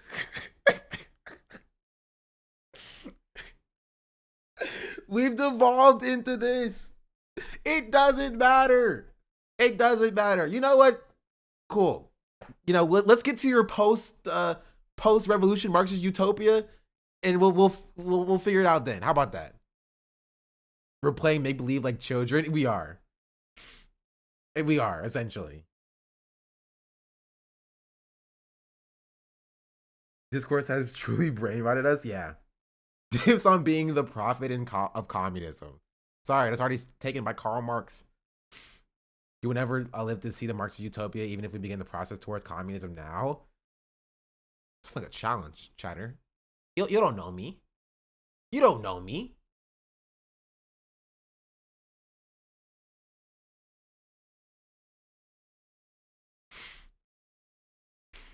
But yeah. Anyway, I thought that was a funny bit of a bit of discourse that I saw, to the point where I'm like I just kept scrolling past it because I'm like, don't. This is my advice. Like, if you're like a religious communist or whatever, like, don't argue with these people. It's meaningless. They don't have any power. They're nothing. They're nobody. Like, practice your faith. Do you, right? And so long as you're not, hurting anybody else, yeah, 99% of people aren't gonna have a problem with it. You know what I mean? And that 1% who are like, you must not pray in my presence because I don't believe in what you believe or whatever. Like, just ignore them. You know what I mean? I'd rather argue about the gorillas, but more productive for society. True. They are just people who have had bad personal experiences with religion. I think that it's the worst power structure in existence, which is obviously silly. Not even. You know what I mean? Not even. Like, some people who have like religious trauma that exists for some of them, but some of them are just like literally just like white kids who are like, I don't believe any of those silly things or whatever. You know what I mean? Like the 19-year-old Welsh kid who was like just finished reading Marx and was like, yeah, religion is bad, Like I don't think this person had like a bad experience with religion or whatever. I think it's just like, what is religious trauma? Question. It can manifest itself in a number of different ways for a number of different reasons. Just like basically, essentially, reductively having a bad experience with religion, that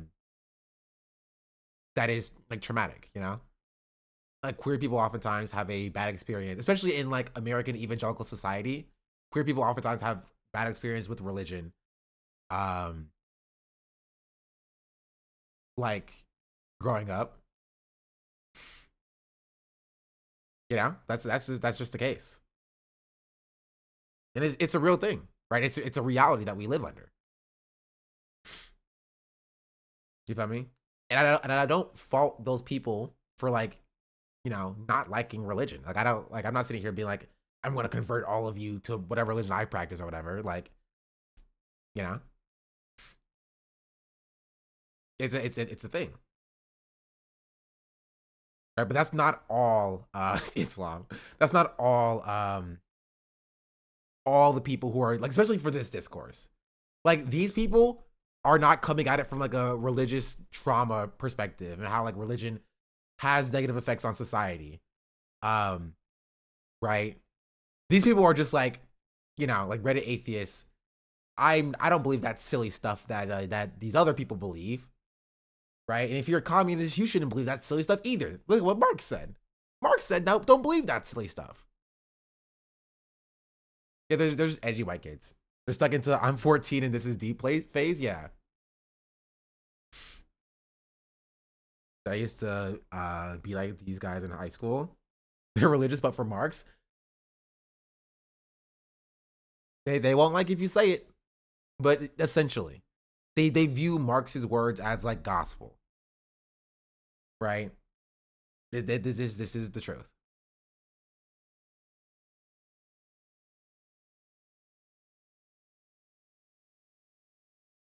Yeah. The bubble of 2015 never really popped, and the edgy kids are still everywhere.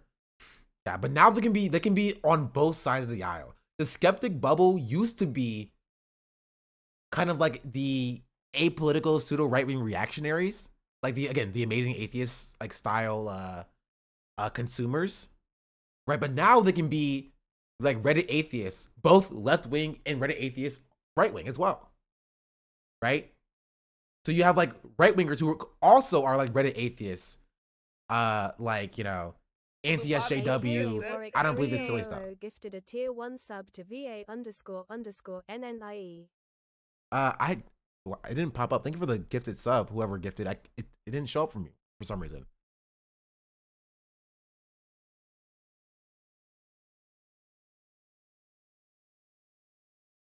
Yeah, I don't know. Believe and use Marx out of context, to suit their ideas, just like some religious people. Yeah, it was a long time ago. Oh, okay. You also have one thing in common, which is to make sure to talk about Islam more than any other religion. Exactly.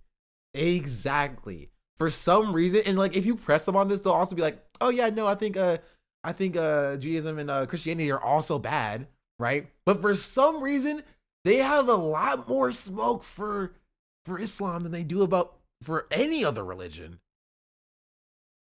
Weirdly enough. And you call that out and they're like, no, I hate Christianity too. Don't worry. Right? But then why did you start this conversation talking about how bad Islam is for the left?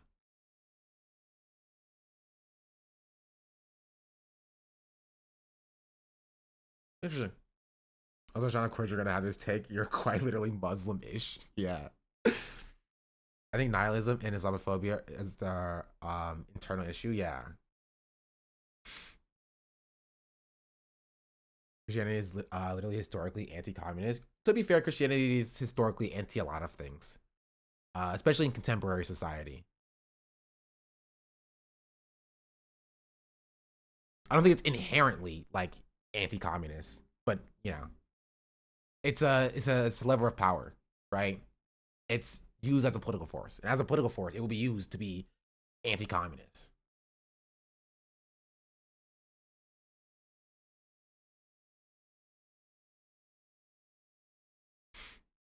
You know what I mean?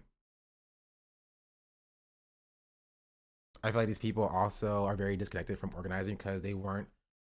If they weren't, they'd know that a ton of organizing happens at churches and religious spaces. Yeah.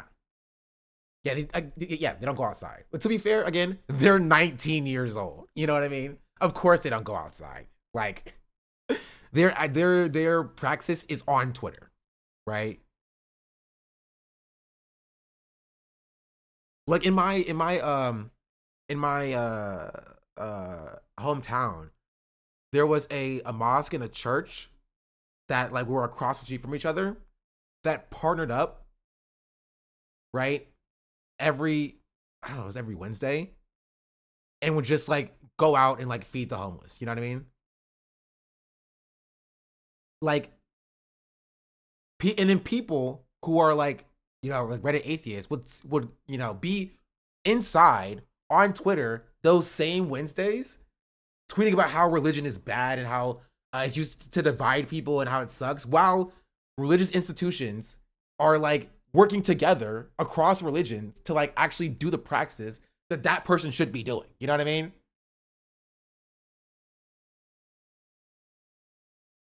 Like, yeah. So my point is, don't put too much stock into what these people say. Like, they are, in the grand scheme of things, powerless. Like a 19-year-old socialist or whatever doesn't have any power, right? So there's no reason to argue with them about why you're valid for practicing your religion. Just ignore them. Just ignore them. They're not important. Sean the Black says, she's my African princess. Jeff is Ed just subscribed. Oh, that's so behind. Why is it so behind? That was 40 minutes ago.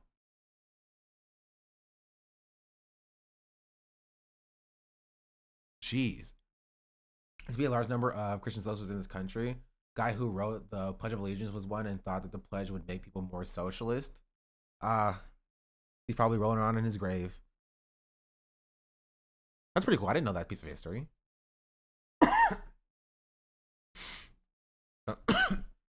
trust a socialist who hasn't worked a day in their life. True. Have you watched Righteous Gemstones? Great Christian comedy. I haven't. Is that the Adam Sandler thing? No, that's Uncut Gems. No. I don't remember.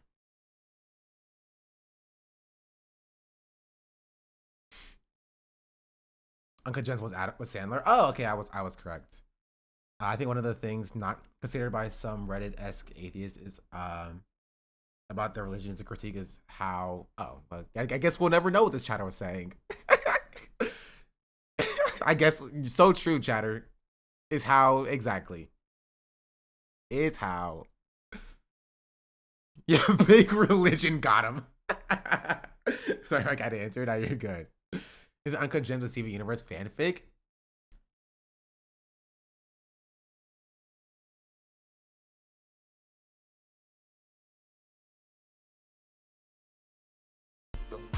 boy's a liar. The boy's a liar. Say your goodbye. He doesn't see ya. You're not looking at me, boy. What do you mean by this?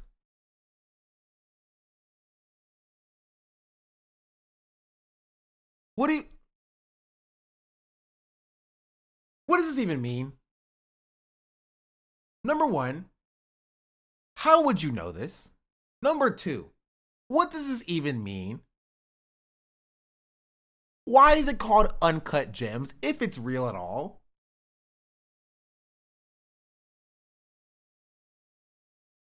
I have questions. I am confused. Shake him, I'm gonna throw him. Bah! There we go.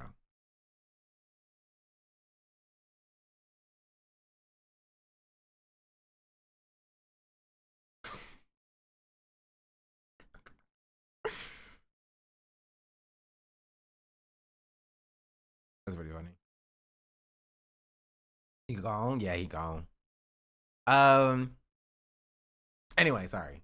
There are layers to the implications of that joke. Yeah. Basically, religion historically has been a strong institutional ties to the society structure itself. So, part of a socialist critique of religion comes out of a critique of religion as a part of the superstructure of society. That's true. Right? It's almost impossible to decouple the usage and the structure of the church and how it was instrumental in the shaping and the guiding of society, right? Especially contemporary society, right? But one thing I think a lot of people also don't recognize and understand is that science has often also been used as the superstructure of society, as a foundation of society, to serve similar purposes to the way that bigotry has also the way that religion has also worked in bigotry, right? A good example that I use of this is like phrenology, right? Science is a tool that was used by bigots and by anti-bigots, right?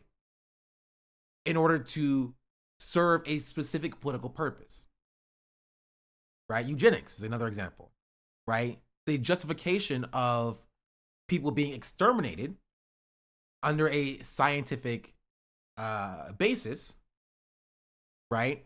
It doesn't mean that science is inherently bad.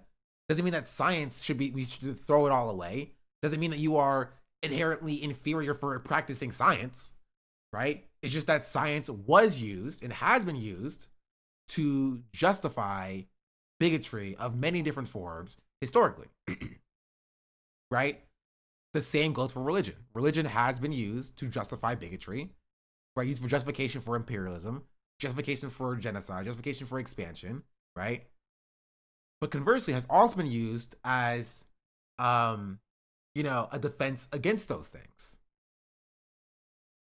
Technology came from slavery and experimenting on Black women. Yeah. Technology has a massive bias against poor and minority communities as an entire practice and profession. Also, many of these r/atheist types are making individualistic critiques of saying, why are you as an individual religious, rather than how religion can be used as a tool of the system of the press. It's a tool, if you're saying it can be used for good or bad. Exactly. Because when no one's shoving science down your throat, yeah, chatter, yes, they are. Like, historically, yes, they did. Phrenology was used directly as a justification for the enslavement of entire groups of people. Like, it was the basis, foundationally, of slavery and why slavery was justified. You know what I mean? Like, it's that's how it's been used.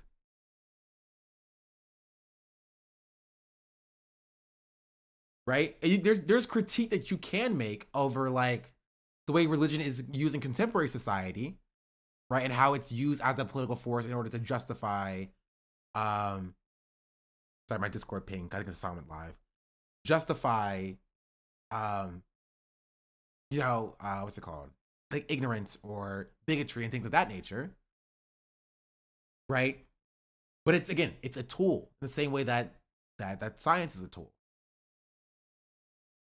These are all tools. They're not inherently, like, wrong.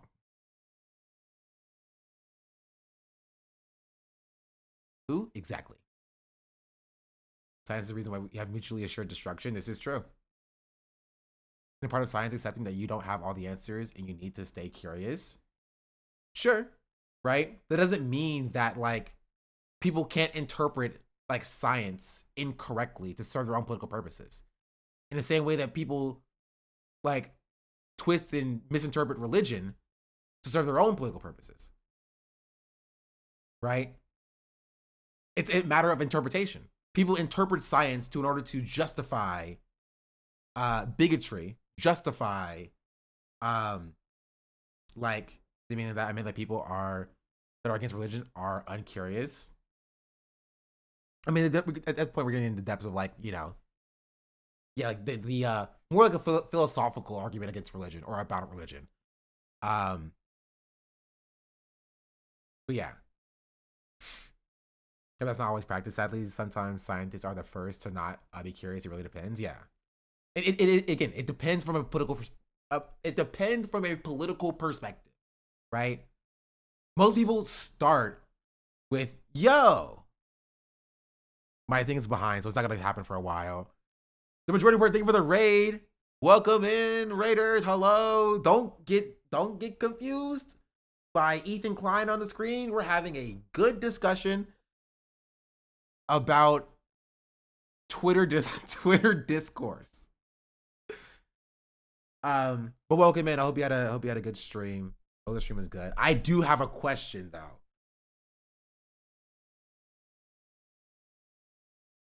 Is the debate happening? I gotta know. I gotta know.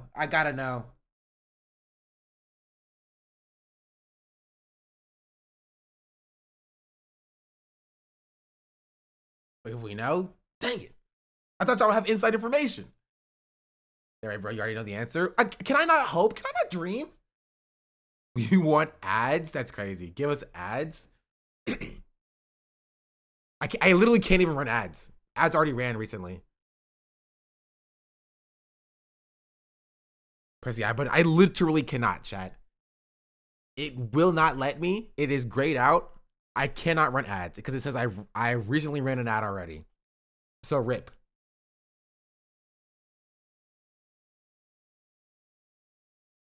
Rip. Just being racist? True. Why is there a church on every corner of every city? Why are religious zealots always the ones seeing that political power? Whereas religion is literally one of the capitalist's best tools for oppression. It is a tool for oppression, but it's a tool, chat. You said it yourself. It is a tool, right? The reason why in America, it seems like Christianity as a political force is so much larger than like other tools of oppression is because it has found success as a justification to use that tool for political oppression. Right? But it's not religion itself that is the problem, right?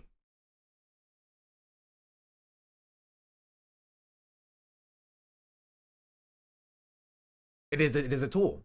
And it is a tool that has historically been used for oppression, right?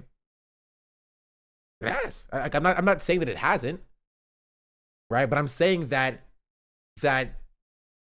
even despite all of that, chastising people for their personal faith is not going to like, oh wait, sorry. BRB. He's the one I'm saying I'm going to sue for defamation. So what the fuck? Be consistent. Just a liar, dude. These people lie like nothing. They cry bully, they hit, they lie. It's pathetic.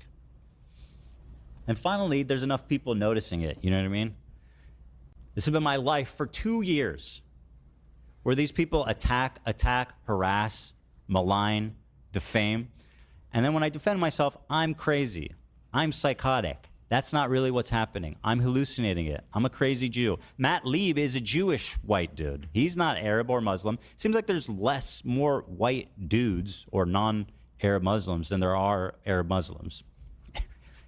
So what are you talking about, man? Again, this is why this all started, because you were straight off the, by the way, you're not the best at this. Straight off the back, when I unfollowed you for supporting Hamas, you said I'm Islamophobic. So I don't think it takes much for you to throw that around. By the way, Comrade Casey's a white dude. So we got Conrad Casey, we got Noah, we got Mike, Dan Clancy. We've got. I think Denims is. She might be Muslim. She's Egyptian. I don't know what. Well, she's from Lebanon, so I'll give her that. But is she Muslim? I don't even know. No, she from Egypt, I believe. So background at least, probably right. So I wouldn't even include her. I'll give her that one. You know, it's like, what are we doing here? Come on. And by the way, I will never say like when I call someone like Frogan anti-Semitic, I'm doing it in the context of a specific example. I'm saying this, what she just did, is anti-Semitic.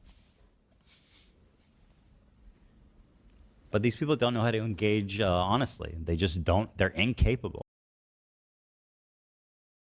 Sorry, I'm back. I did an inspection of the apartment. This is something that I find interesting. This is me, but if you want to be have a religion, fine. But public depiction of religion should not be legal. I'm sorry, you have countless wars because of religion. I cannot stand for the weaponization of religion to gain and maintain control of the masses. Yeah, you're stupid, Chatter. I'm gonna be real.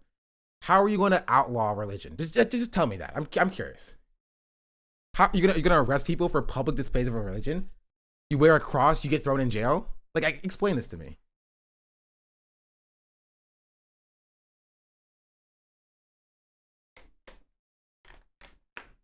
Just walk me through it. Seems fascist to me. Cheddar sounds fascist. Like I'm curious. Maybe there is a way to do it that's not like, you know.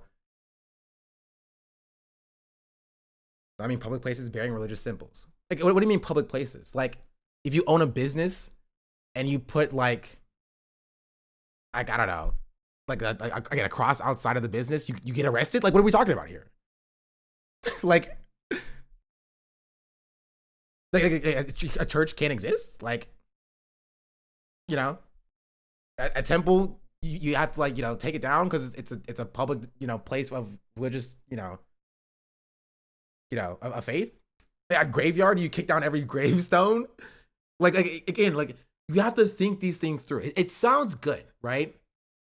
Have your temple in your home. Oh, so you genuinely you want to like burn down every place of religious worship, every mosque, temple, and church. You just demolish it. I'm sure this is gonna go swell. This is gonna go great, chat. This is gonna go work flawlessly. I promise.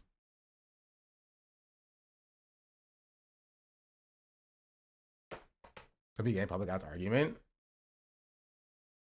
If you're worried about a religious wars, try taking it away from people. It won't be fun. Or is it really don't think women should be able to wear a hijab in public? I genuinely don't know. Like, and this is the problem. This is the point. You have to think through, like, just logistically how it would work, and if you are feeding your own ego, right, and satiating your own hatred, or you're doing something that's productive for society. You know what I mean? Again, I'm not saying you have to be religious. I'm not saying you have to like religion, right? But you have to understand that, like, maybe something that, like, will make you feel better internally is not something that's, like, beneficial for society. You know what I mean? Like, it's not. Secularizing the government is good. Secularizing the people is bad, in my opinion, and that's fine. What did Marx say about religion? I don't give a fuck what Marx said about religion, Chatter. I'm gonna be real. This is the problem. You're exactly who we were just talking about. You've replaced God with Marx. Marx is your Jesus. I don't care. It does not matter. You are not going to just take the religion out of people. You're not doing it. You're not doing it. It's not going to happen. And the problem is that people have tried. The Chatter is arguing for something that has been historically tried and has failed time and time and time again. It's in response with my words. You literally say that. You say no public displays of religion. Do your religion in your house. How is that not fascism?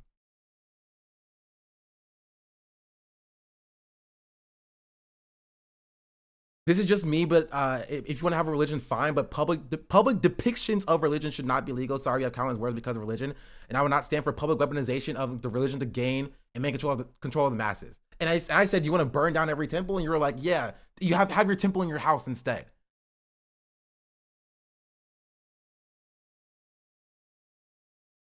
This is why people hate communists, man.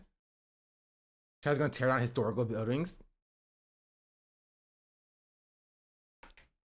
I never said burn down temples, man. You said, I said, do you want to take down every temple? And you said, have your temple in your home.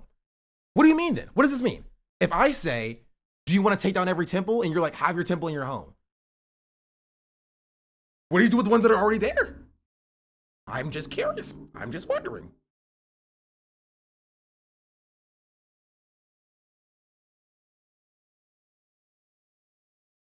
What about the mosques that are already there? What about the churches that are already there?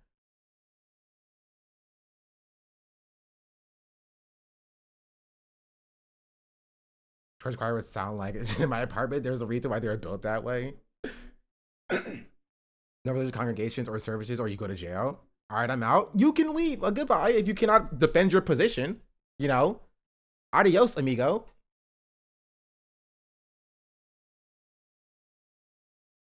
Like, yeah, just check your fascism on the way out. Leave your fascism at the door. We'll take care of it. You know what I mean? Hating religion is one of the dumbest things leftists waste time and energy on. Literally. Turn churches into third spaces for like group gatherings for a common belief. Yeah. like a group gathering for a common belief. Yeah. Something of that nature, you know.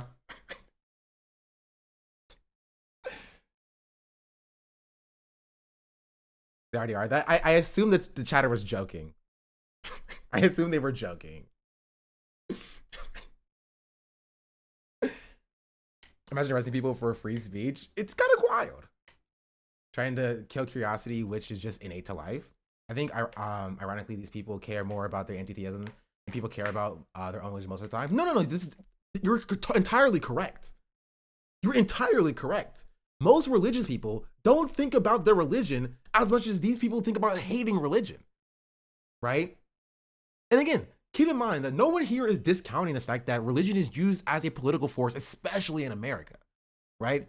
Nobody is discounting that. You feel me?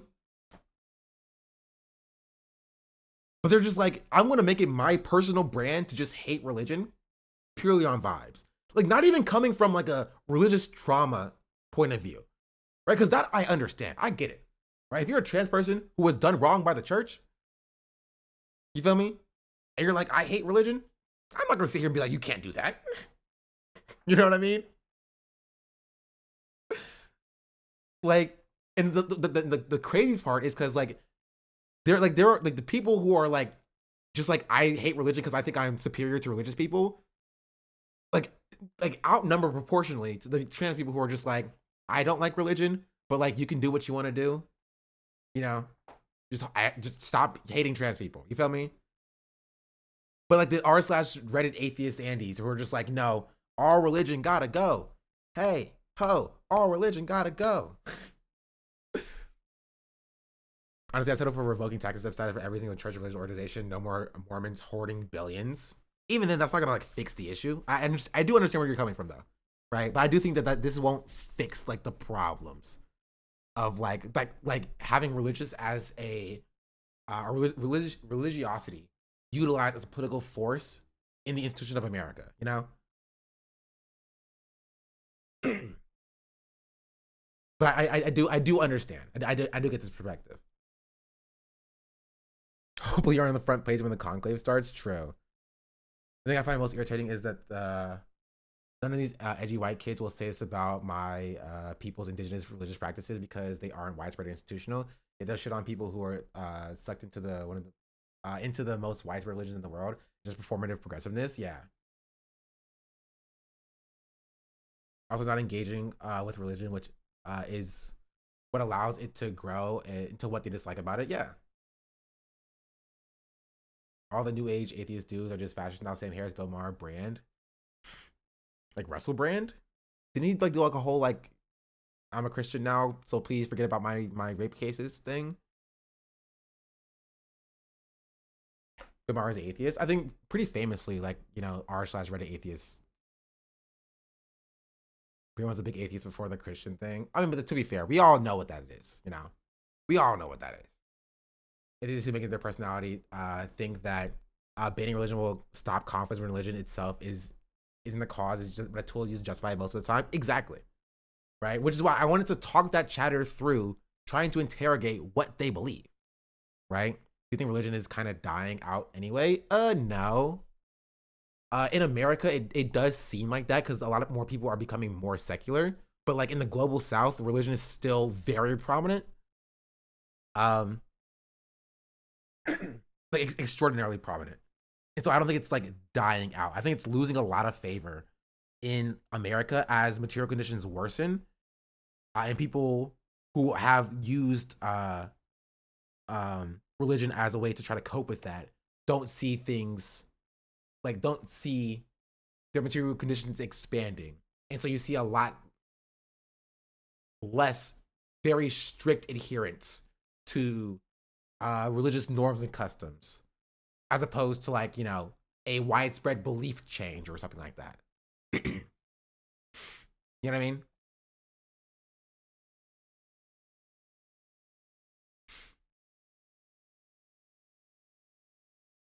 I disappeared for a few hours and he's still addressing the frogan video. To be fair, we got distracted. Like we are about 45 minutes into Ethan's video. Faith in institutional religion. Faith in institutional religion is also very different from all religions. Wait, faith in institutional religion is also very different than all religions. Yes. Sorry, I can't read. I'm dumb. We have to be really clear about what we're talking about. There's personal faith and belief versus political institutions. The former will always exist, but the latter is uniquely intertwined with the American government. Yeah, you're correct. 100%. Right? And I am for decoupling. And as I think all like Christians should be for decoupling the usage of religion and Christianity at the behest of the American government for its nefarious means. In the same way that like a lot of Jewish people should be for decoupling the state of Israel with Judaism, so you're able to practice your faith without that faith being twisted and taken and used for nefarious and evil purposes, right? Like as a Christian, you should want people like Trump to like not be holding up the Bible while talking about killing all you know, homeless people and like evicting immigrants from the country. You know what I mean? Like that should hurt you. That should be like, I don't like this. I think that's a bad thing, and that should stop. Right? But a lot of people don't do that. A lot of Christians don't do that because they politically align with Trump. Not because like they think Christianity is about that, is about evicting immigrants, right? Not that they think Christianity is about like eviscerating homeless people or demonizing trans people or hating on gay people, which some do. Don't mistake me, but because their political beliefs come first, right? They start with their political beliefs that like trans people are bad and that gay people are bad and that immigrants are bad, right? They are racist, they are bigots, and they justify that with whatever they can, right? There's a reason why there are still conservative atheists, right? There are still right-wing atheists, right? Their justification for their conservatism is just different than religiosity, right? They have found something else to supplement what they believe, and it's not their religion, right? It's maybe it's science or it's the economy, it's economics, right? They use economics as their religion. They say, oh, immigrants are bad for the economy in this way and this way and this way, and therefore we should have no immigrants in this country and we should deport them. Maybe even sports, to be honest. Yeah, it's something. It may be sports, right? It may be misogyny. It may be the patriarchy, right? It may be white supremacy. They just find something that they can support their beliefs with, right? Whatever it may be. And oftentimes it is religion, because religion is very easy. right? It's very easy to pull that switch and get people to like not pay attention to all that bad stuff you're doing. You feel me? Only one key viewers, not even Ethan Kleinbub could help you out. Chatter. You do know that like that's like 0.02% of Twitch, right? I'm asking you this for your sake. You do know that. You know I made more than your dad made last year streaming. I just want you to know that you're just so you're aware.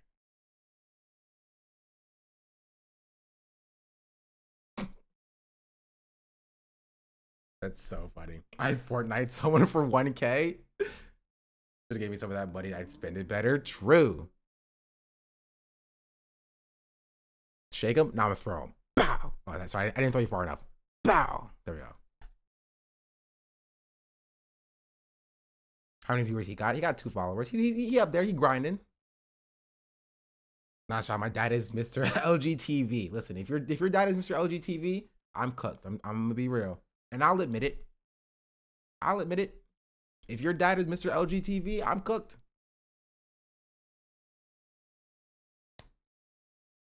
I'm cooked. Slam him into the wall repeatedly. Oh, I should do that next time. That'd be funny. Imagine showing up into the chat just to say the dumb shit. True. We're looking shit about the views. Ethan is still a Zionist. Some may say. Some may say.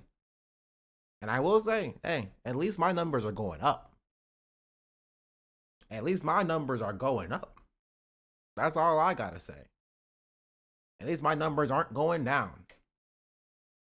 Though Banner, we need the views. He's right. He got me. He cut is important because I was about to hype you up for having 1K. He's like, man, only 1K? That's crazy.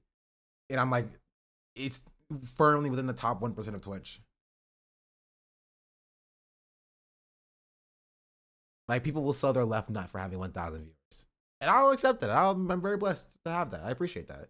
Did you make those chats you pull out to a DVD style motion? I thought about that. I genuinely did think about that. I just don't know how I would do it. Right? It's not only the case of Christianity. I'm from Turkey, and the people are brainwashed and controlled by Islamist political propaganda, making their business to comment on how secular women live their lives. This leads to things like C-section being banned, being brought up in an environment is arguably more extreme in America. Has created a disdain for religion in most people, and I completely understand that, right? And that's a bad thing, right? And I think you are allowed to have disdain for religion. Keep it up with Python. Yes, we should code that tomorrow. Or maybe tonight. I do have a meeting at 1 o'clock. But yes, but my point is that I forgot what my point was. My point is that you can not like religion, right? And that's totally fine, right? All Muslims for my pain, I feel is extremely stupid. Just to clarify, no, I understand what you're saying. I think your pain is valid, right? And I think any leftist who would invalidate this pain is also incorrect. I don't think many do, but I think any that do is incorrect, right? It's entirely valid to have a personal experience with religion that is not good, that is bad, right? And to personally not like religious institutions. That's entirely fair. Right? But when we talk about like outlawing religion, outlawing public religious symbols, you know, and we start getting into like infringing on people's personal beliefs from an anti-religious perspective, right? Then I think those people are bad. Right? It's also not going to institute socialism. Like you can eradicate, you know, every single religion as it exists ever, which you couldn't do. But imagine if you could, if you had a button to do it. Boom, no more religion. You're still going to be oppressed. You're still going to be living under capitalism. There will still be some justification for this society.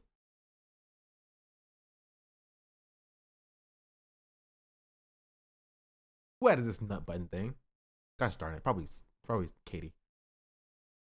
Pretty sure Marx never said that religion should be banned. At least I know Lenin 100% never said that. They take Marx as saying that religion is the opiate of the masses as like, therefore it's bad and should be eradicated. As opposed to a contextualization that within a society that does not fix its material conditions, people will more likely extend and find comfort in religion as opposed to, like as a way to cope with the current society. That's what he was saying, right? That's what he was saying. It wasn't like haha, you are stupid for doing or for practicing religion. It was so long as material conditions are not satiated or satisfied, religion will always exist as a way to comfort people who live under capitalism, right? People were like, now we should take the opiate away, right? We should take the opiate away. Just take it away. Instead of being like, okay, let's deal with the root issue here. The roots problem here. So people don't feel the need to have or to take opiates, right? Let's deal with what's causing the pain, right? Instead of just taking away the opiates that people use to deal with the pain. And people are so focused about like, we just want to steal the opiates from people. Let's just take it away. And it's dumb, actually. It's dumb. It's people who, and when I say that I don't care what Marx says, it doesn't mean I haven't read Marx, by the way. Like, it just means that, like, you're just stupid. You don't understand what Marx is trying to say. Marx isn't even incorrect. He's not wrong, right? But again, it's the interpretation. It's the interpretation that people mess up. Right? Same with religion. Right? It's the interpretation that people use and utilize incorrectly and weaponize for their own political purposes. People who are anti-religion using and weaponizing Karl Marx's words to figure out or to solve their anti-religion, political purpose. They just hate religion personally, and they don't want actually what's better for society. They just want to eradicate religion to make themselves feel good. You know what I mean?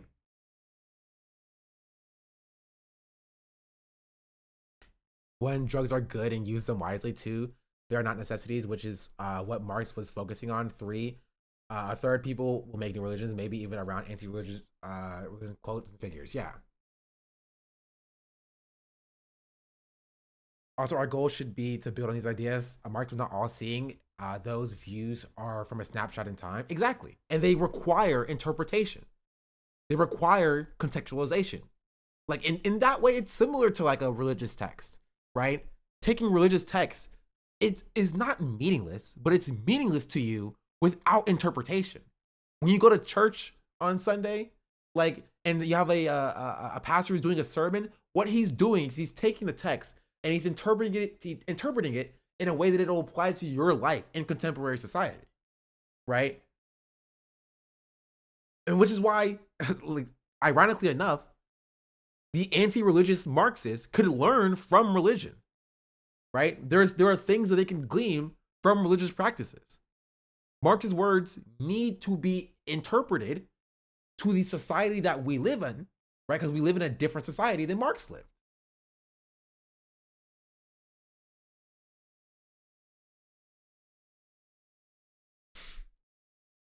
Especially because people build culture around religious practices. So in a way, if you're trying to eliminate culture by eliminating their religion, that is why in the past communities projects, a communist project attempted to suppress religion have been interpreted as attempting to homogenize culture understandably. Yeah. Also by historical context too, the Soviet suppressed Orthodox Church because the church was so heavily tied to the fascist wing in the Civil War. The basis of Catholicism is our integral to leftism, and now you have to about people, even if you've never met them or even if you hate them. Now we're talking about fundamentalists in another way. Yeah. Oh, geez Louise. If the state suppression of religion worked, Russia would not be 62% Russian Orthodox today. And I think that Hakeem has a good video that we watched before speaking on this as well.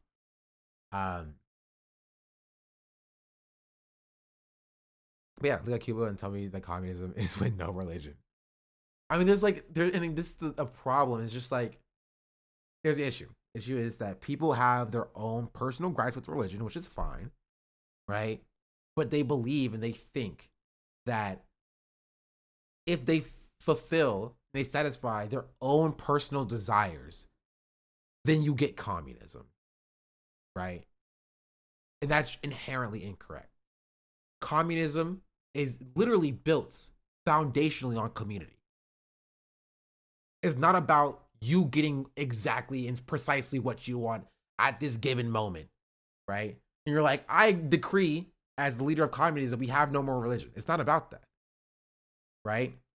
Now, if we have a society that is built around a community-focused endeavor and religion slowly fizzles out into nothingness, then that's what it is. So be it, right?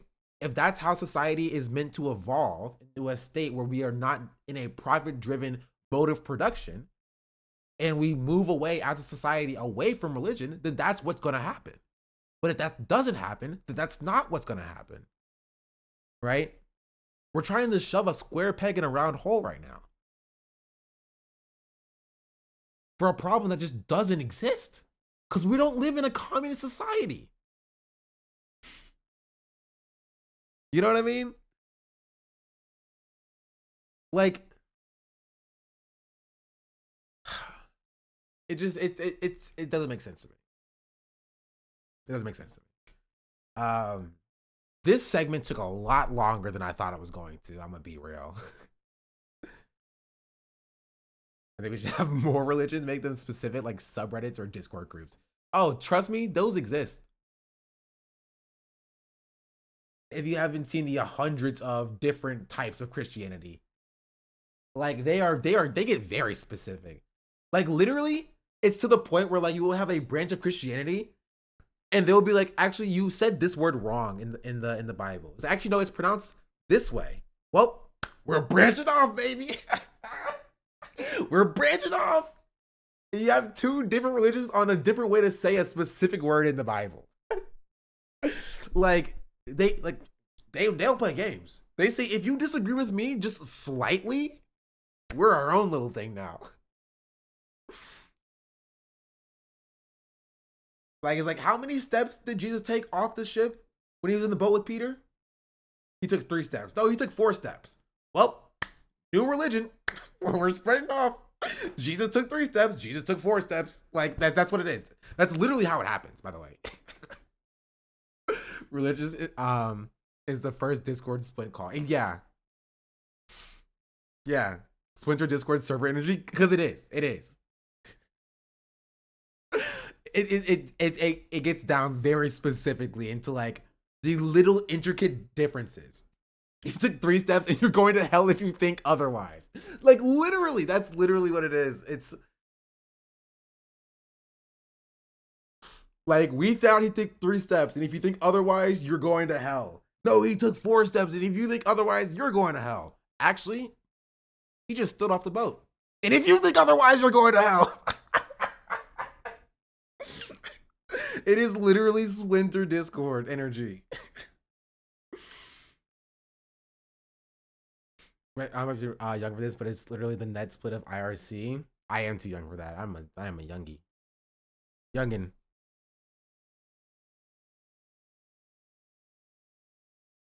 Thinking he took 3 steps to satanic, yeah. Jeez Louise. But yeah, that's we went very deep into like I literally brought it up just to laugh at like how dumb Twitter is. He didn't take any steps, he floated. I'm pretty sure somebody that's somewhere. We're laughing, we're making jokes about this, but like I guarantee you that this is not a non-zero chance that like this is actually a splinter between different sects of Christianity.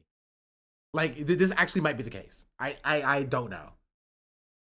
Twitter is real life though. I didn't think about that. You're right. Episcopalians just wanted divorces. And honestly, W. Big if true. Big if true indeed. Yeah. This was fun. I had an enjoyable time today.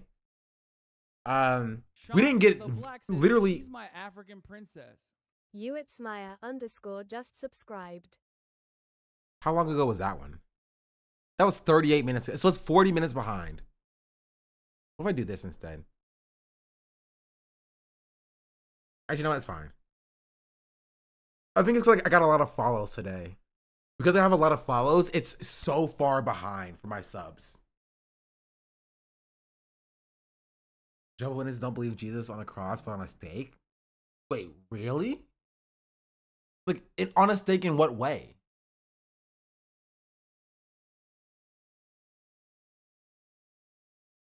Like, he was just, like, staked into the ground? Like, there was, like, a stake into the ground, and he was just, like...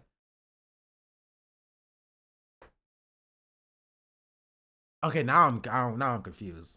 Like a ribeye? I don't think like a ribeye. I think it's a different kind of steak. Like a telephone pole? Okay, but logistically, how would that work? Wrist above his head? But like, I mean, you can nail a person to a pole. I mean, yes. Would wrist above his head make sense? But like, also called God Jehovah. To be fair, like a lot of sects of Christianity call God Jehovah. But like, okay, that girl Jehovah's Witness and they think the hands were above his head.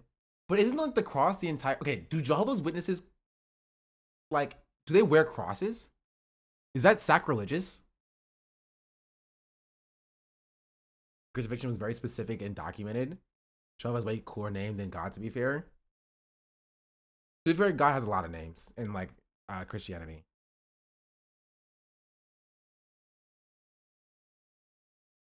Jehovah's is a very strange, a very culty. The other thing, it comes from paganism. Interesting. The boys are liars. The boys are liars. Say your goodbye. He doesn't see ya. You're not looking at me. There's no other symbolism at all. No holidays other than religious service. Really?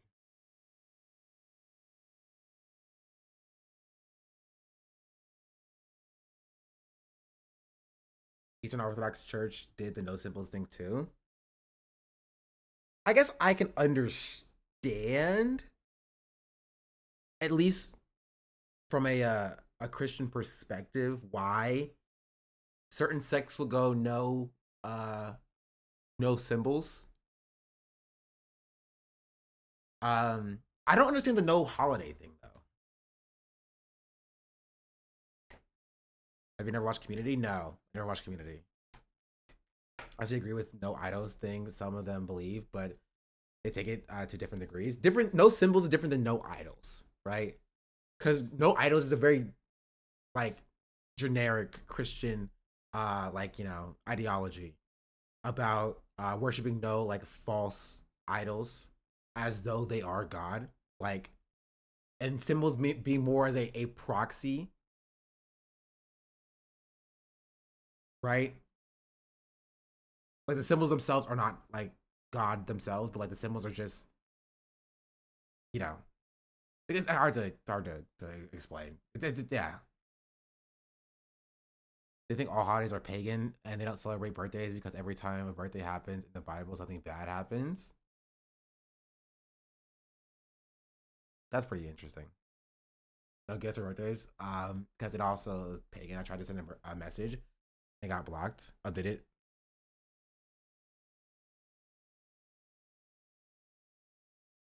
Oh yeah, you said got head, and it blocked it, I guess.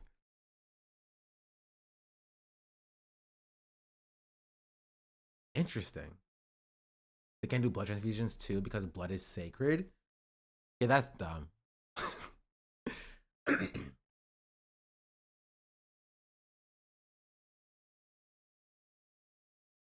Holiday things are under paganism and idolatry as well. Like birthdays are derived of celebrating ego in their view.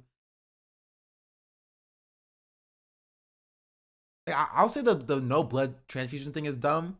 I'm usually not for like criticizing other people's practices unless it's like actually like harmful. Like blood transfusions are a good thing, which is why I say that practice is dumb. But like the I think it's fine if you don't want to celebrate birthdays. I do think that's interesting, and I don't read like the Bible like that. And so I won't say that is dumb, but like this is dumb. This is dumb. I think, and this is my guiding principle behind like religion is like so long as it's not harming themselves or other people, then I think it's fine. But this is actually actively harmful, and you should not do that.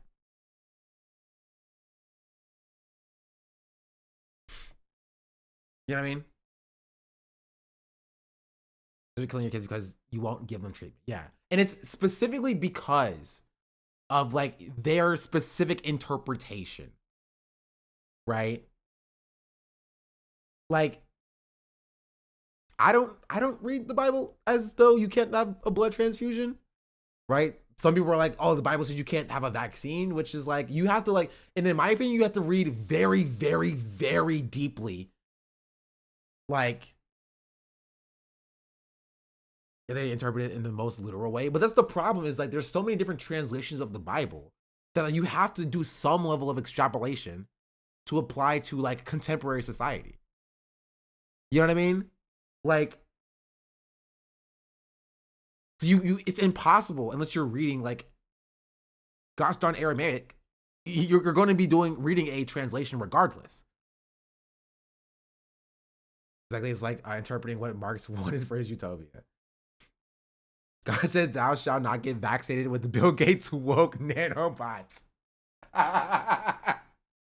Yeah, is that the Constitution but way older? Yeah, Greek. I say no vaccines, but then I have a tattoo saying Dace Volt or some yeah. This Jehovah's Witness kid died after refusing blood transfusion. Yeah, this is damaging and this is a bad thing, right? Which I think, like again, you should call out. Coptic Orthodox fast like 240 days a year and actually read Aramaic. Really? They believe their translation is the most accurate. They refer to it as the truth among truths. Yeah, I think that's dumb too. I'm gonna be real. Like how? You know what I mean? I don't understand how you believe that. You feel me? You have to understand that like you're not reading like the original text. It has been translated, and that's okay. That's fine. It doesn't make it like inherently invalid, but like you have to at least understand that part of it. Maybe not. I don't know. Because Jehovah's Witnesses are very pro-vaccine and they are practice social distancing and did virtual Bible study. I tried using Jehovah's Witnesses are pro-vaccine but anti-blood transfusions?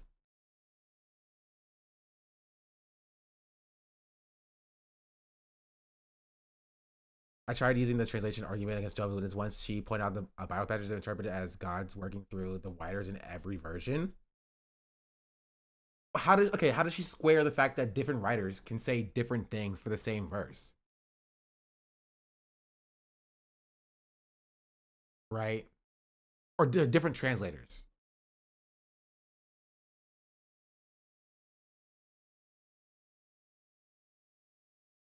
Kyla's got a new translation a while back when I was in middle school. We had to learn the new mass responses, easy multiverse theory.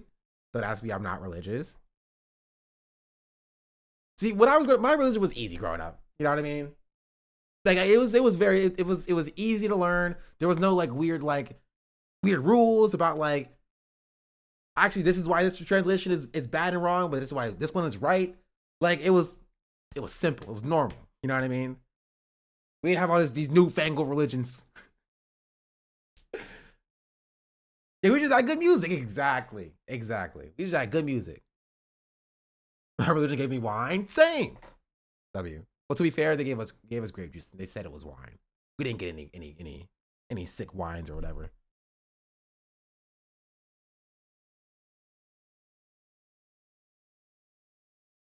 I was a founding member of Church of the Black. peace be with you response changed from and also with you to and with your spirit.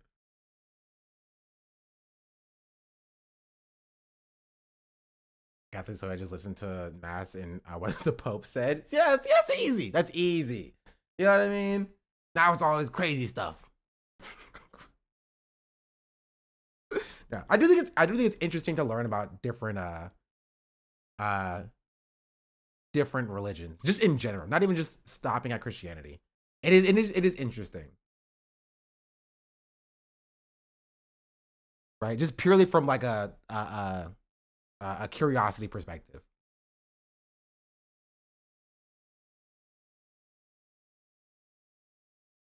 It was big embarrassing if you messed up in lines in mass. Interesting gambling is haram in Islam, but you can invest in specific funds to trick Allah. Really? Really? That's okay. See, I love learning this stuff. And I feel like you miss out on a lot of cool lore if you are just like, all this stuff is stupid and goes away. Yeah. You know what I mean? One of my almost degrees is in religious studies and I'm an atheist. It's interesting to learn.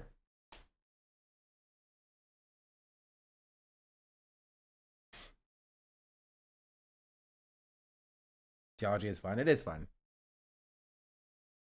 Education without religion, they will thank you later. I don't have kids.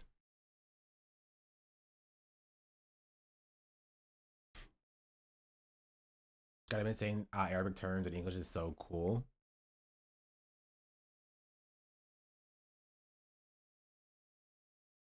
Oh, they were talking about how this in Hassan's chat a few weeks ago, how you could cheat Islam without technically it being haram. Ow! Went to a Pentecostal church once and it was scary. I don't even remember. Well, I said I don't remember. I've never been to a Pentecostal church. I don't even never been to a Pentecostal church.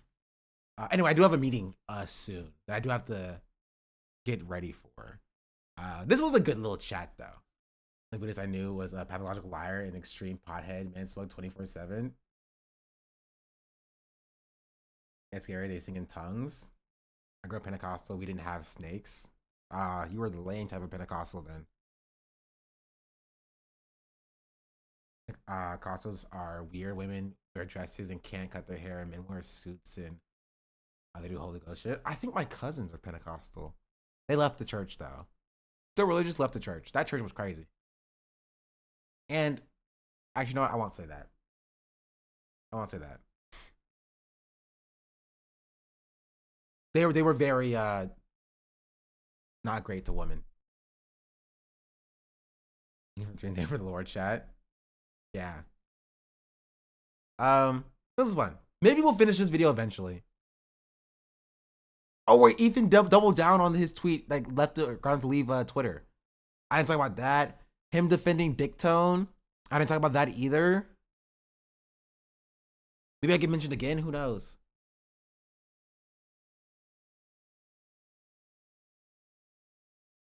As I hate the new route he's hitting frogan, saying that she isn't necessarily deserving of hate anymore after dragging her and slighting her for the past few months. Yeah.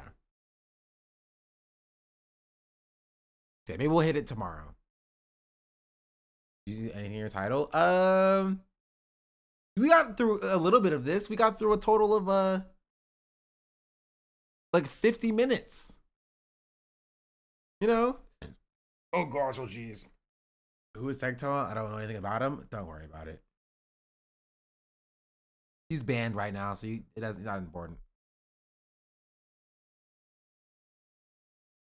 We did not do Steven Universe fanfic. Yeah, I do have a fun meeting soon today with a talent agency. Wait, he's unbanned?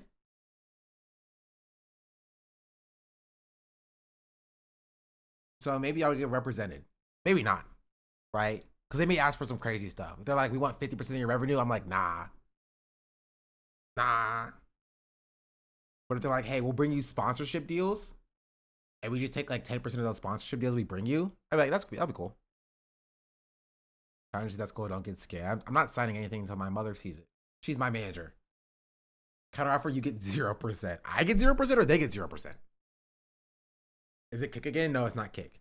Kick keeps reaching out to me about, I'm not going to your platform. Well, maybe. If you can, okay, Kick, guarantee me $10,000 a month. Then maybe I'll go. Wait. That's not bad. That's 120K. Post taxes. Sign the deal and I'll stream for you. Yeah. I'll watch on YouTube. Yeah.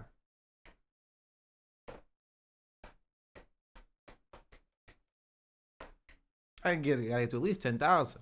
Okay, this is where I'll call. Oh wait, also I forgot YouTube chat's still here. Hello YouTube chat. We didn't end today. We didn't close.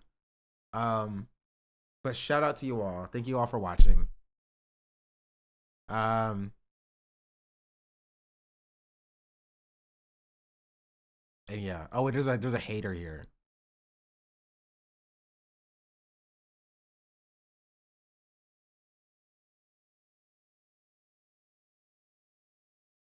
I have no idea what he's saying though. I don't read stupid. Got him. Okay. Adios YouTube chat. Perfect.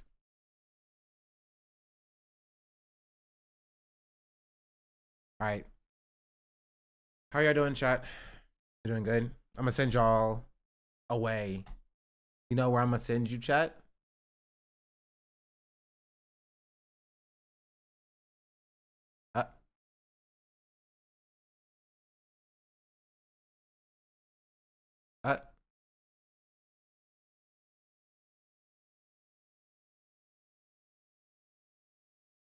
Never mind. F me, I guess. I was gonna raid Nandre. Nandre just ended stream.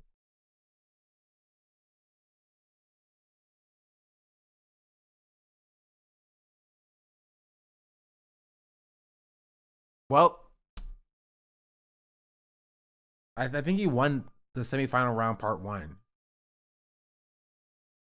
Guess we're going somewhere else.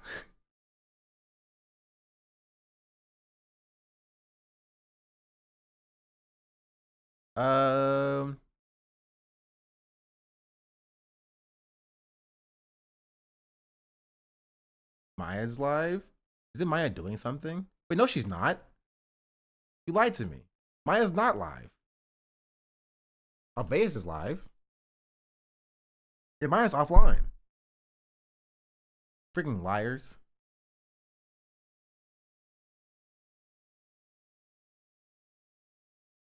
Yeah, ban that chatter. Mods, rip that guy's arms off.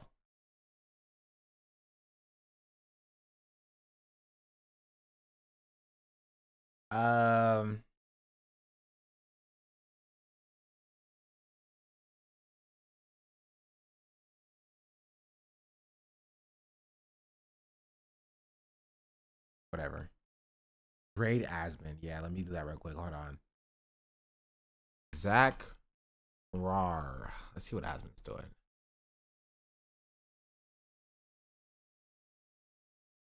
Pokimane hates the rich. Okay. Leave my queen Pokey alone. Squeaks is live in New York City. Shout out rate Squeaks.